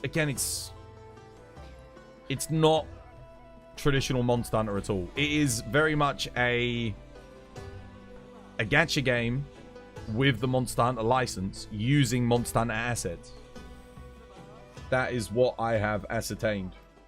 And some people like that, you know? For some people, because, you know, I mean, like I said, a lot of people love Genshin Impact, right? But it's not like Genshin Impact. It just has the gacha system from that. You expected that. It's made by different people after all. I didn't know what to expect. Like I said, I initially thought it was a survival game. I thought it was like, go out, build a base into an open world. That's the way, if you look at the original trailers, that's kind of what they were marketing. But it's not really like that. I mean, I could be mistaken. Maybe they actually have that aspect in the game, or maybe they're planning on adding that at a later date. But from what I've seen, that is not what you're getting. Yeah. Right, I'll go grab my tea. Should be done brewing.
Got some tea.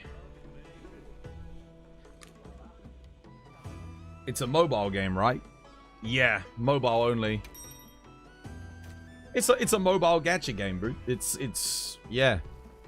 It's pretty much Monster Hunter now with gacha, using the Monster Hunter World monster roster, with a focus on heroes. Without the Monster Hunter Now element of like walking around and actually collecting monsters to fight. That's basically it.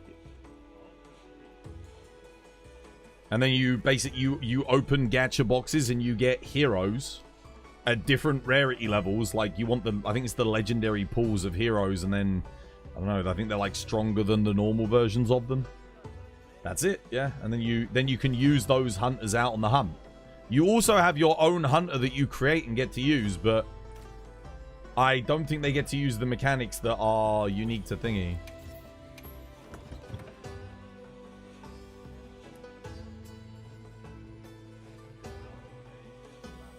What is this? He's using heroics?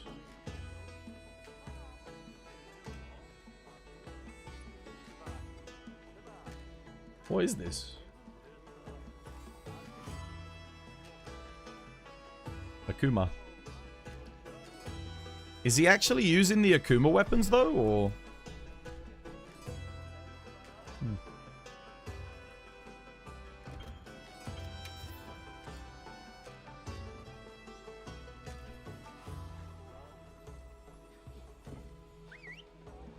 I swear, is it? Doesn't Akuma scale off of the base roar of your weapon? I'm pretty sure it does, right? You want to pick a weapon that's like full roar. Why is it whenever I see like an Akuma user, they're always using like elemental weapons with like low roar? I don't understand. Like, it doesn't make any sense.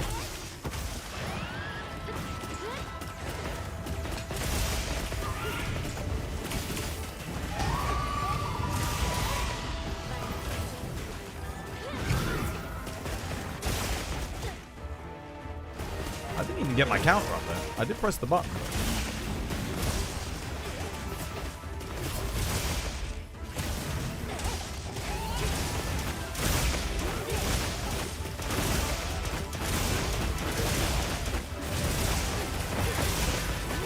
No, he's using the sword and shield. He's not using the Akuma.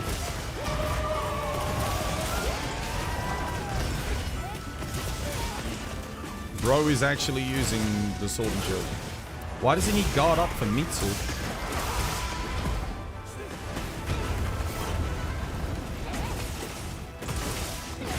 I think I need to help you with your build, Lubu. Because, not making it much sense, brother. Right, Power went on the focus strike opening. Shit.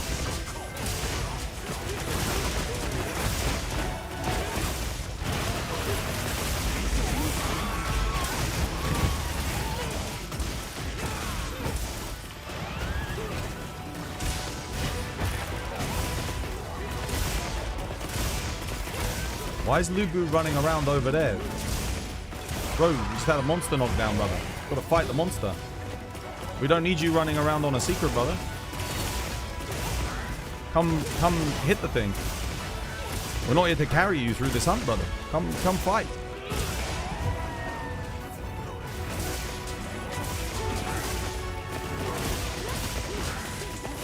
Come, quick. Why are you standing there? Stop fondling your nuts. Come. Exactly. We must fight.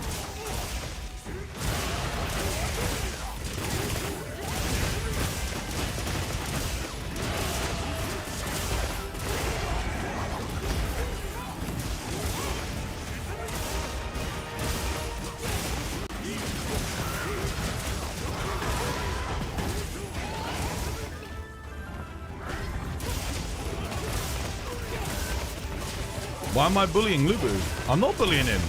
We don't carry here, man. If you're not going to fight the monster, guys, get involved in the hunt. That's a rule on my channel.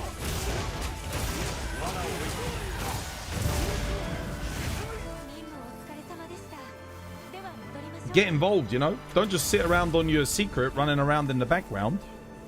Get in on the hunt, man.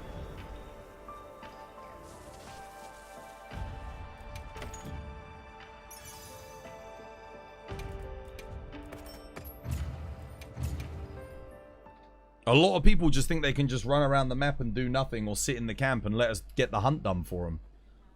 Hell no. No. That's a not around this parts. I would literally rather you get involved in the hunt and die, like who was it? Alice was earlier, than sit in the fucking camp and let us get you materials. Like I don't, hell no. But Lubu, brother. Your build, man. Holy shit, dude. Copy this build. Copy this as a baseline. If you can get Gore Magala on your sword and shield, you should always run crit boost in this game, guys. Every single raw build should always run crit boost. The only exceptions are elemental builds for like charge blade, light bowgun, heavy bowgun, bow. Yeah. And certain matchups. But you should always be running this. Obviously, you want some kind of sharpness loss mitigation. Doesn't have to be razor sharp. You can run Master's Touch as well. Offensive Guard, I noticed you got that. That's good. But, yeah, the Akuma armor for sword and shield... and latent power, like you're never going to get the latent power up active, so it's kind of pointless. Did you ever get a God Roll talisman? Yes, loads. Loads and loads and loads. Must have at least 15 now, God Rolls, I think. Especially since the 10-star update. You just saw the video of the Elden Ring ripoff. It looks great, though. We haven't seen enough gameplay to judge whether or not it looks great. And a game like that, the thing is, that game was obviously, they started development after Elden Ring came out. So I would question, how can you put together a game that's actually going to be good in that amount of time that copies Elden Ring? You have more than 600 hours and nothing. Yeah, but 600 hours is nothing. I've got 3,000 hours. And again, you have to remember, like, how quick are you actually getting your hunts done? I mean, if I'm actually grinding and I'm going like full speed, we can get shit done in like 3 minutes. 10-star, 3 minutes. If we really want to farm, we get 80 Arcveld, trap lock it, all get Dragon Light Bowguns, just obliterate the goddamn thing. Even if we're playing casually, we're gonna kill most of the shit in like 5 minutes. 5-6 minutes. 9-star, 10-star. It's not usually going to take much longer than that. Yeah. The Akuma armor is actual ass, though. It's terrible. So, I would recommend not running it. It's great if you want to beat things in 30 minutes, but there's no reason to be using that at endgame. Unless you want to play Akuma. If you want to play Akuma, that's fine, but to use it for other things... probably not worth it. How many characters could you grind to 999 in 3,000 hours? What? With optimal team? Well, assuming I can get a good either water or dragon light bowgun fairly quickly, could probably get it done in like, what do you reckon, Kate? 250 hours? So maybe 10?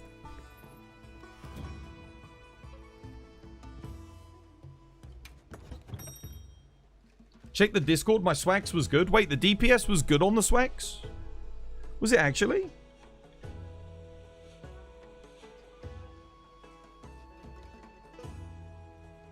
Oh, shit. Actually, it's not bad. 32%. Only 3% behind light bowgun. I did 173 DPS. Holy shit. Wait, I was killing it with switch axe. I thought I was playing like shit. I think I'm too harsh on myself. Damn. I need to like... I actually thought I wasn't... I thought you guys were carrying me there, to be honest. Fair enough. I'll fucking take it, man. That's bloody good. 173 DPS. Holy shit. That's kind of nuts on Switch Axe. What quest did I post? What?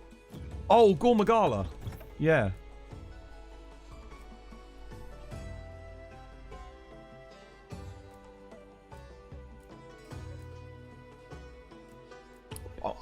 I've been really enjoying Gunlance on it recently. I'll play some Gunlance. Can I see your best talisman, please? This one's pretty fucking good. That's a God Charm for Gunlance. Load shells to attack. What else have I got? I got loads, man. Horn Maestro 2 attack, quick sheath. It's pretty good. Got attack boost 3, weakness exploit, max slots. I've got... What else have I got? Man, I could keep going all day. I've got so many. Master's Touch burst, maximum slots. I've got... Razor Sharp 3, Adrenaline Rush maximum slots. I've got Power Prolonger 3, Burst maximum slots. I think I've got an Offensive Guard God Charm, right? Or Guard Up. One of them. I'm pretty sure Guard Up I've got a God Charm. Yeah, Guard Up, maximum slots burst. I've got... what else do I have? I know I've got more than that. What other God Charms do we have? I have... Rapid Fire? Yeah, I got a Rapid Fire.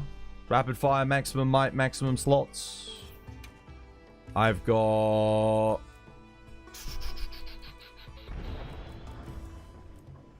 I know I've got more things than that. Offensive Guard? I think I've got an Offensive Guard, right? Oh, no, maybe not. No, I don't have an Offensive Guard one. I'm forgetting something. Do I have a Crit Element one? Yeah, Crit Element, maximum might, max slots. Crit Element Constitution 4, max slots. Crit Element, Convert Element, max slots. That's a god charm. I've got what else do I have? I know I've got something else as well. Charge Master. I've got a Charge Master. I've got a Charge Up God Charm as well, I think. Oh no, I don't. No, it's Charge Master, isn't it? Yeah, wrong one. These are all my God Charms. Charge Master. There you go, Charge Master, Convert Element, maximum slots. That's really good for bow. What else do I have? I don't have a Critical Eye one. I don't have a Fire Attack? I think I've got a Fire Attack. God Charm. Yeah, Fire Attack 3, Convert Element, max slots. Don't think I've got Dragon Attack. Yeah. Oh, no, I do. Dragon Attack, Element Absorption, max slots. Yeah, another one. Do I have a Spread Shot God Charm? Yeah, Spread Shot, Windproof 3, max slots. That's max. Anything else? Oh, Spread Shot, Counter-Strike, max slots. That's God Charm.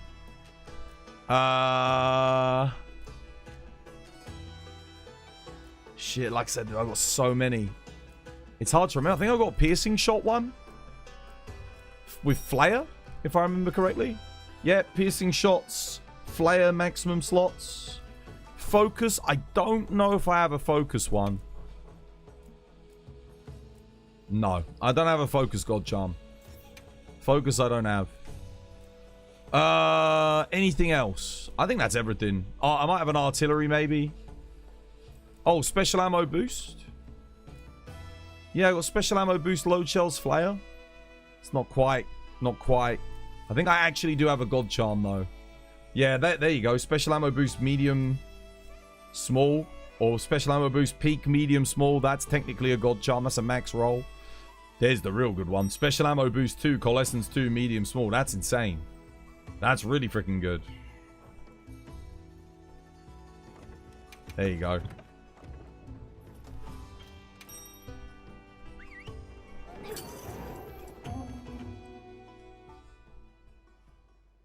What's a good monster to fight against to test Insect Glaive?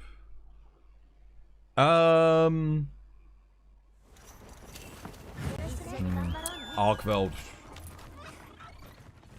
Arkveld's a good matchup. Like a fun matchup. Zoshia. I don't know if Zoshia is good for testing it. It's basically just spamming RSS. I like Arkveld because you actually have to do like the counters and shit.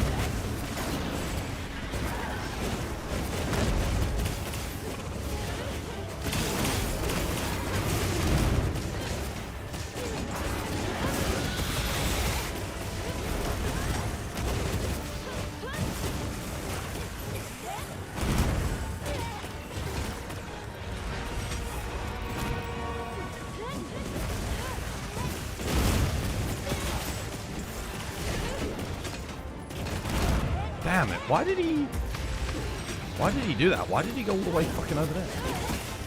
Dude, this thing's all over the goddamn place, man.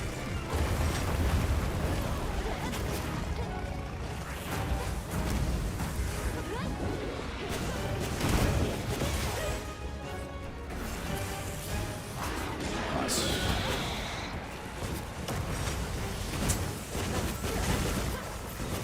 Yeah, cheers, mate.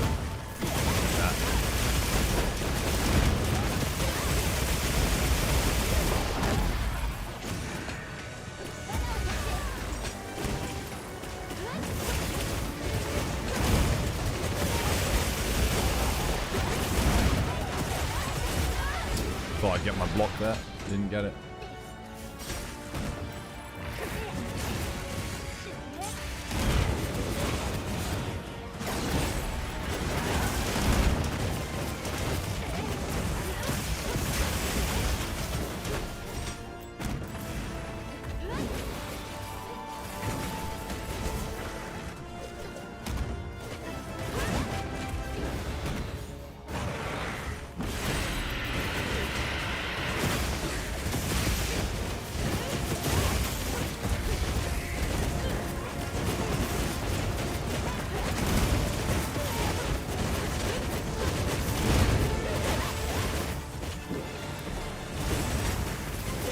Damn it.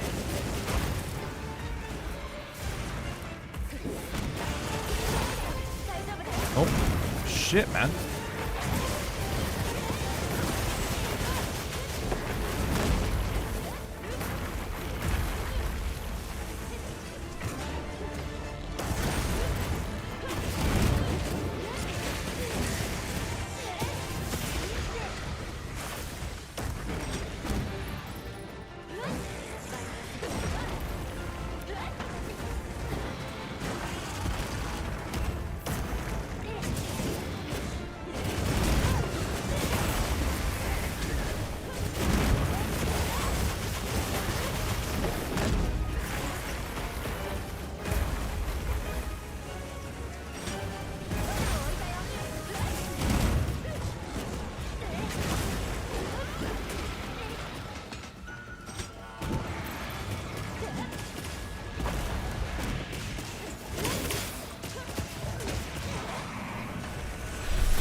Damn, man. Keep missing all my counters, because...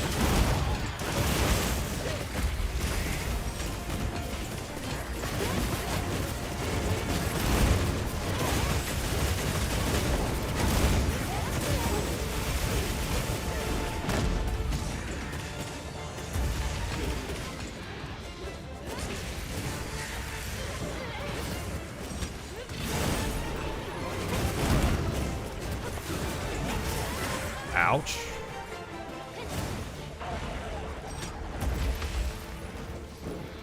Damn.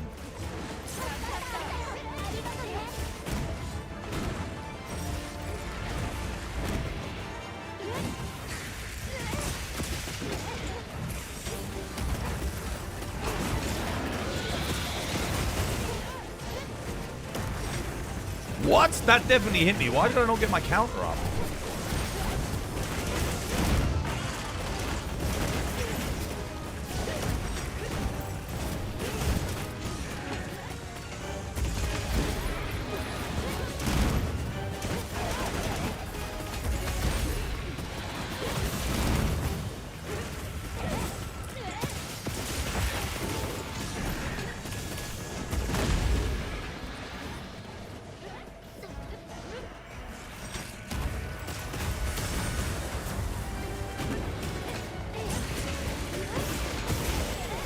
Oh, I thought I could get my counter there.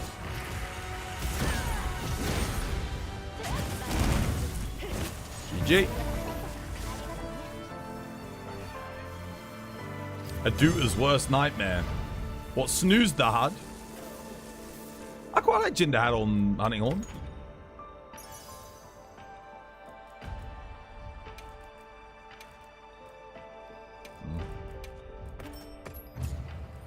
GG. Yep. You. I need freaking Ebony Odo Lord Soul on this Hunting Horn, man. On this Gun Lance. So badly. No, Gormagala. At least when he's running across the damn map. It's okay. Not too bad there. The only thing I say there was, like, whenever he's doing the slams, I really want people to position in front on me, so I can just keep doing spread shelling. That really ups my DPS a lot. Maintains my offensive guard, but other than that, yeah, it's good. What's the best talisman for Greatsword, Twas? Damn. Depends on what build you're running. Did you go attack focus or affinity focus?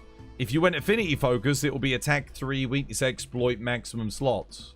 If you went attack focus, it will be a critical eye 3. Wex max slots. Yeah, so it's probably critical eye 3. But I mean, offensive guard is solid, not bad. If you get a god charm for offensive guard, focus is not bad as well if you get it. Yeah, obviously there is no crit boost thingy, so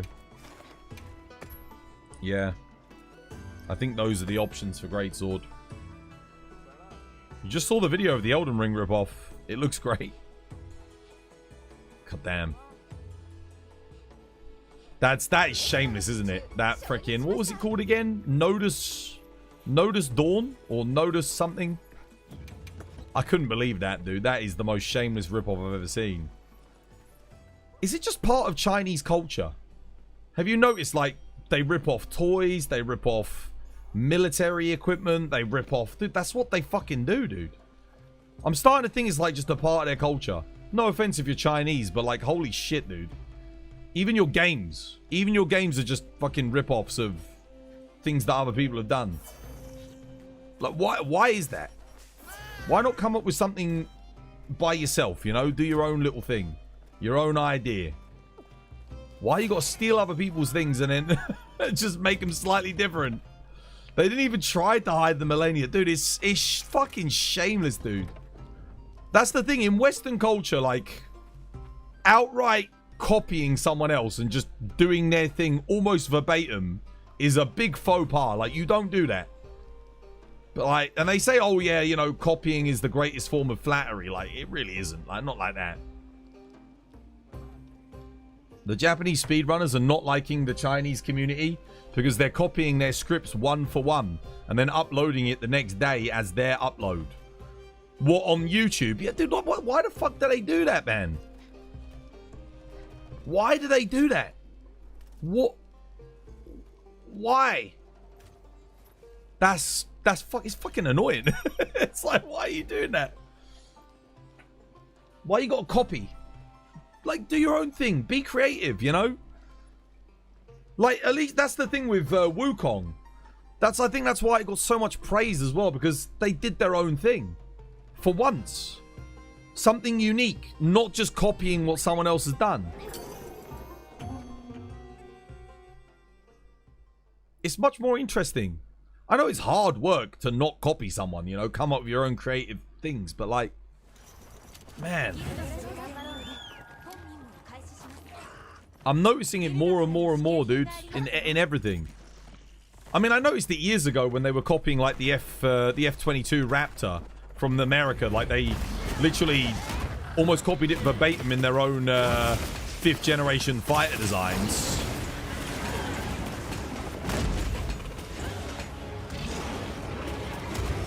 So it's not like something I've only just discovered.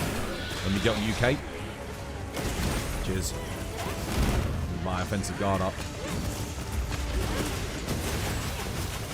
But the Elden Ring thing is like crazy to me.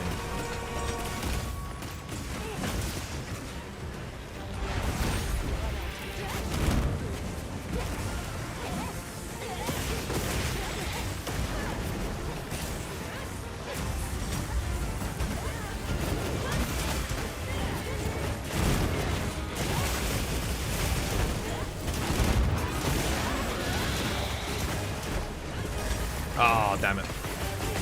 Let's get my offensive guard up there.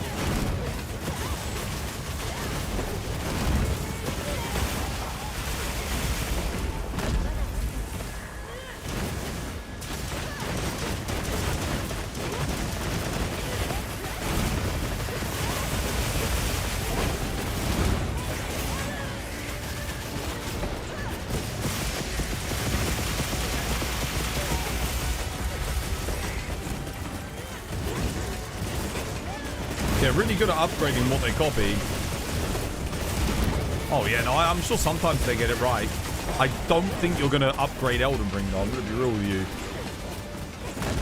That game is pretty close to perfect. That's a very bold thing to try and copy.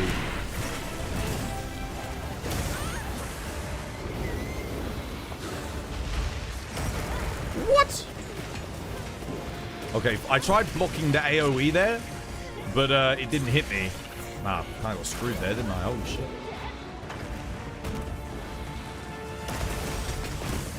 Nope.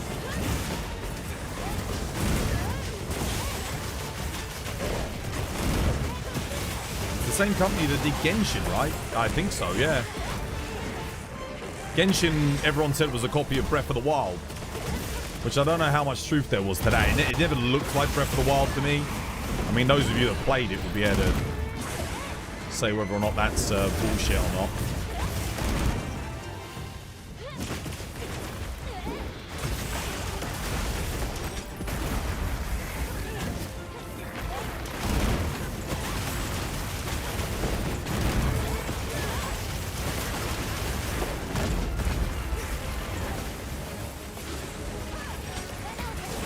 I would do anything to get freaking Evnioto Lord Soul on the field. Oh. Or Zhu Lord Soul, but mainly Evnioto Lord Soul. I don't have to stop to eat meat all the time. I mean, I'd take Zhu Lord Soul.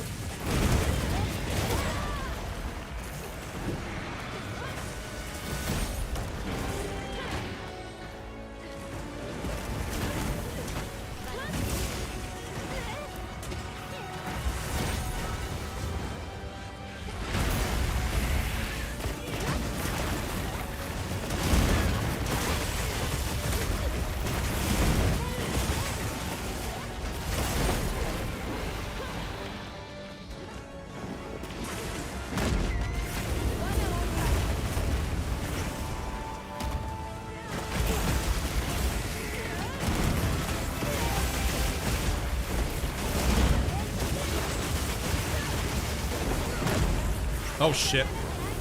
Focus strike. Focus strike. Focus strike. Yeah, nice. Alice got it.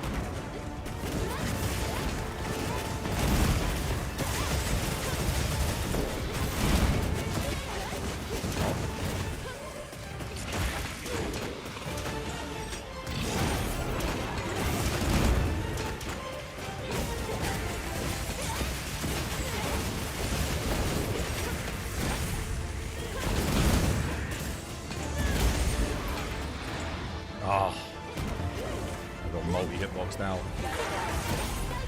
Oh, another death. One more. Is the laggy bonus good for Greatsword? It's a bit too inconsistent for Greatsword.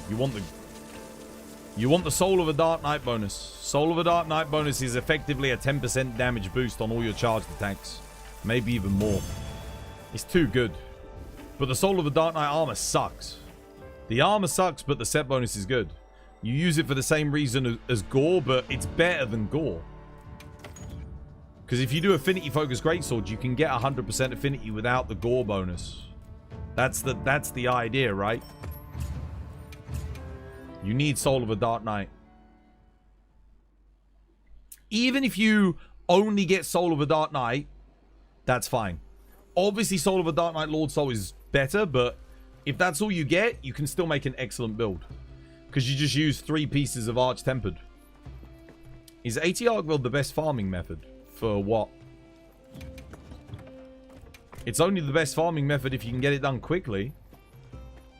For talismans. If everyone has Dragon Light bowguns and you actually have a good script, then it's one of the best farming methods in the game. Definitely.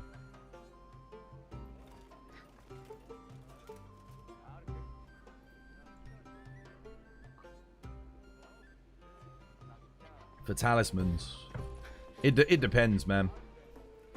It depends. Like, can you get it done quickly? If you can't get it done quickly, then it's not the best farm in the game for talismans for you. The best farm for talismans is going to be whatever thing you can get done within a reasonable amount of time. If you're taking 30, 20 minutes to do Arcveld, then hell no, it's not the best farm. Zoshia might be better. Maybe you can do Zoshia 10-star faster. 10-star Ron Popolo you can do exceedingly quick. He doesn't give that many talismans, but he does give them. So, yeah, there's that. Same with, like, you know, Udra, Ufduna. It just depends. Depends on how good of a hunter you are on that fight. It's no good doing a fight that you're not good at. But assuming you're good at it, it can be pretty good. And then it all comes down to luck, because you might not even get any talismans. You might get loads of tickets instead.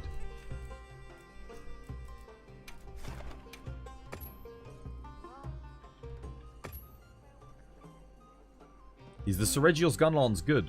I'm not using the Seregios Gunlance. No, not particularly. Is Seregios a nerfed Basilgoose? Because the weapon you're carrying makes me think of Basilgoose. No. I'm not using the Seregios Gunlance. I'm using the... Look. In this game, you have this thing called Equipment Appearance, right? Look, now I'm using the laggy. It doesn't, like, what you see is not necessarily what I'm using. It's just, that's the layer that I like, right? I'm always using a Gog Mazius weapon. Unless I specify otherwise. I don't think there's like one or two scenarios left in the game where you might not run a Gogma weapon. But generally speaking, it's always going to be Gog. Yeah. Gog all the way. Unfortunately, this is not a max build. But I scouted forward. I can't get a max build on my Fire Gun Lance, unfortunately. So I'm kind of stuck with this piece of shit. For now, anyway. For now.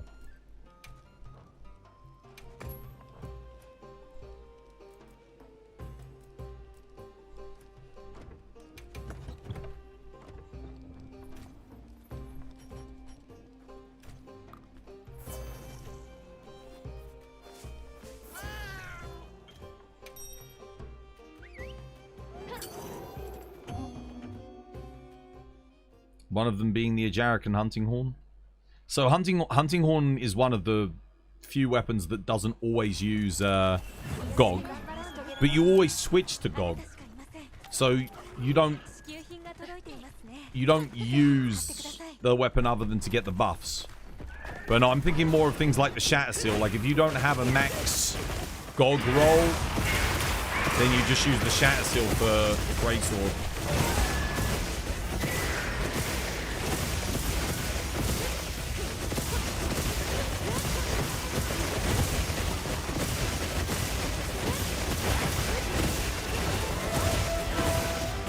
Gun lance isn't a defensive weapon. I don't know who told you that.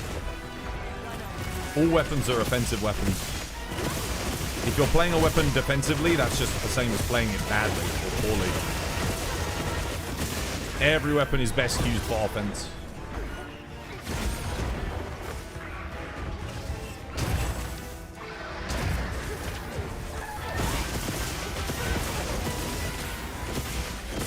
If you're playing anything too defensively, then yeah, you're not maximizing that weapon's potential most of the time. Like even with Lancer, you'll see how aggressive I play the weapon. Do they mean counter? Oh, maybe, I don't know.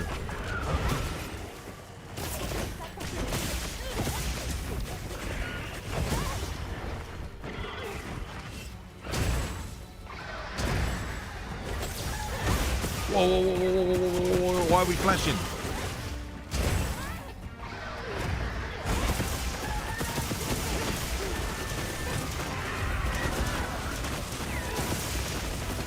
Don't flash Seregios, guys. It's bad news.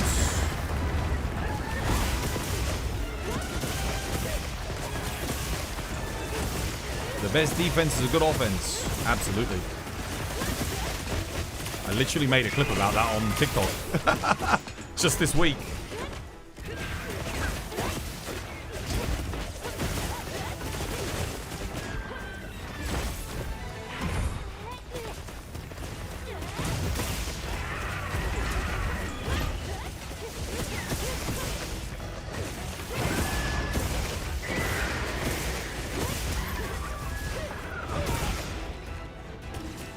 Max up.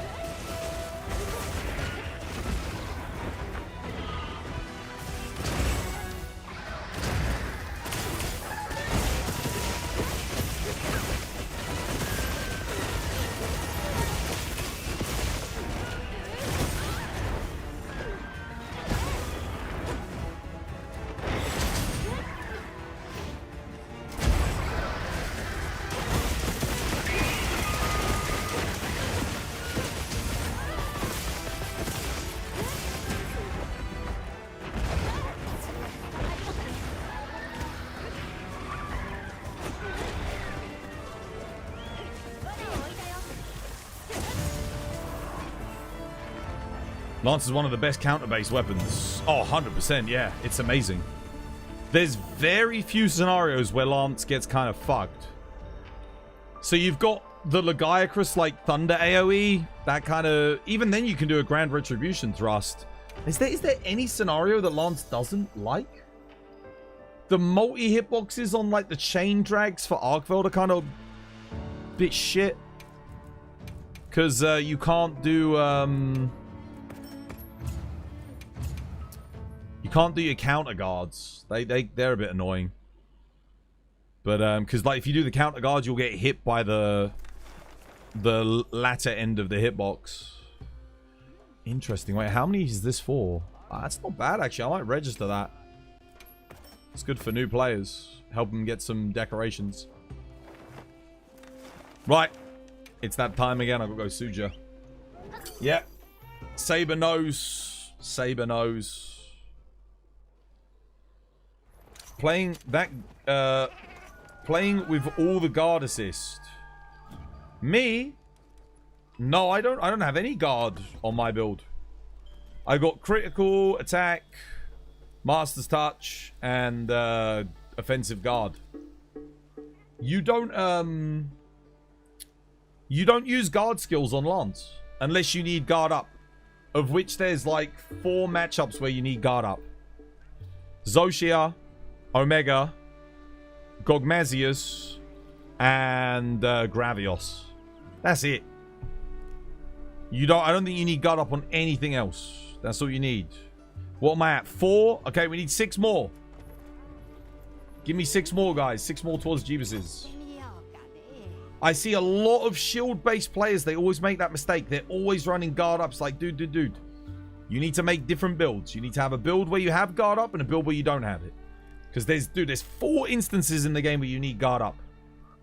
It's a complete waste of a good slot where you could have some crit boost or offensive guard or something else. You know why he said defensive weapons, because most of the game Lance is a tank weapon. But it's not. It's not a tank weapon. You can't tank in this game unless you're doing Omega or Jindahad. There's no other fights in the game where you can take Enmity. Otherwise you don't tank. It's a counter weapon.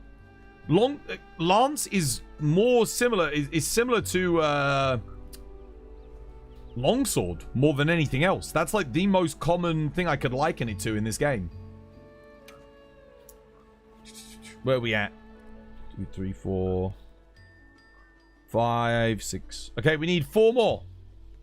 4 more. We need 3 more. 3 more towards Jeebus's. We need 2 more. 2 more, guys.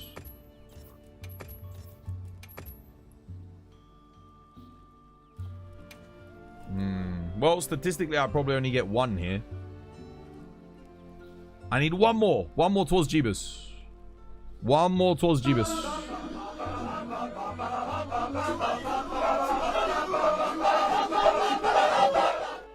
Who's got me? 1 more towards Jeebus. Is that it? Are we done? I think Gran has it. There we go. We're good. We meld. Here we go. Monster Hunter's not like that. Oh my god, we got 3! 3 in 55! Holy shit, dude. Triple drop rate odds. The luck. Yeah, Monster Hunter doesn't have tanking.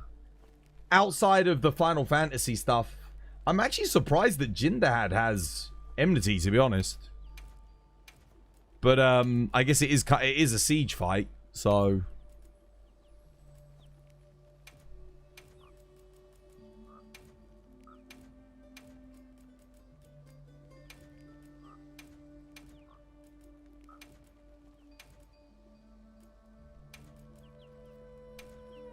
Okay, nothing on the blues. Here we go. Number 1. Bludgeon a 3, Quick Sheath 3. There's no instance in the game where you'd use it.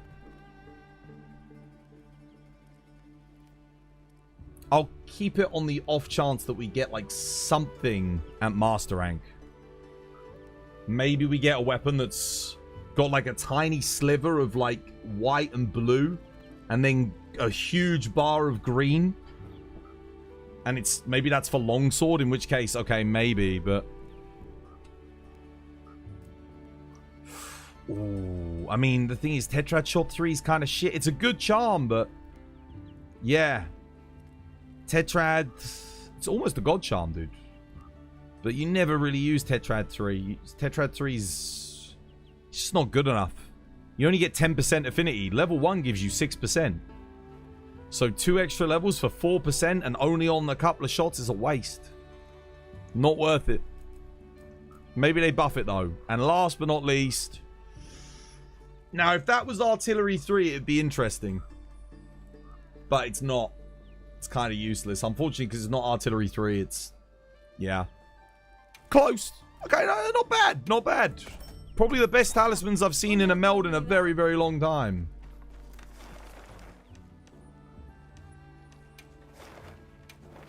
You like running Lance of Intimidator, letting your teammates do most of the damage, but you're lazy. Intimidator, all it does in this game is scares off small monsters, though. Doesn't it? Or am I thinking of a different skill? Am I confusing it with something else?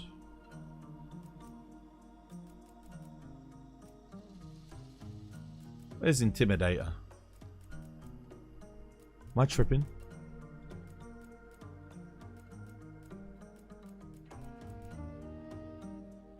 Prevents monsters from engaging you even if you've been spotted. Oh no, you don't want that with Lance. No, you want to be attacked with Lance. That's shit. No, you don't want that. Wank. Wankity wank wank wank. Wankity wank. You want the opposite. You want the monster to attack you.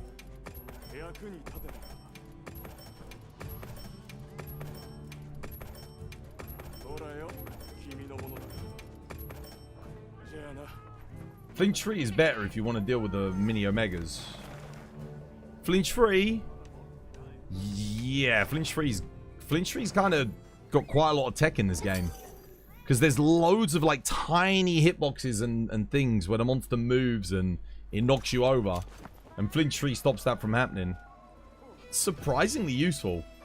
I didn't even realize, because obviously for the first 5 months of the game, we just ran 4-piece Gore Magala, and you always had Flinch free with that set. That's an armor skill, no? Is it a set bonus skill, I think? The one that aggroes the monster? Yeah, it's not worth doing it, man. This is the build that you want. This is what you want for, like, every Lance. You can use Gore Magala legs as well, but you want to get Gore Lord's Ult, Babam, Guardian Wrath, Jin. You don't always have to have Jin. A lot of matchups you don't need Jin. You can use a different top if you want. But Jin for general purpose is good if you get a power clash. And then either Gore legs or Sororo legs. You could also do Sororo helmet. And then like Rathalos legs. That's only if you don't have burst on the talisman, though. So I got burst on the talisman. If you've already got burst on the talisman, you don't use Sororo. But yeah, this is a max build. This is what you want for Lance. 100%. You get Wex, Agitator, Max Might. You get your antivirus. 1 bit of resentment just to boost your damage on the blocks. Burst. 1 level of Flayer. The Flayer is not essential. You don't have to have this. You could put an extra level of resentment in if you want, I guess. But it's nice. Like, Flayer is nice. 1 level. It's gonna boost your how quickly you make the focus strikes.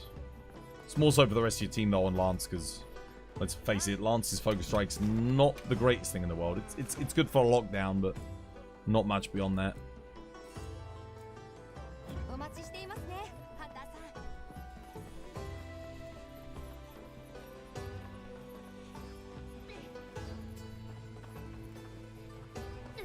What we needed back is the Challenger Mantle.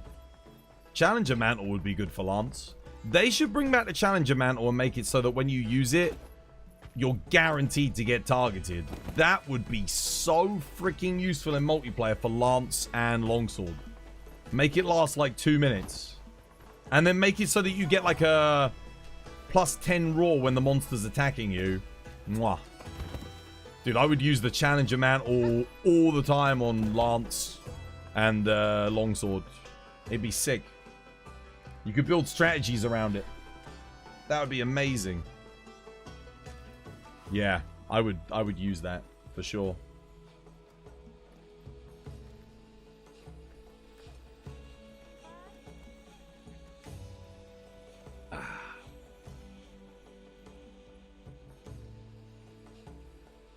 Oh, that tea is lovely. I'm so hungry, man. Don't know what I'm going to cook for dinner today. I got some chicken. I got some beef. I got noodles. I got pasta. I got wraps. I got pita breads. There's a lot of weapons that struggle in multiplayer. For me, the one that struggles the most is going to be Longsword and Switch Axe, I think. But even Longsword's not too bad. Like, if your team's positioning correctly, Longsword's okay. Because Longsword's counter is actually good. Switch Axe's counter is just annoying. But I'd say those two are the big standout ones for me. Yeah. Dual Blades can be a little bit rough sometimes, but it's fine. So long as you don't have too much lag, it's okay. But Switch Axe is just, dude, oh my god. The amount of times I die because, like, I don't know who the monster's targeting. I think, oh, he's targeting me. Get into the counter stance, and then he misses. And then I do that really long thing where I go, ooh, with the upswing, because you can't sidestep out of it. If you could sidestep out after you do the counter, Switch Axe would be fine in multiplayer. It wouldn't be a problem. But you can't do that, and that's rough. Like Longsword, you can just dodge roll. Like, you can, yeah. On Greatsword, what's better? Agitator 5 or Agitator 4? Plus Burst 1. Oh, man. Do you need the 5% to get to 100% affinity? Because if so, Agitator 5 is better. If you're at 100% affinity, then the Burst is a bit better. But if you need that last 5%, you should be doing Agitator 5. Yeah, you have to add up your affinity. You can Spirit Charge cancel out of the out of a failed counter. You can, yeah. It's a bit awkward though for me because I don't use the R2 button. So on the R1 button, there's a real big issue in this game. If you're using R1 to counter, you press and hold R1, it doesn't work all the time, which sucks. But sure, yeah, if you're using like R2, it's great. You need 5% for 90%. If you need 90%, that means your Greatsword must be missing affinity on the rolls. So you need to take Agitator, and then you need to get that extra 10% affinity on your rolls. You have to re-roll at the Gogma Artian, I'd say. Yeah.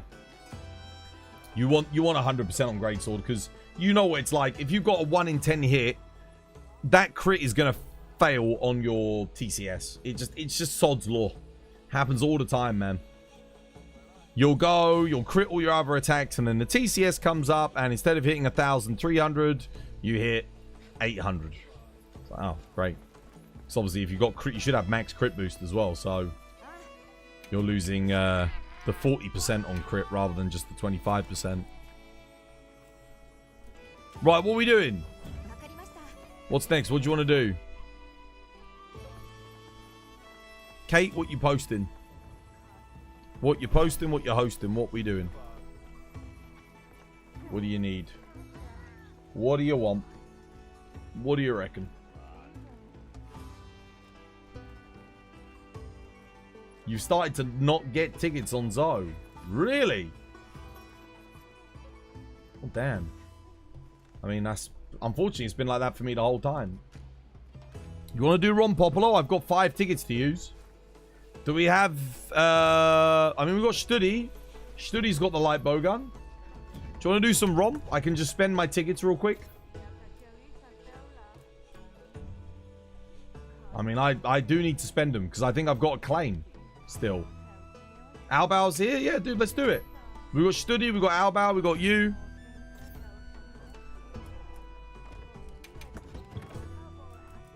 You want to blitz some Ron Popolo? I only need to do 5. Oh, is Saber here? I don't think Saber wants to do it though. Saber hates it, man. I wouldn't force him to.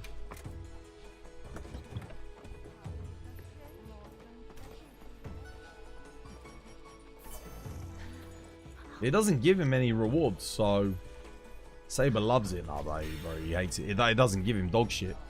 I don't blame him for hating it. He doesn't get any tickets. It gives him nothing.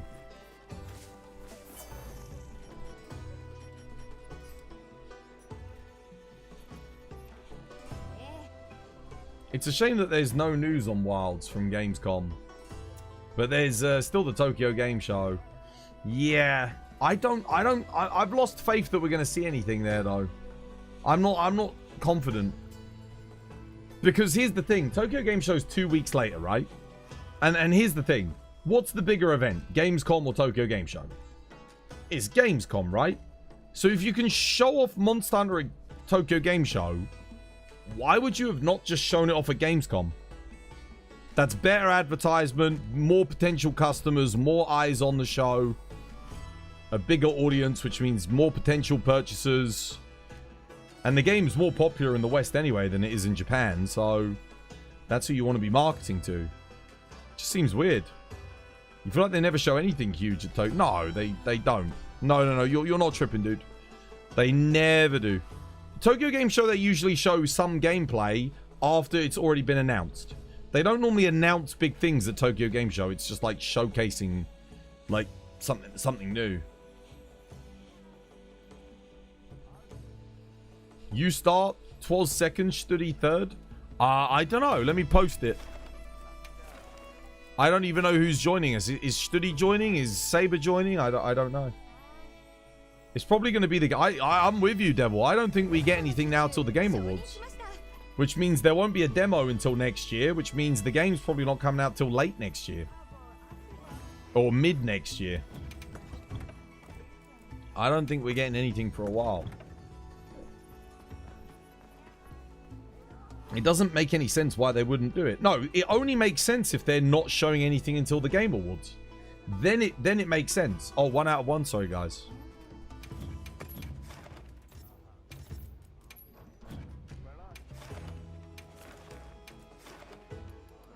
I've got the attack hunting horn. We've got till Sunday for Gamescom, right? I don't think they're showing anything new at Gamescom now. That's it. Is there a way to reload fast on Gunlance? Yeah. Yeah, perfect guard, dude. If you do a perfect guard and press circle at the same time, it instant reloads everything on Gunlance. So, yeah, when the monster attacks you, you do guard and circle. Ching! And it loads all shells and the worm stake. Or the wyvern stake.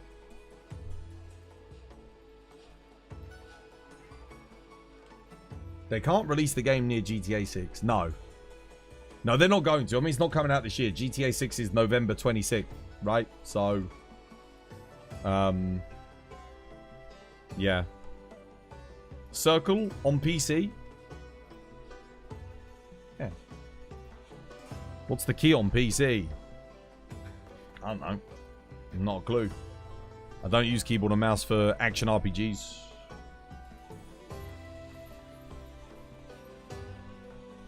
What's circle on PC, chat? Anyone know?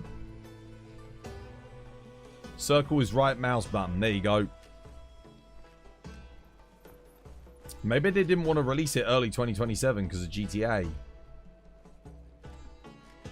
Maybe. Maybe. Of course, it's a far cry from what I said, isn't it? I thought it was going to come out. I thought it would have been out already. I thought their plan was honestly to get it out by March 2026. March, April. That's what I thought. How wrong was I? Damn, man. I was so optimistic. This year's tough, dude. Dropping a follow. Cheers, man. I appreciate it. Thank you for the follow. Saber, Studi. Okay, Studi's coming. Legend. We got the Studster. Who's starting us off? Is Studi or Albao starting? Who wants to initiate? Kate, you can do the lure. I'll get the attack hunting horn on, and don't forget your might pills, guys. Don't forget your might pills. Yeah, Scott's right though. It could be GTA scaring him off. Albao's initiating. All right, Albao, you're up first, dude. I'm after you. Don't forget your traps, Albao. Double check. Make sure you've got your trap tools.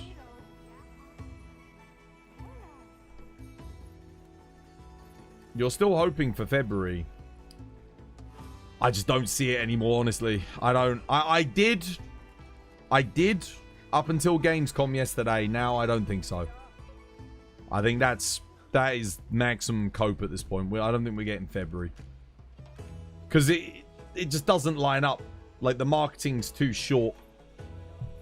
September, October, November, December to do all the marketing and the demo. And then get the game out for February. Maybe. Maybe. Towards there's some builds that are potential buffs. You're watching a dude changing builds every single time he buffs before missions. He's doing it because he's got item prolonger. So I don't bother with it, honestly, but a lot of people, they'll have a build with item prolonger. They take their buffs and then they switch. Because item prolonger is active so long as the build that when you took the items is there. So it's a little bit of an exploit if you want to get more uptime on your things.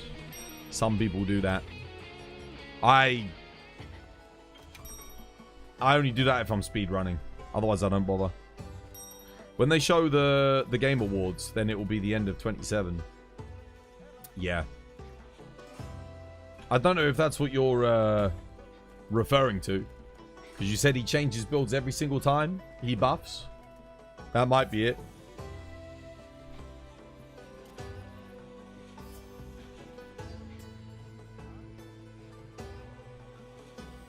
Can anyone do Ellie hunting horn? I'm doing raw hunting horn. Maybe Studi's doing Ellie? I mean, if you're doing the first traps, then you do Conga. So Studi brings Ellie. That's fine. Studi, you're on Ellie HH, mate. You wouldn't mind waiting. No, I don't mind waiting for the game. My big thing is the lack of information and the lack of marketing. Because if we're going to wait, at least show us some stuff so that, you know, so that we can keep the hype going. Because at the moment, like, dude, fucking hell, like, those of us that are left, those that come after, we are fucking, like, we are starving for something. And as for the content creators that have stuck with Monster Hunter and stayed loyal to it, feels like a bit of a kick in the face, you know? It's like, damn, bro, like, fuck, we're not even getting that. Not even crumbs. It's almost like Capcom don't want us to make content for Monster Hunter. That's how it feels. Which sucks. You go Ellie? You want me on Ellie? Oh, I'm more likely to fuck it up, though. Can't I just do Raw? Damn it. Whatever.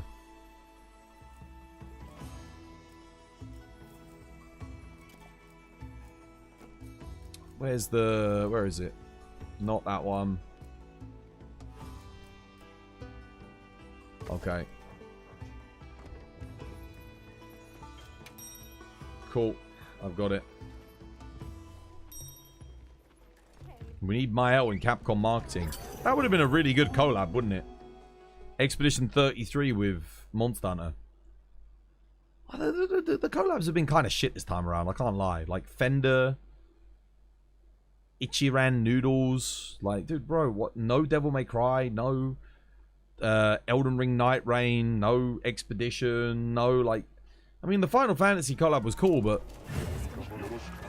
I don't know, I just don't feel like it was quite as good this time around.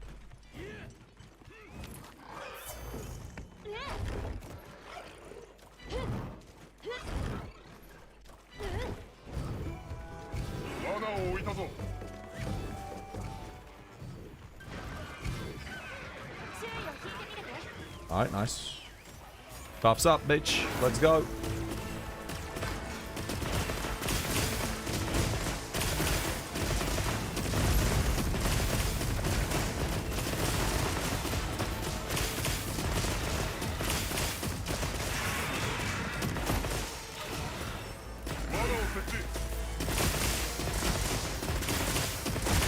One trap.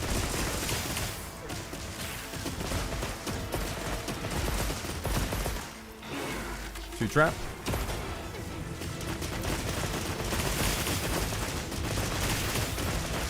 Three trap. Right, I'm in.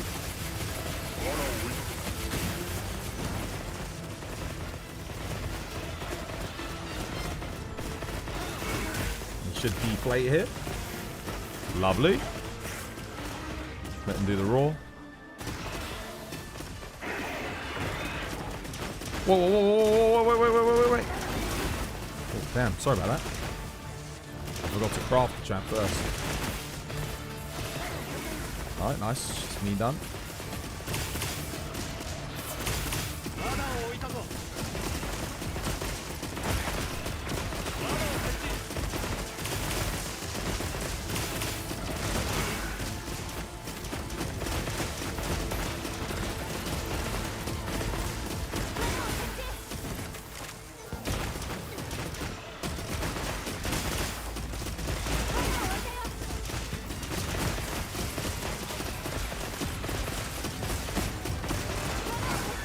GG.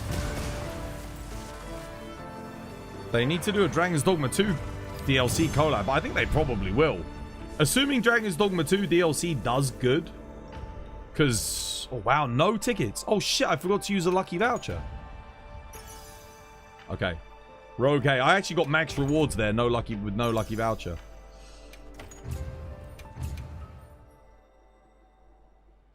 When I am like Bogun, I want to learn the Rompopolo route as well. Just watch and see what we do. That's the best way to learn on this one. Like, pay really close attention. And if you have any questions about what's happening, ask them. That's the best way to learn this. It's very good. It's a great farm. I'll use the lucky voucher this time. That was the warm-up one. There we go. Rockstar's issued their first YouTube strike on a channel covering the GTA 6 leaks. It's looking like The Last of Us 2 all over again. Shit's hitting the fan. Ah, fuck Rockstar, man. Dude, honestly. They pissed me off, man. No physical copies.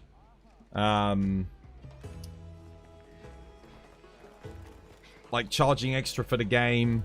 Like, day one launch DLC again with, like, premium items locked behind a paywall in a single player. In the single player, not even in the multiplayer. Like, there's literally shops in the game that you can't go into unless you get the freaking premium version. Like, what the hell, man? They deserve it. Honestly, they deserve it. They got too greedy. They should have just made the game $80, stuck with that. They could have done the DLC and just added some cosmetics or whatever, if you know, like normal games, and then done a physical copy. Like, why are they above physical copies? Come on, man. Like, seriously.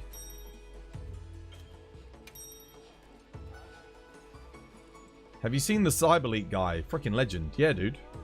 Top lad.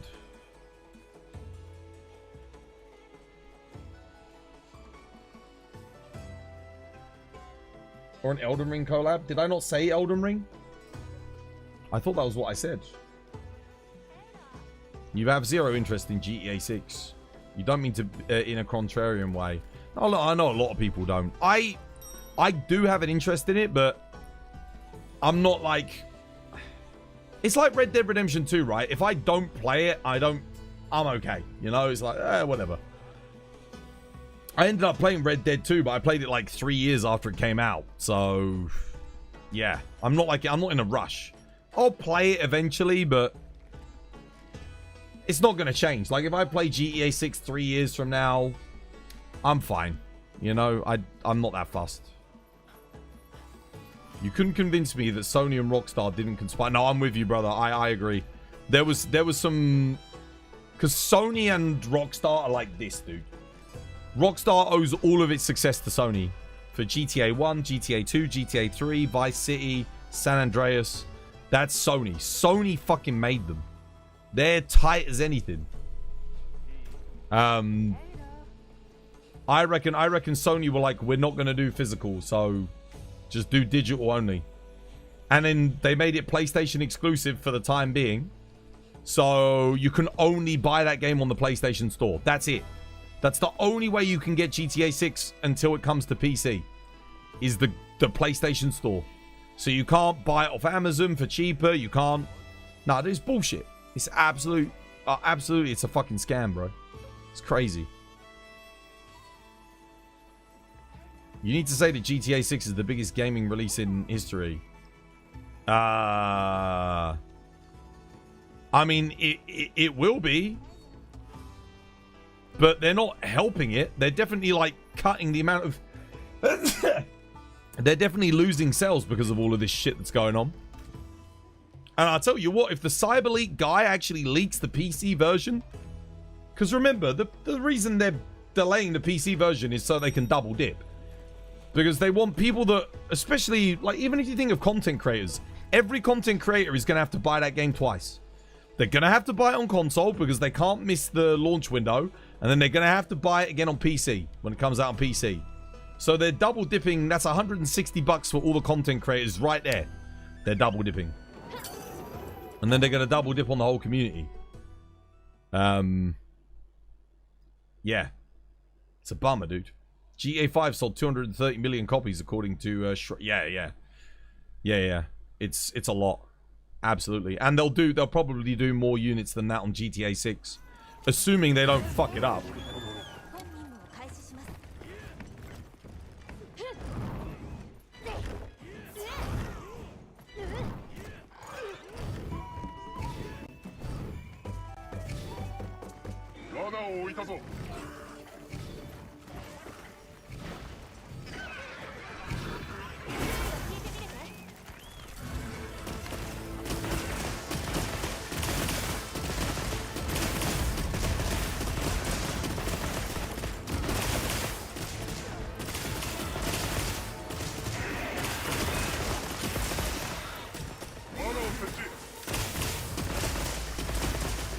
1.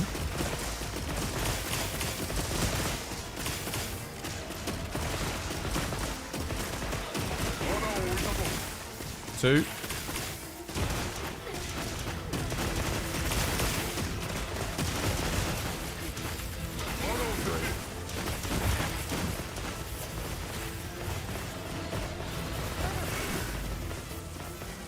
Okay, wait for the roar.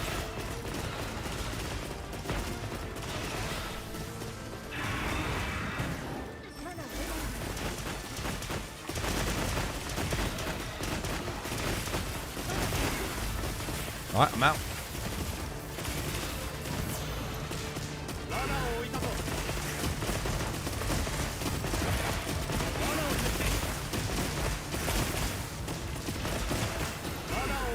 Get to pop them might pills.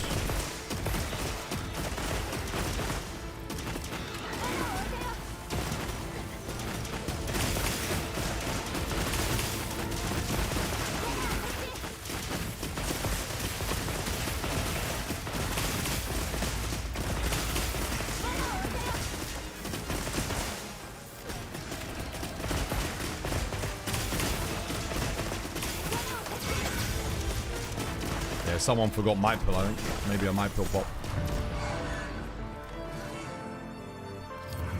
You couldn't sleep? They're hand in hand. This Rockstar is not the old Rockstar. No, I know. Oh, 3 tickets. Dude, the second I use the lucky vouchers, the tickets come in.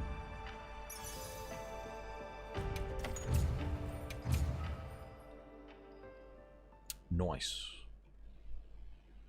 To be honest, though, the veterans of Rockstar, did you hear? They were on the Epstein Island, bro. They fucking went to Epstein Island. So I'm not that sad that they left the fucking company. Like, that's not a bad thing. Fuck those guys. Just because you make a good video game doesn't give you a fucking pass, man. You're annoyed because you looked up one of the best Artian farms when I came back to the game. And since then, I've gotten at least half a dozen reels about save scumming Artian rolls.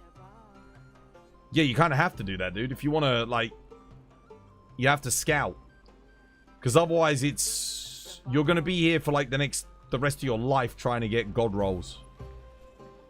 You kind of got to do it. You don't have to do, like, super optimal scouting, but... It's a good idea to, like, spend your materials. If you don't get anything, just quit the game and leave. And then you know you're not going to get anything. So, yeah.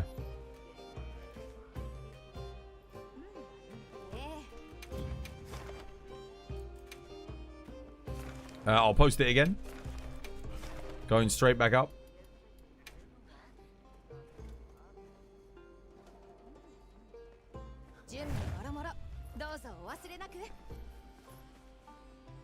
The irony is, when GTA releases on PC, within like a month, it will be cracked and it will be free to download for everyone anyway. Like...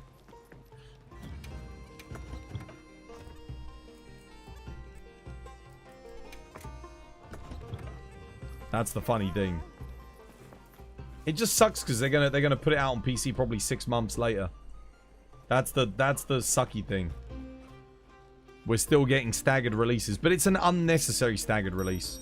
It's not like they're making the decision to put it on PC after they've only launched it exclusively on PlayStation. No, they already plan on putting it on PC. They're just going to delay it so that it doesn't get pirated, I guess. And so that, like I said, people that absolutely have to play the game right now are going to buy it twice. Yep. Did that with Red Dead. They did it with bloody thingy. I'm so glad Capcom doesn't do that anymore, man. It was so annoying with fucking Monster Hunter World. Oh, shit.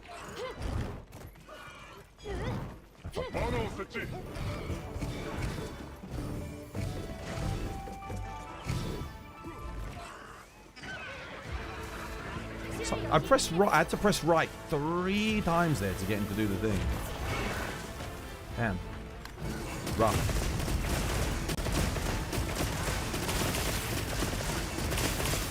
He's a high roll on health, this one.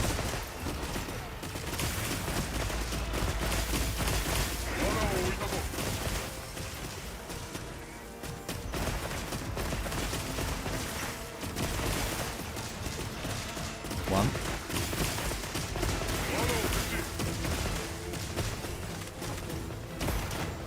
Two.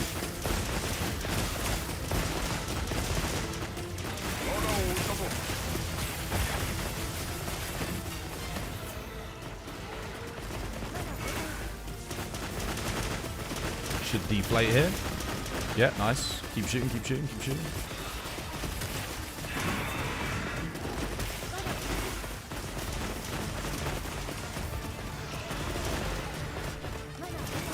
Nice.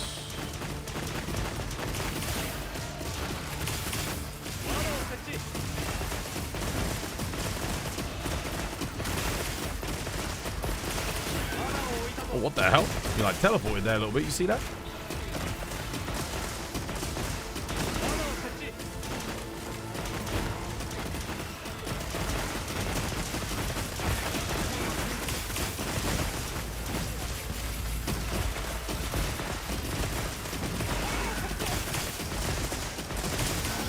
Nice, GG. These runs are crazy. You have to sweat rolling around for 10 minutes to beat this, and you guys are doing it in 2 minutes. I mean, we've done it a lot. It's just practice at the end of the day. Practice and coordination. Everyone knows what they need to do and when they need to do it. That's it. When it's your turn to trap Ron Popolo, why are you standing still underneath him and doing nothing? Because there's a slight animation lock where he won't do anything and my whole team can get extra free damage. So it essentially extends the effective trap time by a further 3 seconds. And in a run like this, 3 seconds is like 2 extra shots from the light bowgun. So yeah, it really does add up if you're speedrunning. That's why I don't do anything for a little bit. Have a little pause in between.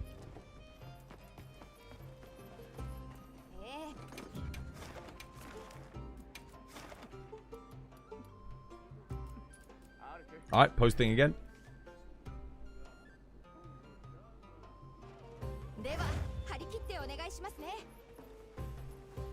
It's just min-maxing.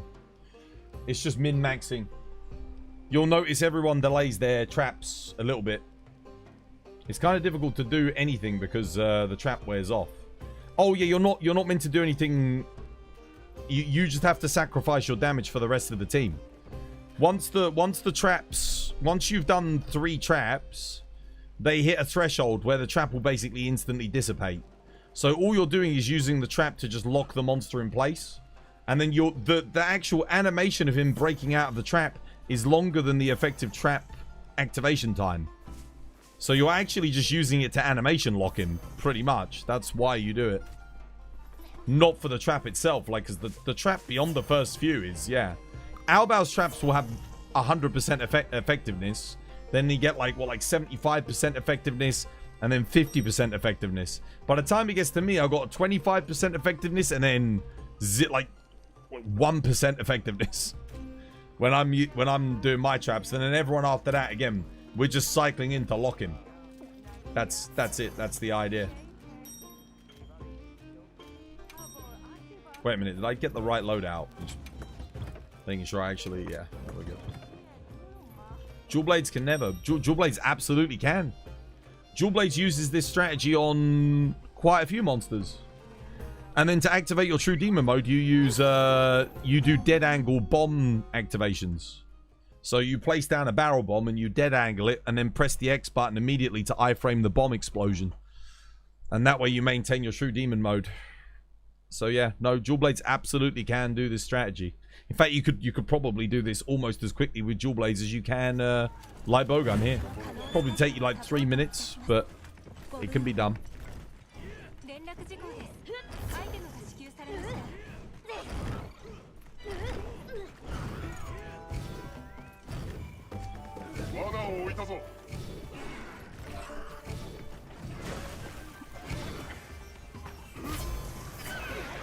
Oops.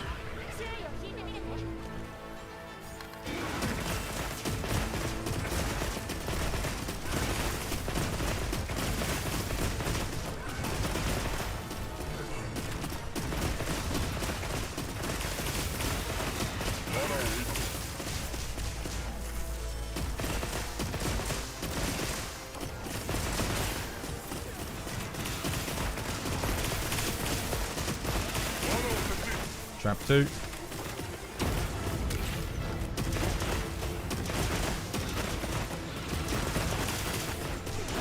Trap 3.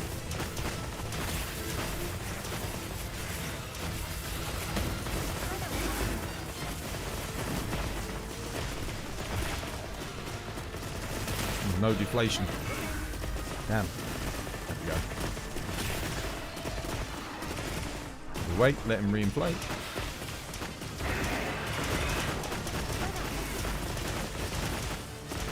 Exit, might pull up.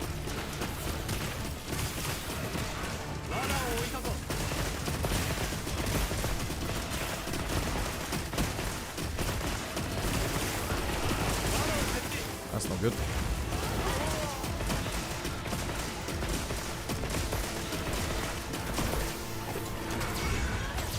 Regain control of the fight.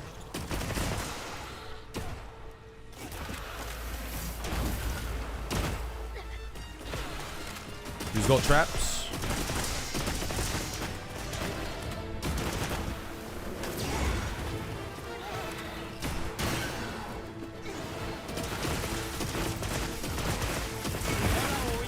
There we go.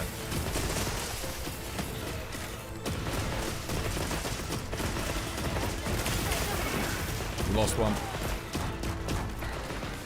Damn, I ran out of ammo. Fuck. Someone forgot traps.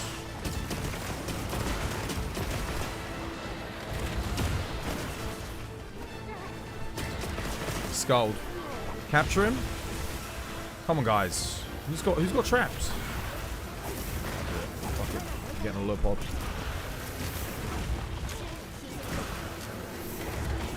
I'm pulling him.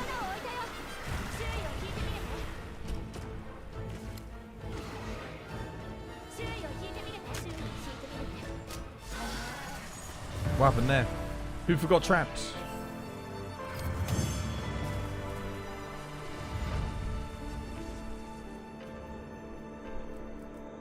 One ticket. You delayed it too much. Don't worry about delaying it too much after me. It's fine. We're gonna get him killed in like 1 minute and 50 seconds if we, yeah. It'll be fine. You got 3, I got 1. I got 1. I'll go again.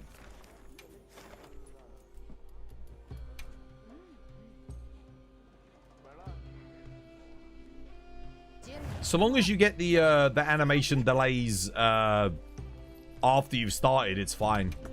The first animation delay is not as important. It's more important that you just get the lock continued. I mean, if you can do it, it's great, but it's not that big of a deal. What role is better for attack focused greatsword was? 1 affinity, 3 attack, 1 sharpness. Should be enough, but 2 affinity, 2 attack, 1 sharpness is also okay. They're both good. I think actually 2 affinity is better if you've got attack focus. So 2 affinity, 2 attack, 1 sharpness, and then you get 5 EX, which is really hard to get, but it's good. But it's not as good as doing affinity focus.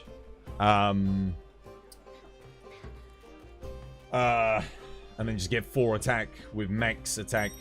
Yeah. But it's so hard to get 2 attack EX, 2 attack 3.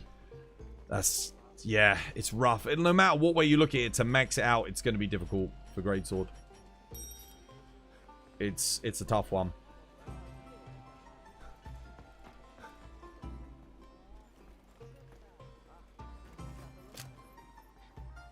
Let's see. Hopefully I can get more tickets this time. And then I'll claim my vouchers and see how many I've got. You're streaming till War Dogs. Yeah. Yeah, War Dogs. On the War Dogs week, I think I'm going to take a week off. It depends what Capcom say. Because Capcom at the moment, I don't know anything. I don't know what's happening. I don't know what's happening with Ascendance. I don't know when there's going to be announcements. I genuinely don't know. So I'm in the dark. Like, but I mean, if they're not going to tell us anything, then I'll go do something else for a bit, you know? Shit.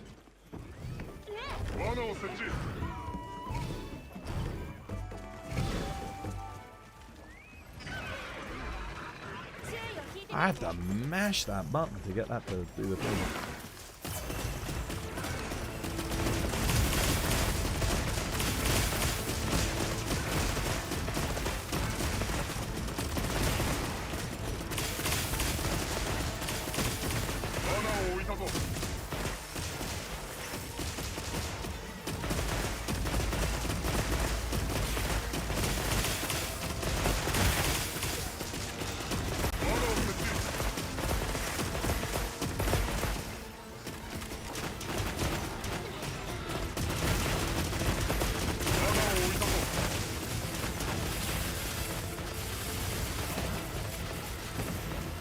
Shit! Hey, when that happens. Sorry. I was already locked into the animation. My bad. Oh shit, okay.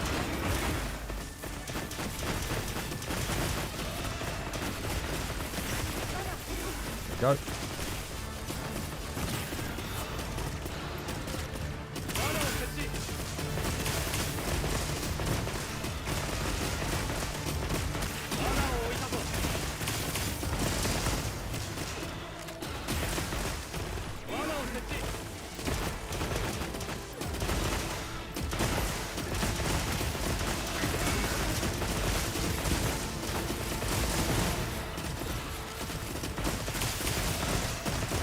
Oh shit.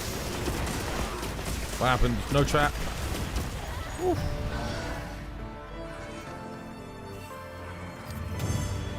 As a Capcom creator, do they tell you jack shit? They don't tell us anything, man. This is a common misconception. A lot of people think we get paid and we get told. We do. Firstly, we don't get any money. There's no pay, and we don't get told anything. We don't know, dude. They don't even tell us to watch events because they're going to be there. So the perfect example was the Wilds announcement, right? When Wilds got announced, Capcom didn't say, hey, to me as a Monster Hunter content creator, they didn't say, listen, you're going to want to watch this event. They didn't say that. They didn't have to tell me anything. That's not a spoiler. They didn't even give me a hint like, oh, you want to watch this? If I hadn't watched that, I wouldn't have even seen the Wilds announcement. It was just pure luck. I happened to say, you know what? I'm going to watch this event. Because it was on at like 3 in the morning. I was like, damn, I've got to stay up late to watch it. I was like, yeah, I'll check it out. I'll watch it. Why not? Let's see. Just for the fun of it, you know? Just because it was something different. And then they announced Wilds. I was like, oh my God, what the hell? Like, they didn't even tell me to watch it. And that's not the first time. They do that a lot. They don't tell you about anything. And I have to imagine that's not the case for all content creator programs. Like, because it's kind of important that your content creators watch the things that you're trying to advertise to get their communities to buy. Right? So surely having me sign like an NDA and be like, listen, sign this NDA. We're going to let you know what you need to be doing. Okay, yeah, I'll sign it. And they'll say, right, this is what you need to watch. Watch this. I would happily do that, but they don't do anything like that. So I'm just guessing. All the time, I'm guess. I have to guess to do my promotional content for when Ascendance is going to be. As you saw, I thought it would be at Gamescom. So I was doing the countdown to Gamescom, guessing that Ascendance would be there, because Capcom don't tell me. Of course, it wasn't there. So I just did an entire promotional campaign for Gamescom for literally no fucking reason. It's crazy. Do you think we'll get a release date trailer at the Tokyo Game Show? Probably at the Game Awards. And I don't think we'll get a release date. We'll get a demo date at best, but we won't get a release date. Very unlikely. They might give us a release month. They might say coming in September 2027 or January 2028. I mean, who knows? But I don't think we get much more than that. You got 3 that time? I got 2. That's stupid. That's the way they do it, man. That's the way they do it. We as Capcom creators don't know anything that you guys don't know. the only information we get is the same information that you get. We have a private Discord. We have private emails that they send us stuff on, but it never, ever, ever contains any unique information other than what is disclosed to the public. Never. That might change in the future, but I mean, there's like 1,000 Capcom creators, so maybe they just see it as a security risk. But what I would do is, like I said, you get NDAs, right? You get us. I would happily sign an NDA if they wanted to actually be like, "Yo, we'll pay you to promote this thing. Just sign the NDA, dude. I'm on it. I'll do that. I'm, you know, 100%." Fighter, dude, the man, the myth, the legend. How you doing, brother? I hope the stream was good. I hope you had yourself a lovely, jubbly one. Okay, we got it. No way. How's things today, man? What? I hope all is good. Were you on? Were you doing Mortal Shell today? More Mortal Shell? What? Oh, dude, nice. What, What you been up to? Oh my goodness, let's go. We got him. I still haven't played that game. I was contemplating actually, because I'm going to take a holiday soon. Because we no Monster Hunter news, so I'm going to take some time off. I was thinking I might play Mortal Shell, like buy it and play it. But I also want to play War Dog. Fighter, dude. Shit, I haven't even talked to you about War Dogs. Did you play the beta? Dude, that is your game. 100%. Freaking War Dogs, dude. I'm playing a shit out. I played the beta. I played it like 20 hours, dude. Crazy. New game +6. Dude, nice. Are the new games good in it? Is it like good fun? No, but it looks great, dude. Oh, it's even better than it looks, dude. It's Tarkov meets Battlefield meets Armor. I'm not even Armor. Like, it's just, oh, it's so good, man. I freaking love it, dude. Fighter for the thing for the 13 months. Cheers, brother. Freaking legend, guys. Shouts to Fighter, by the way. Legendary third-person action RPG PvP enjoyer. If you don't know, make sure you go give him a follow on Twitch. Also does Monster Hunter, but he's very much like me in the sense that, like, you know, there's nothing happening with Monster Hunter, so it's like, you know, taking a break.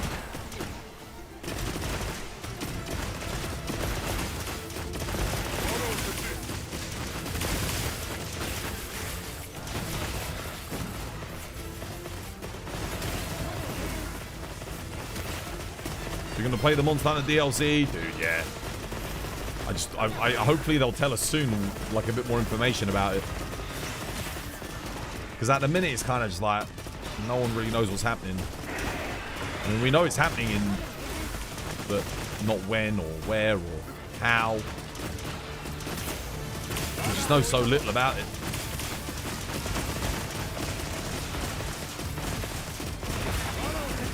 You did register for the beta, but no response. I registered, I got no response, I bought the game, bro. I was like, fuck you, if you ain't gonna let me in, I'm gonna buy the game to get in. Because they said you could refund the game if you don't like the beta. So I was like, oh, I'll just buy the game. Instantly lets me into the beta. And then if I hate it, I can just refund. I ain't refunding, I freaking loved it. It's the most fun I've had since, it's the most fun I've had in a new shooter since Tarkov. Legit. That's how much I enjoyed it. Twas, you're hitting a decent amount of dual blades. I'm hitting like 50s on average. At what hunter rank?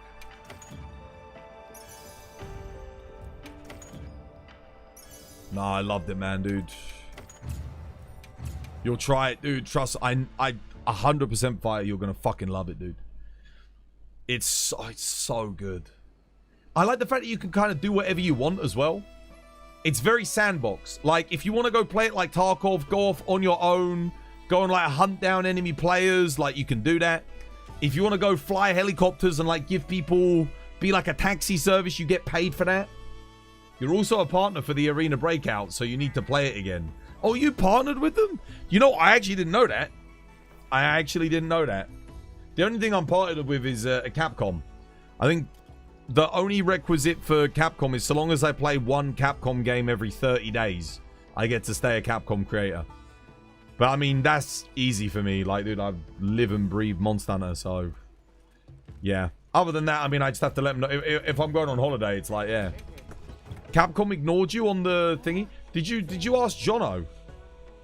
I only got in because of Josh back in the day, and obviously it's Jono now. Dude, if you asked him, he'd probably let you in.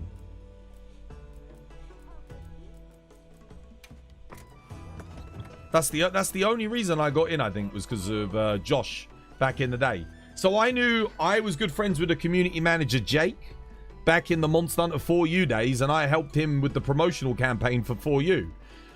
So, and then Josh, obviously, he got the community manager job after that, which I applied for, but I didn't get the job.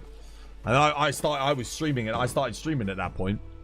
And this was like a decade ago. This was over a decade ago. And then I knew Josh, and then Josh just like got me in on everything. So yeah, and now I know Jono, obviously. Maybe you'll ask him. Dude, you should do. Next time, yeah, next time. If you're gonna do Monster Hunter, yeah, might as well get in. Try and get on it before Monster Hunter, because they'll give you an early copy of the game. They'll give you an early copy of Monster Hunter if you're already in the Capcom creators, for sure. It's the longest time between base game and DLC ever, right? Yeah. Yeah, easily. And, well, other than, like, Monster Hunter 2G to the West. Because Monster Hunter Freedom 2 and 2G came out, like, within 6 months. But then we had to wait, like, 2 years in the West to get it. Yeah, you should ask him. Yeah, I mean, it doesn't hurt to ask. Worst case scenario, they're full. Because they have, like, a limit. They have, like, an upper limit of how many people can be in. And people are leaving and getting admitted all the time. Because like I said, if people don't cover the Capcom games, they get kicked out. So then there's a space opens up for someone else. And a lot of people, you know, they're variety streamers, so they stop playing Capcom games. So they don't even hit the quota to play do one Capcom piece of content per month. Yeah. Right, let me claim my login bonus. I think that's it, right?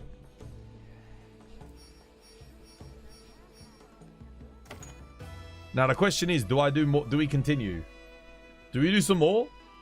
Have you guys got any more lucky vouchers? Because if not, I won't force you to do any more. But I've got 5 more lucky vouchers. Do you want to do another one or leave it? Bet? Should we send it? More? You want to do more? Okay, alright. We'll do a few more then. You're down? Okay, yeah. I might as well spend a couple more vouchers at least. Nah, dude, Fire, I can't wait for you to play freaking War Dogs and see your opinion, man. I just know you're gonna love it. Because it's Tarkov, but like, one of the things I really like is getting back into the action is way faster than Tarkov. It plays and feels like Tarkov, and the damage model is very similar to Tarkov.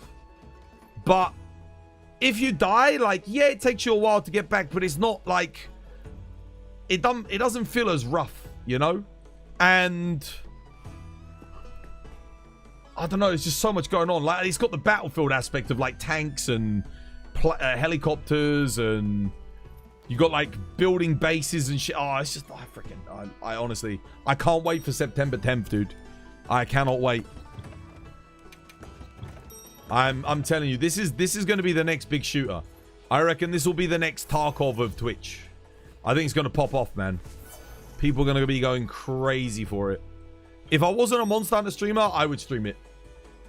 100%. I'd be all over it. And it's 100 players, 3 teams.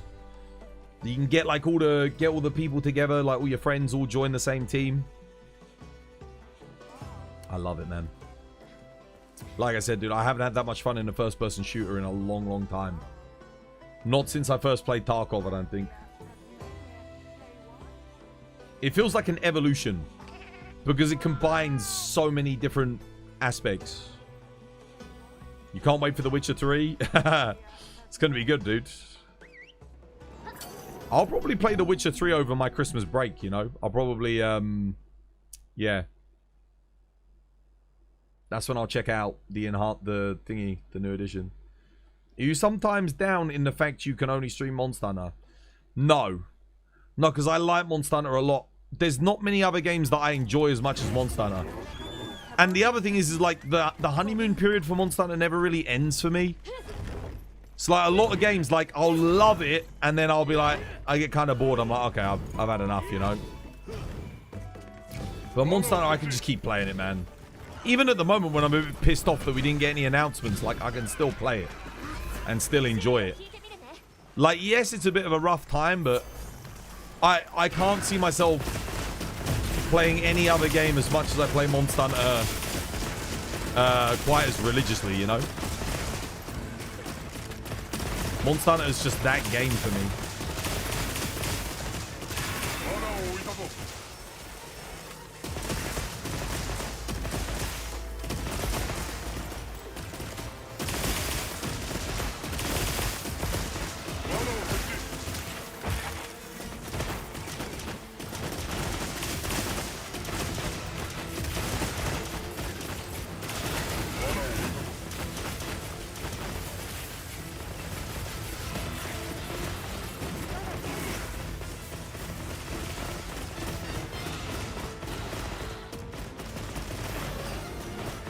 Oh shit, no. I'm sorry, guys.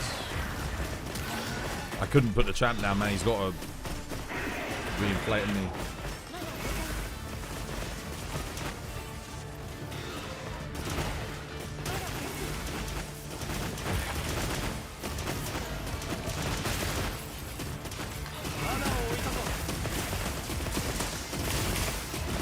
I will say sometimes, like, when a game comes out and I just want to play it for like a week or something, it is a little bit of a bummer that I know I can't stream it because it's going to, like, you know, really fuck me in the YouTube algorithm and that. But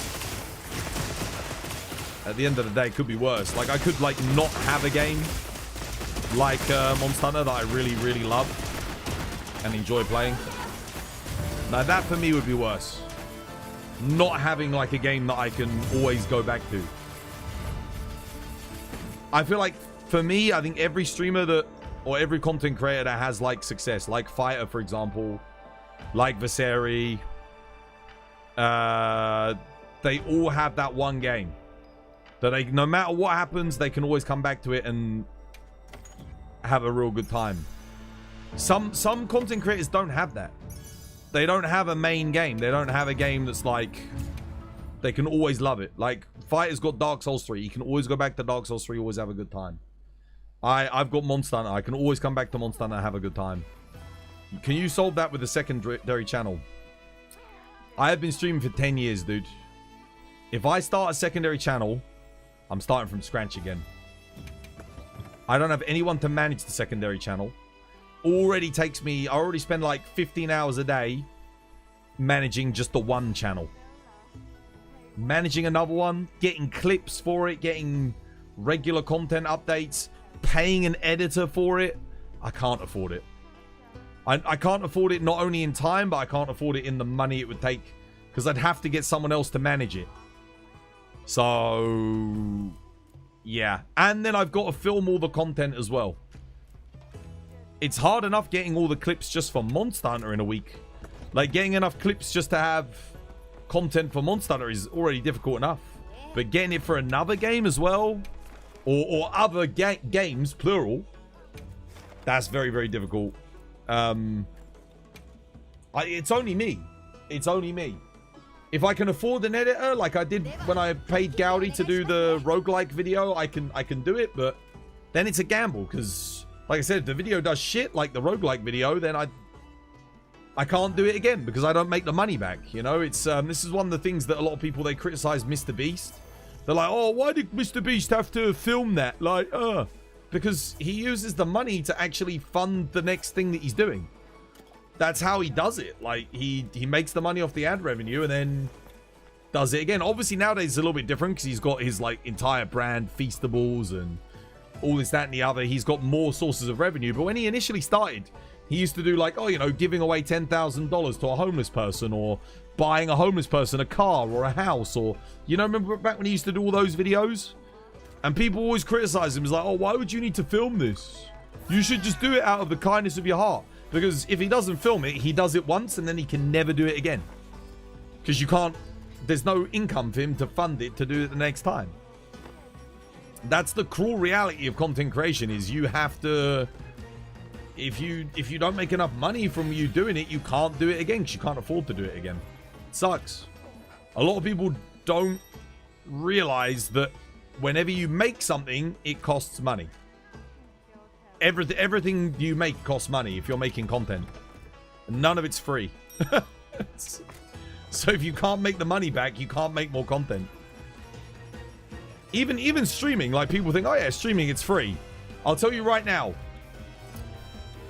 I have to pay for the internet. So the internet's going to cost me £50 a month. I have to pay for my Restream Premium so I can multi-stream. That's £50 a month. That's £100 a month, right? I have to pay for the Streamlabs Premium. Sorry, the OBS thingy. Forget what it's called. That's like £20 a month. I have to pay for the Twitter Premium so that I can get the 1080p upload. That's another £20 a month.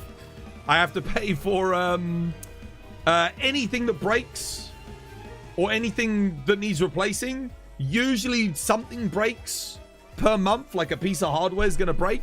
That could be that's like X amount. We'll say like £100 a month just to cover the cost of like breakage on items. So now we're already at like £250 a month.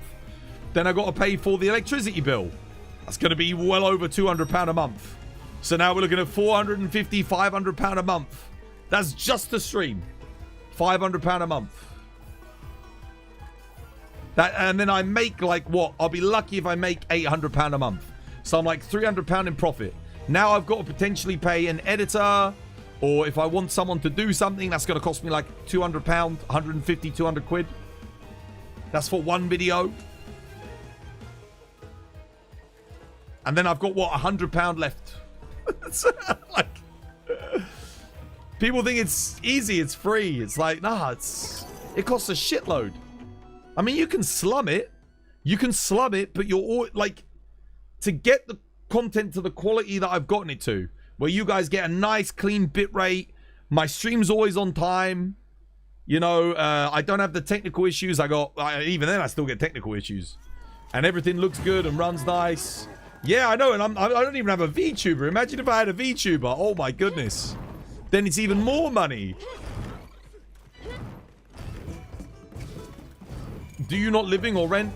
My parents own the property. I'm very lucky. And yeah. I would like to own my own property though. I would like to own my own property. Someday.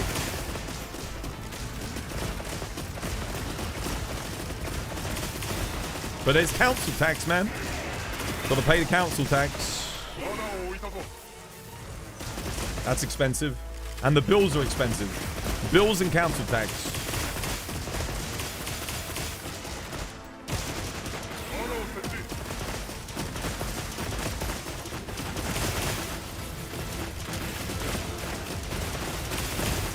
Oh shit, what the fuck am I doing? Sorry. I had a brain fart there.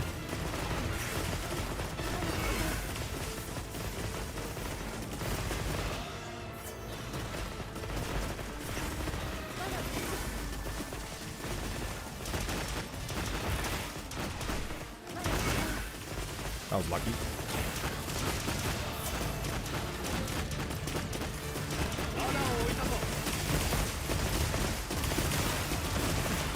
In this economy, it's a jackpot.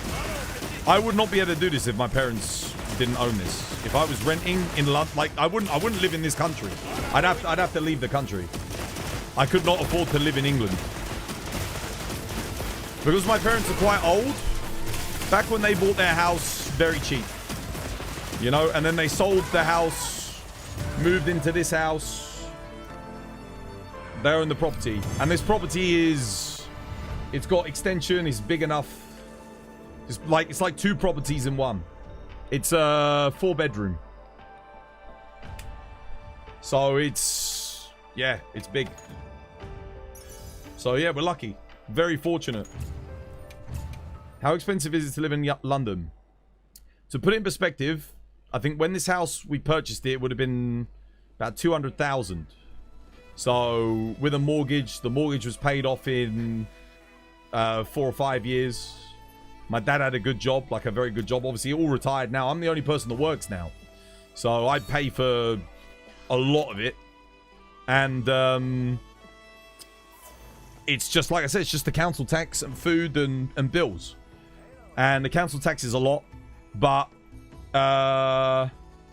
London, if you want to rent a 1-bedroom apartment, it's going to be about 2,000 for a 1-bedroom apartment. If you want a room in London in a shared accommodation is going to be 1,200, probably 1,000. If it's a really small room, maybe you can get it for under 1,000, but that's just for a room. And the problem is it's your roommates are going to be fucking atrocious. Every person I know that's like house shared with people, it's bad, dude. A house in Germany costs 600 to 800k.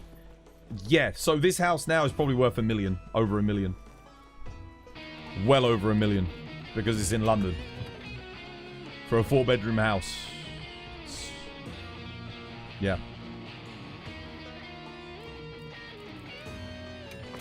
That's how much house prices have gone up. When they got it, 200k. Now it's, yeah, it will be over $1 million. That's the way the economy is, man. That's what I'm saying. If I buy a house, it won't be in London. I wanna like go South Coast, somewhere cheaper. This house used to just be an affordable family home, you know? You could earn it on a 2-person salary. So my mum worked full-time, my dad worked full-time. So they were able, for 200k, they could buy it, get the deposit, and pay off the mortgage. Could they have bought, could even, like, again, I want to point out, my dad had when he worked, it was a really good wage. He had a great wage. He worked his ass off, he worked full-time. My mum's wage was okay, but they both full-time workers. They paid off the mortgage in years and years and years. They would never, even with both of them working full-time, ever be able to afford this house. In this day and age. Impossible. Literally impossible. Look at Studi. Where is he? I can't see him.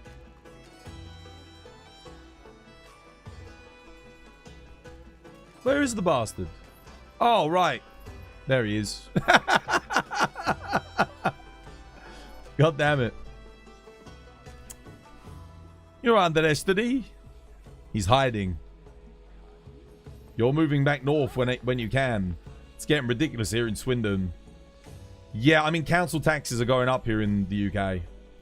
But between me and my brother, and we can cover it. Like, we're okay at the moment. So we're fine. Again, we're blessed, man. Like I said, we're blessed. If my parents hadn't bought the house when they did, we wouldn't have it. We were thinking of selling up the house and buying like a couple of cheaper properties, you know? Instead, you know, outside of London. But because I still work and all of my brother's work is here as well. And because we are contributing, you know, like we're paying for like food, bills, and everything. You know, if we can't work, I need the internet here. Technically, as long as there's good internet, it doesn't matter where I live. If I've got a room and internet, I'm good. I can work anywhere. Yeah. You rented a 2-bedroom in the northeast for under 400 about 6 years ago. Yeah. Oh, the other thing is I have a really good relationship with my family. Like, we all get on really well. There's never really any beef. I mean, other than like the stupid things like, I don't know, someone like not washing up the dishes or some shit like that. And you're like, dude, why the fuck did you not wash up the, you know, that kind of stuff. But other than that, I have no real issues with my family. So again, I'm lucky in that sense. And everyone helps out, you know, everyone pulls their own weight. Everyone does their own thing. It's like a cohesive unit.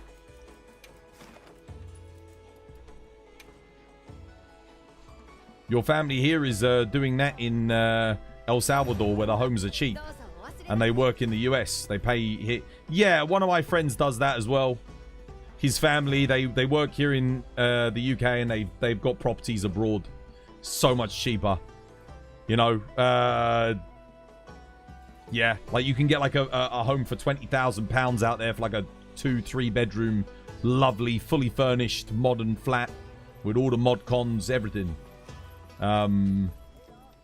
Yeah, and like 20 grand, dude.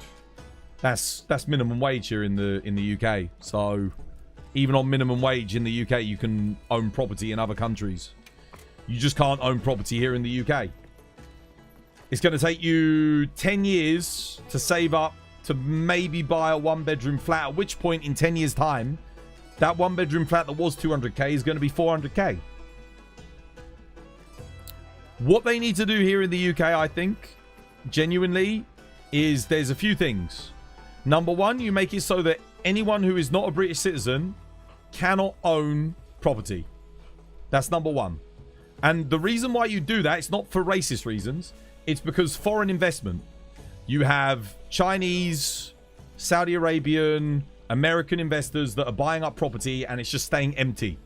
And that's bumping up the house prices because they're using it as an investment and not as an actual asset. The other option, the alternative is you allow 1 property per person or 2 properties maximum per person. Now, there is an issue with that because people can just open property portfolios and then pay other people to buy the properties in their name. And then, so it doesn't really work. That's why I say you kind of have to stop the foreign investment in domestic housing. You don't have to cancel foreign investment in like office buildings or infrastructure or anything like that. That's fine.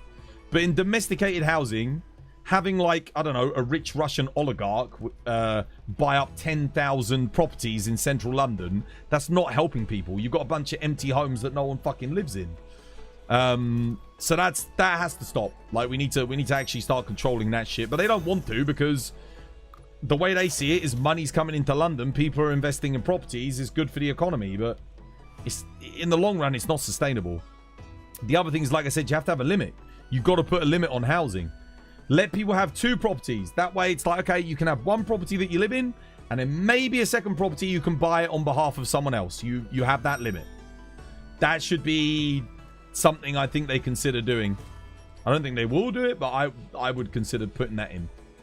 And then that way, again, you stop one person from buying up a property portfolio and just renting out loads of stuff. And then what happens then is you impose a hefty tax on properties when you own over 2. So if you've got a 3rd property, there's a percentage increase on a tax.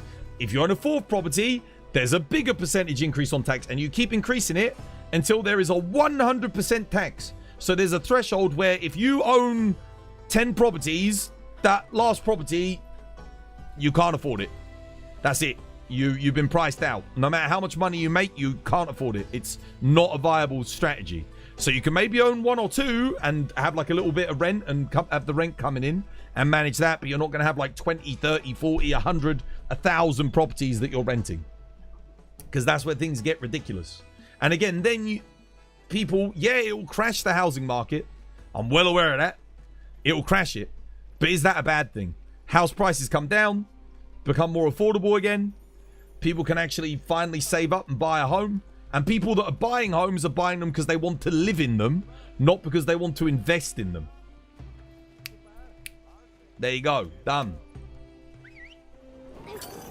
In a normal society, billionaires or even multi-millionaires shouldn't even be a thing. No, it shouldn't be. And it never used to be. Back in the 1950s and the 1960s, it wasn't until the 1970s, I think it was 1977, they changed the way taxation worked. What used to happen was there was a tax threshold where after a certain point, you would be taxed 100%. Or it was like 90%. So you could never become a billionaire. They made it impossible. And that's why life and quality of living was so much better back then. It's because all the corporations and billionaires were taxed appropriately. But then in 1977, I forget exactly what happened, but there was a tax reform bill that passed. Basically, it meant it so that like you could never be taxed above like a certain percentage, no matter how much money you earn.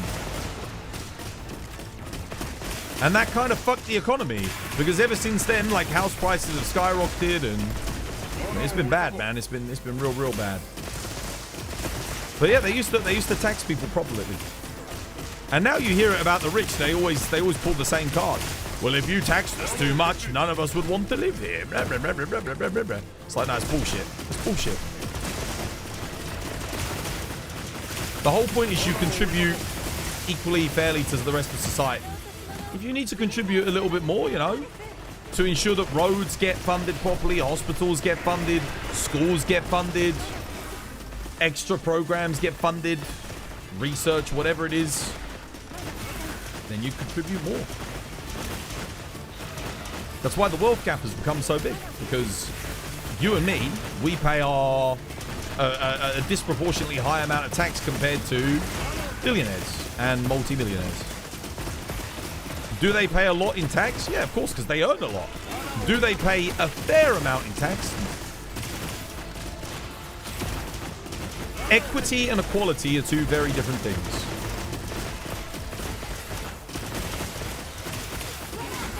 It was the Finance Act, wasn't it? Yeah, I forget the name. I'd have to look it up, but it's something like that, yeah. Rings a bell. It will never change. See, people say it won't change, but the problem is, and I keep reminding people of this, there's only so much that people can take. If you keep taxing the poor, you keep removing their freedoms, their civil liberties, their ability to buy and own their own things and have freedom, and everything they own is rented, you essentially turn everything into a modern day system of slavery where you are only doing things to perpetuate a cycle of paying your bills. If that's your only thing in life is just survival mode, eventually people will get fed up. Because if you're living at a very high stakes of stress for an extended period of time, you start to get desperate. People start to get desperate. And that's what we're seeing in a lot. Like, people keep saying, oh, crime rates are up, all this, that. Yeah, why? Why are crime rates up? Now, yeah, dude, you shouldn't go out and start stealing shit and robbing people and all this, that, and the other. But people don't steal and mug and murder and all this, that, and the other because they want to. They do it because the situation that they're in has pushed them to to take desperate acts. I'm not condoning it. It's fucking awful. But you don't do that shit unless you're in survival mode, unless something's cracked, you know? You flipped. And in order to flip, you have to have been put under pressure. Something negative's had to happen to you for an extremely long period of time. That's when apathy and murderous intent kicks in. And the rich know it. Do you know what one of the most profitable industries has been in recent years amongst the ultra wealthy? I'll let you have a guess. What do you guys think? What other than AI and data centers, what do you think one of the biggest industries is at the moment, or one of the most successful businesses is for the ultra rich? See if any of you guys can guess it. Healthcare, oil, real estate? No, up and coming. Those have always been good. Those have always been good. What's a new industry that's relatively new, something that wasn't really a big thing 20 years ago, but now it's like proliferating as a business? Cryptocurrency? No. I mean, cryptocurrency is doing okay, but that's not what I'm thinking of. A business, a physical business, a tangible business, not digital currencies. Not, yeah. Subscription models. Subscription models were, they existed 20 years ago. You had magazine subscriptions and other things. That's always been a thing. You would have said real estate. Real estate is close, but real estate's always been big. But there's something very specific in real estate that the rich have been buying and purchasing. Flipping. No, people have always been flipping houses. That's always been a thing. Buying properties, doing them up and selling them for more has always been a thing. That's not something that's new. Buying homes in bulk? No, that's always been a thing. People have always had property portfolios. In fact, that was more of a thing back in the 1950s and 60s, funnily enough, because people were wealthier. They could buy more properties. House shares? No. House shares, again, have always been a thing. The rich. The rich don't need fucking house shares. Renting. No, the rich haven't been renting more. I'll tell you. Bunkers. Data centers. I said other than data centers. Man. Bunkers. They're buying bunkers. Underground bunkers. That is an absolutely thriving business at the moment. Is bunkers amongst the ultra rich. They're all buying bunkers. In New Zealand, in America, in the UK. They're buying them and they're having them installed. Why would they be doing that?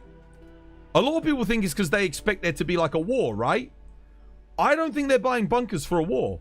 I think they're buying bunkers because they're afraid of civil unrest. Because they see the working class getting pushed to the breaking point. Look at Luigi Mangione, dude. That guy didn't just walk down the street and just randomly decide to kill a healthcare CEO. He saw the shit that these people are doing and was like, fuck this guy, I'm going to take his life. That's one... You think Luigi Mangione is the only person out there that has those thoughts and feelings? No, he's just one of the people that happened to act upon it. But there will be millions of people right now that are like thinking that way. And they're like one bad day away from going and becoming the next Luigi Mangione. And the rich know this. They know this. They are one, because they've exploited people. They have fucked people over. They're not nice people. You don't get rich from being a nice person. You don't. You get rich from exploiting the labor of other people. That's how you get wealthy in this day and age. And, you know, if you piss the wrong person off or you fire the wrong person and they're like, you know what, fuck it. You know, if someone's going to go homeless, they don't care about going to prison. People are getting more and more desperate. And people cheered him on.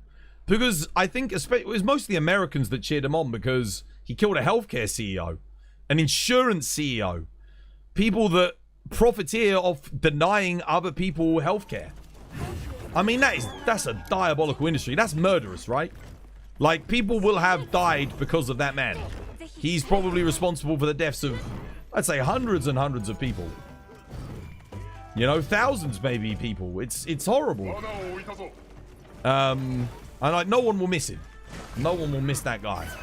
But the problem is, the thing is, it shouldn't get to the point where people feel like they have to go out and kill people, because that shouldn't even be a thing. That shouldn't even be an issue in modern society.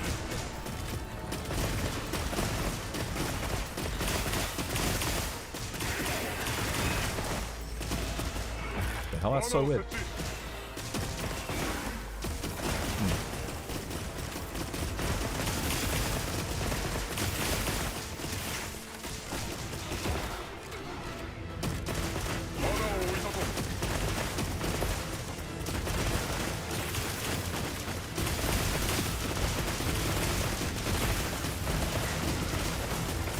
Oh, how the hell did I mess that up? That's right, it deflated anyway. We got lucky. That's a long deflate though. What the hell? What the hell? That was a really long deflate. Sorry, I kind of fucked up there.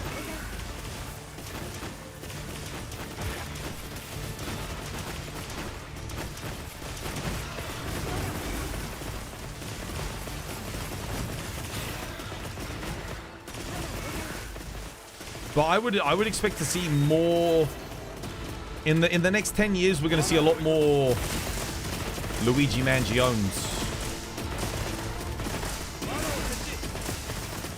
I have no doubt.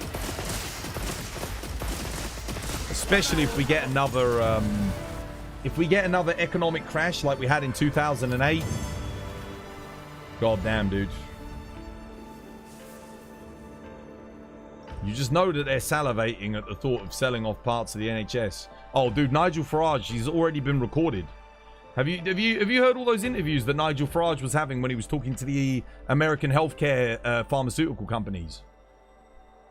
And he's like saying that he plans to privatize the NHS and he wants to import the meds from the US as well at the extortionate rates. That's why Donald Trump wants to get him in. That's why they want to be friends with him. Because they know that Nigel Farage is there into the the British market. You've heard that, yeah. That's why they want him in. They don't give a shit about stopping immigrants. They don't care about any of that. They care about lining their own pockets at the exploitation of the British, the vulnerable British consumer, you know? If they can sell us healthcare, of course they want to fucking do that. They don't give a shit if we die because we can't afford it. You have no faith in any politicians? You and me both, dude. Nah, I lost all faith a long time ago. When I saw that, I'll never forget the smear campaign on Jeremy Corbyn, dude. What fucking Keir Starmer did to Corbyn. I'll never, ever forget that. That was the day I was like, fuck them all, man. Nope. I'll never get over that. Awful. To the day I die, I'll remember the shit. And then obviously the lies over Brexit as well. Not that I voted in favour of Brexit, but damn, dude. The fact that they got away with that, no consequences. I think, isn't there a country that's... There's a country now that's writing it into law where if their politicians lie, 5 to 10 year prison sentence. I can't remember. I was reading an article about it yesterday. Did anyone else read that article? What country was it?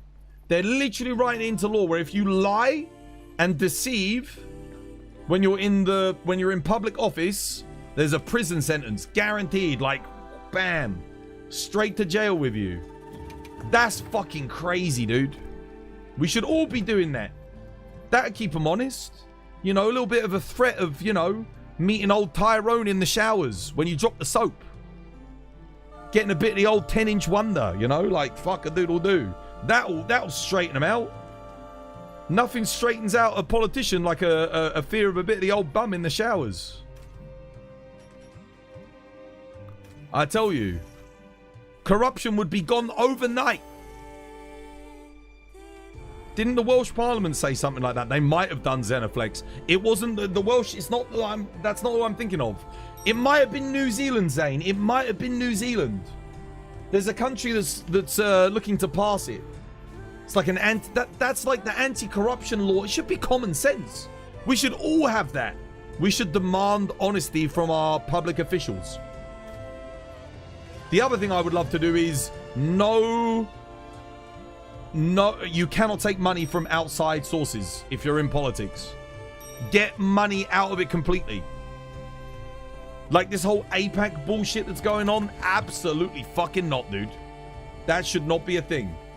A politician should never be putting the interests of another country based on the money they've received from them above their own citizens, their own people. Again, that should be common sense. Like, but this is the shit that's fucking us over. The corruption, man. Germany's politics is bad as hell. Is it really? I'll be honest with you. I don't know a lot about German politics. For me, it's mostly British politics and a bit of American politics. Enforce insider trading punishments too. Yeah, dude, 100%. 100%. That should be a crime. I'd go one further.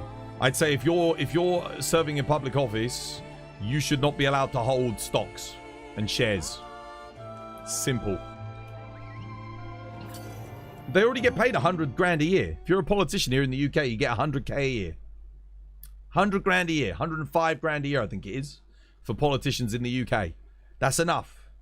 That's enough to live. If that's not enough for you to live, then you need to look at raising the minimum wages then. Greed, brother.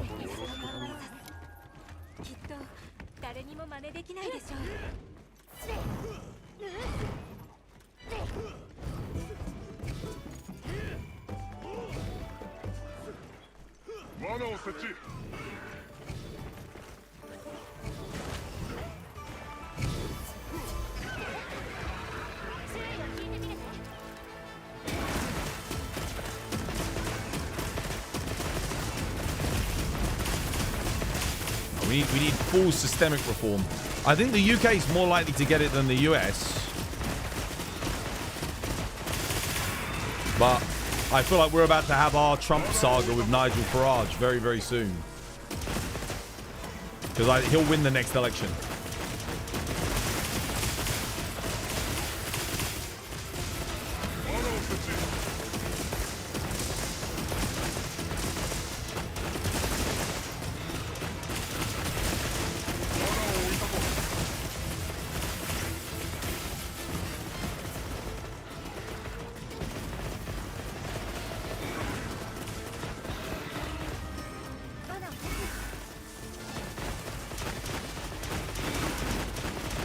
hell? I didn't put a shock trap down. That was really weird. What the? I got like 2 shock traps for the price of 1. What? Did you guys see that?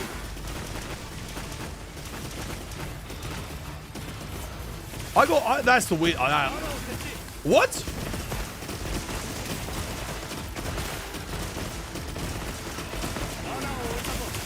That is a very interesting bug.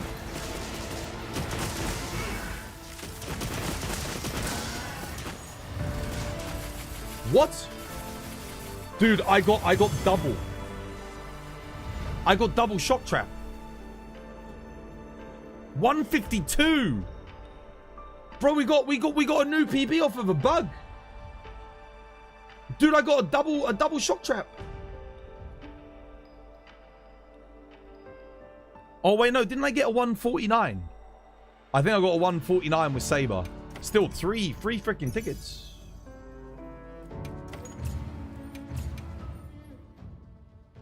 Did anyone else see that? I put down a shock trap, the shock trap ran out, and then another shock trap activated, but I didn't put anything down.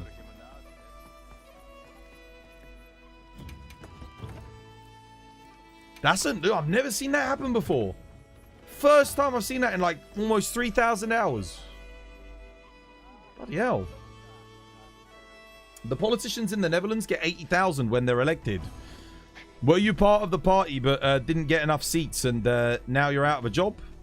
Have this bridging compensation. Wait, really? They get paid even if they don't get re-elected? We have that here in the UK a little bit. So if you're prime minister, for the rest of your life, I think you get 150k a year, even if you don't do a job, no matter what. You get like, I think it's like 150 or 200,000. Might even be 250k. It's a lot of money. So we had a prime minister called Liz Truss. She was prime minister for 2 weeks. For the rest of her life, she gets the full prime ministerial wage at the behest of the public. Like, we have to pay for it in our taxes. She don't have to do shit. That's it. Done for the rest of her life. Just because she did those 2 weeks. She fucked up the whole economy too. I'm out. That's it. I'm done. I'm out of tickets. There we go. All right, what do you guys want to do? What do you fancy? Horn Hunter? Me? I play everything. It's supposed to help the officials on their way to their next occupation. But they'll just stay unemployed. Dude, 80 grand a year to do nothing, dude. Which one of you lot would say no to 80 grand a year to do nothing? To literally just chill. No one's going to say no to that. Are you joking me? Do whatever you want. 80 grand a year? Oh, you can go on holiday every single week for 80 grand a year.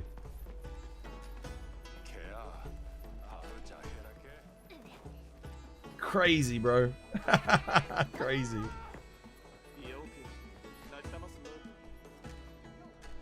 To be fair, actually, it's getting close to the end, man. I've got to do something quick. Yeah, got him. We haven't done any Zoe. I'll do a Zoe today. Let's see how the tickets are for Zoe. The tickets for Ron Pablo were good. I think I got 3 tickets at least 3 times. Yeah, good tickets. Good tickets from Ron Pablo.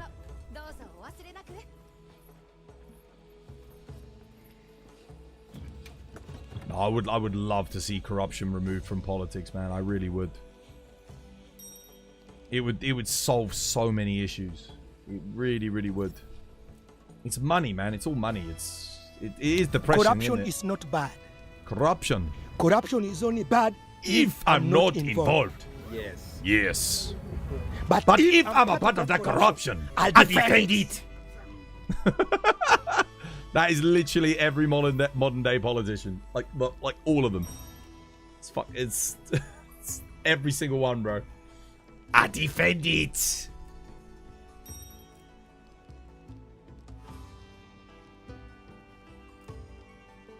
Zo.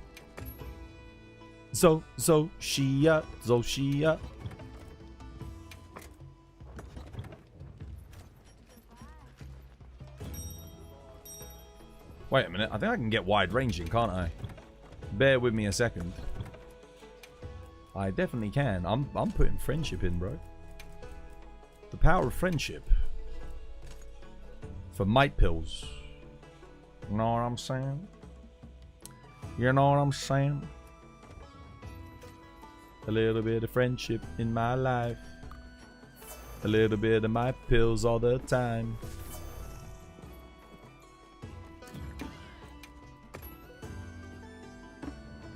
It's been a while. You don't join Twas' lobby.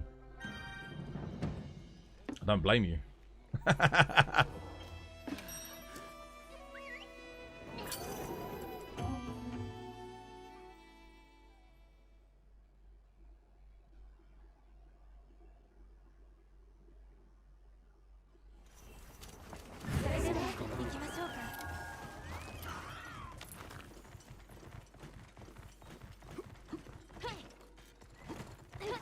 Zero tickets incoming. If I get more than 0, it's an anomaly.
I'm surprised he got his armament back on his head.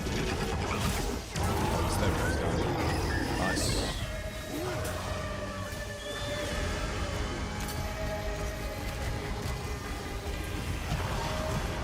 Good old windproof.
GG. I saw today one of your first streams of Wilds, and you said, Zoshia, is he a black dragon? Yeah, I was wondering if he was. He does have black dragon DNA in him. Because he's like made from White Fatalis, Alatrion, even Geismagorm. I think he's a mixture of a bunch of DNA.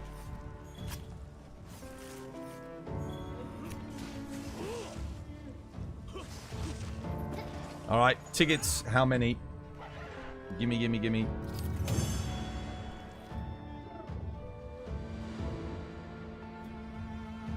2 tickets, man. Holy shit, I actually got some. Wow.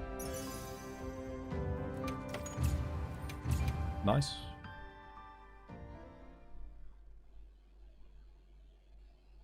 You were halfway, right? Yeah.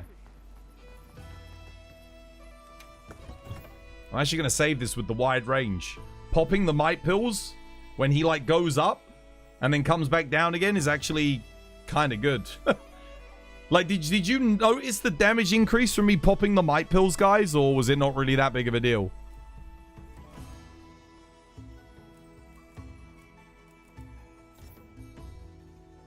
I might lose a little bit DPS by doing it, but I don't think it's that big of a deal.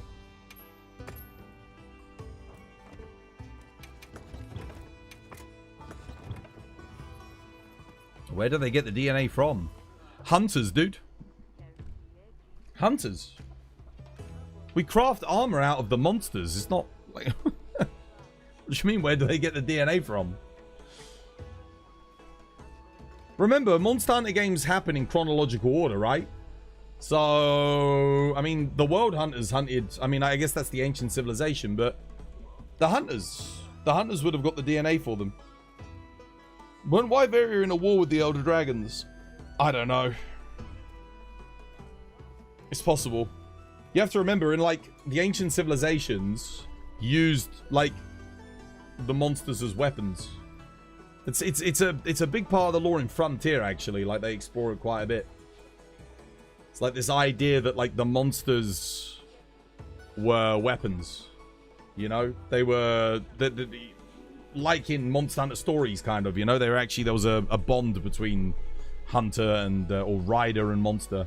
I think that's, like, actually part of Monster Hunter lore.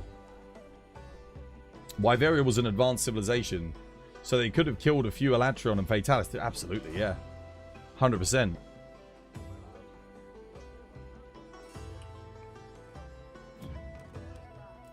But we don't know... I know a lot of people say that Zoshia was the doom of Wyveria. I'm not so sure. I still don't think it necessarily was. I think there's a big bad. I think there's something worse than... This was by design. I just don't know what it is yet. Not a lot of people were speculating like White Fatalis and that, but even then we don't know for sure. Not yet.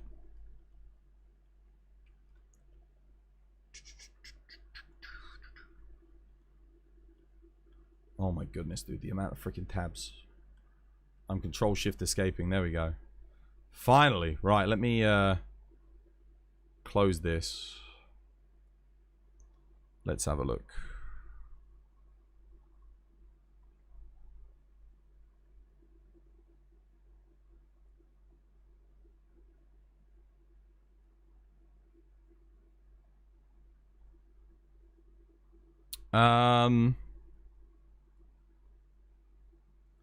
Let us raid. Let us raid. Get you guys the raid message. There you go, raid message.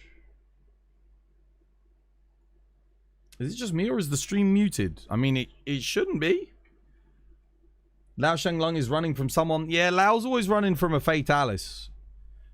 He's always running from a fatty. So, I think we can expect a Fatalis, at least, in the DLC. If we're lucky, we might get more than one. If we're a lucky boy, we might get more than one Fatalis. We'll have to wait and see.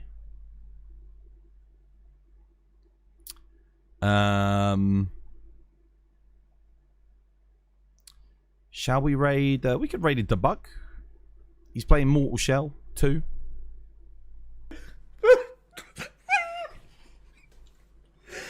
can't do it. I can't take this shit no more, man. I just can't take this shit no more. Pardon me. I need to go and cook, man. I'm hungry. I'm starving. 3 Fatalis. What, Crimson, White, and Thingy? It's possible they even bring like a Conqueror's Fatalis into mainline. You never know. They're gonna, whatever they do, they're going to want to one-up Fatalis in World. Because I think anyone who loved World, not, you know, people that were a little bit shit at the game, maybe they didn't like Fatalis. But if you got good at World, if you were good at the game, you'd be hard-pressed to find someone that didn't enjoy that fight. That fight was peak. 3 Fatalis and Morales. Yeah, Dire Morales is classified Black Dragon. So is Elatrion. There's some people that say Safi Jiva comes under the same classification, but I don't think it does. Not quite. Remember, Elatrion comes in to go and hunt Safi Jiva. Because it's attracted to the bioenergy, right? Of Safi Jiva. So if Elatrion was going in to take on Safi Jiva, I don't think Safi's quite on the level of a Black Dragon. Because Alan went straight in there, dude. Alan was going in there. He didn't give a damn. He was going in looking for Safi. So that means he think, you know, Elatrion in his mind, Safi's not a threat to him. Yeah. I think in the hierarchy of Black Dragons, it's got to go. It's going to be White Fatalis at the top. Then it's going to be Crimson. Then you're going to have regular Fatalis. Then probably Dire Morales. Actually, I don't know. No, then probably Elatrion. Then Dire Morales. I think in that order. I think Elatrion takes Dire Morales. Like, what's Dire Morales going to do? Elatron's just going to fly up, cast freaking lightning and shit down on it until it buggers off. Yeah. I think that's the strength. It would be sick to see a new Black Dragon. That would be cool. That would be kind of awesome. Yeah. I wouldn't say no. Now, when was the last time we got a new one? 3rd gen. Elatrion and Dire Morales were the last time we saw a new Black Dragon. Safi's pretty close. They said that Safi was a rival of Fatalis. How they presented it. Maybe he is. Maybe they are on equal footing. Yeah. I mean, I could see it. I could see Safi being on equal footing. But then you go and see what Fatalis is doing compared to Safi, and it's like, god damn, dude, I don't know. Maybe not. Maybe not, dude. Remember, Safi's weak to element as well. Fatalis is all about fire element. Is Fatalis really going to give a damn about the Sapphire Star? He just fly away. Sapphire Star is just going to, yeah. I'm not sure. Capcom, bring back Dalamadur. Everyone wants Dalamadur back. I'll be real with you. I don't mind if Dalamadur comes back or not, but I would personally rather have, given that we've had GOG, I would like to have a new fight. Because in Sunbreak, we got Amatsu, it's a returning monster. World, we got Fatalis, Elatrion, it's like returning monsters.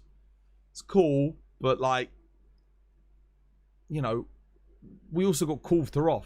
If we only got returning endgame fights, we would never have got Kulftaroth and Safi. But World had so many, didn't it? You got Kulf, Safi, Raging Bracky, Furious Rajang, Fatalis, Elatrion. Oh, dude, it's just awesome. Awesome fight. And that's not including all the other elders like Rune Energi, Lunastra, Kushala, Teostra, Black Veil Valhazak, Namiel, and the Arch-Tempered like Volcana, AT Volcana. So much, dude. I hope they go crazy like that in the Wilds DLC. Just absolutely, they're like, dude, we had freaking 15 elders in World. We need 15 elders in this, and they just, dude, banger after banger after banger. I think that's honestly one of the reasons why World is just so popular and so many people remember it fondly. It's just the amount of awesome dragons. So many. Anyway, guys, we're going to raid it to Buck. See how he's doing. Much love. I'm going to go cook some dinner. I'm hungry. I need to go to the loo as well. Just let Buck know. Get the raid message copied and pasted. Let him know that I've quickly gone to the loo. I'll be right back. All right, take care, guys. Much love. 1, 2, 1, 2, 3, go. 'Twas by design, 'twas by design. 'Twas by design, 'twas by design. 'Twas by design, 'twas by design. 'Twas by design, 'twas by design. 'Twas by design. 'Twas by design, 'twas by design. 'Twas by design, 'twas by design. 'Twas by design, 'twas by design. 'Twas by design.